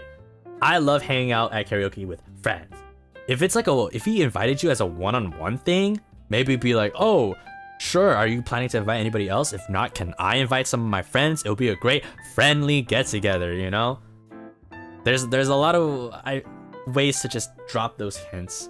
So maybe, because you don't want him to say it, right? You don't want him to confess, so maybe you'll get the answer. Some people won't though, so I'm gonna be honest, most of the time you're gonna have to deal with rejecting, because some people are dense. So the easiest way is to just straight up say, look, I don't know what your intentions are. If you start feeling like they have an intention, of course, don't just say it if they really don't have intentions. If you start feeling like it, just be like, look, I don't know what your intentions are. I see you as your friend. I don't want any romantic relationships with you, okay?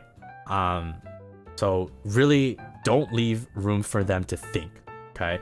If you end up in a situation where you think, oh, they might be thinking this is like a romance thing, then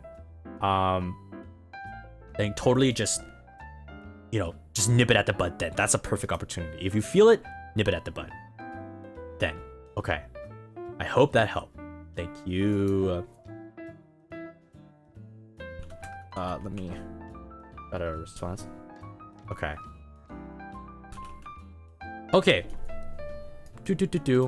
We're on our last 2. We're almost done here. Oh, wise genie, I hope you're doing well. Thanks for doing this. My gay disaster needs it. I'm like Homotron 3000, right? But I also happen to be super scared of other men. At first I thought it was only a thing around straight men, because I was afraid of bullying, but it turns out I've become a stuttering mess around gay, bi, pan men as well. It used to be way worse. At least I can have conversations with them now, and I surrounded myself with some super chill, nice male friends. But now that I'm interested in this one guy, I've realized that I still don't know how to interact normally with men most of the time, let alone flirt with them. How do men even flirt with each other? Do they talk about their feelings? Do they get more physically affectionate? Do they fight each other to the death? Help. First of all, this is super cute. I just want to say this is really cute. But I don't think you have much to worry. I see here you already have some super nice male friends. I feel like just because you like someone, you don't need to put them on this really scary pedestal. You know, they're still humans. And they could still be, you know, like your super nice male friends. I don't really think you need to differentiate the two. Besides the fact that, you know, you like them, of course, right? Which is totally valid. And it's totally normal to feel this way with like anyone. I'm sure everyone who had a crush and, you know, always get these fluttery feelings and butterfly and not knowing what to do. It's totally normal. It's okay. It's totally fine. Everyone has a different sense of flirting. You don't have to like show off or try to push yourself more than you are. Just be genuine, you know? How do you treat your friends? Just be like that with him. Or with whoever you like, you know? I guess for specific flirting, I don't know. I guess you'll see in the It Takes Two collab with me and Altus, and you could take some pointers there. There you go. I mean, in all seriousness, I think if you're just yourself. Okay, Altus. If you're just yourself, if you're nice and genuine to the other person, they can see that. And I feel like if you like them, that will naturally show through. If you don't try to hide it, of course. You know, there's always things like, you know, slight physical touch. Maybe you want to touch their hand. Maybe you're smiling a lot at them. There's all these hidden cues that you do subconsciously. I feel like will just help you anyway. Don't worry. Okay, for our last one. This is the last one. I just want to reiterate, thank you so much everyone for submitting. And honestly, a lot of these questions were super real. And I really enjoyed going through this. I really love doing this. I hope my advice could be applicable. Could be helpful. Remember, take everything with a grain of salt. Okay, our last one. Hi, Malim. Simply put, I haven't been in a relationship in 4 years, and part of me is super independent and happy to be single and just keeping my pace, but the other part of me longs for someone to love. I have so much love to give and don't have a lot of friends, and my family are not really reciprocal, but I feel like having a partner is completely different than the other two. I definitely agree. Then again, I'm busy with work and like being independent sometimes. Should I remain single until love finds me, or should I make moves? If you're completely okay, then I think you can wait until love finds you. I don't think you should force yourself, like you don't need to go on a dating app or, you know, force yourself to like be in a specific situation. I definitely think if you want to, I guess, build a certain safety net, make some friends, make some more friends, you know? You can make some more friends, and eventually through that, if you do end up like finding yourself liking someone, I think that's the point where you can start making moves. But if you're completely happy and okay with yourself, that's totally fine. That's totally an okay thing. You can keep trucking along, there's no worry. But if you are worrying a little bit, since you said it's been 4 years and it feels like you might want to start considering, then my suggestion, try to make some more friends.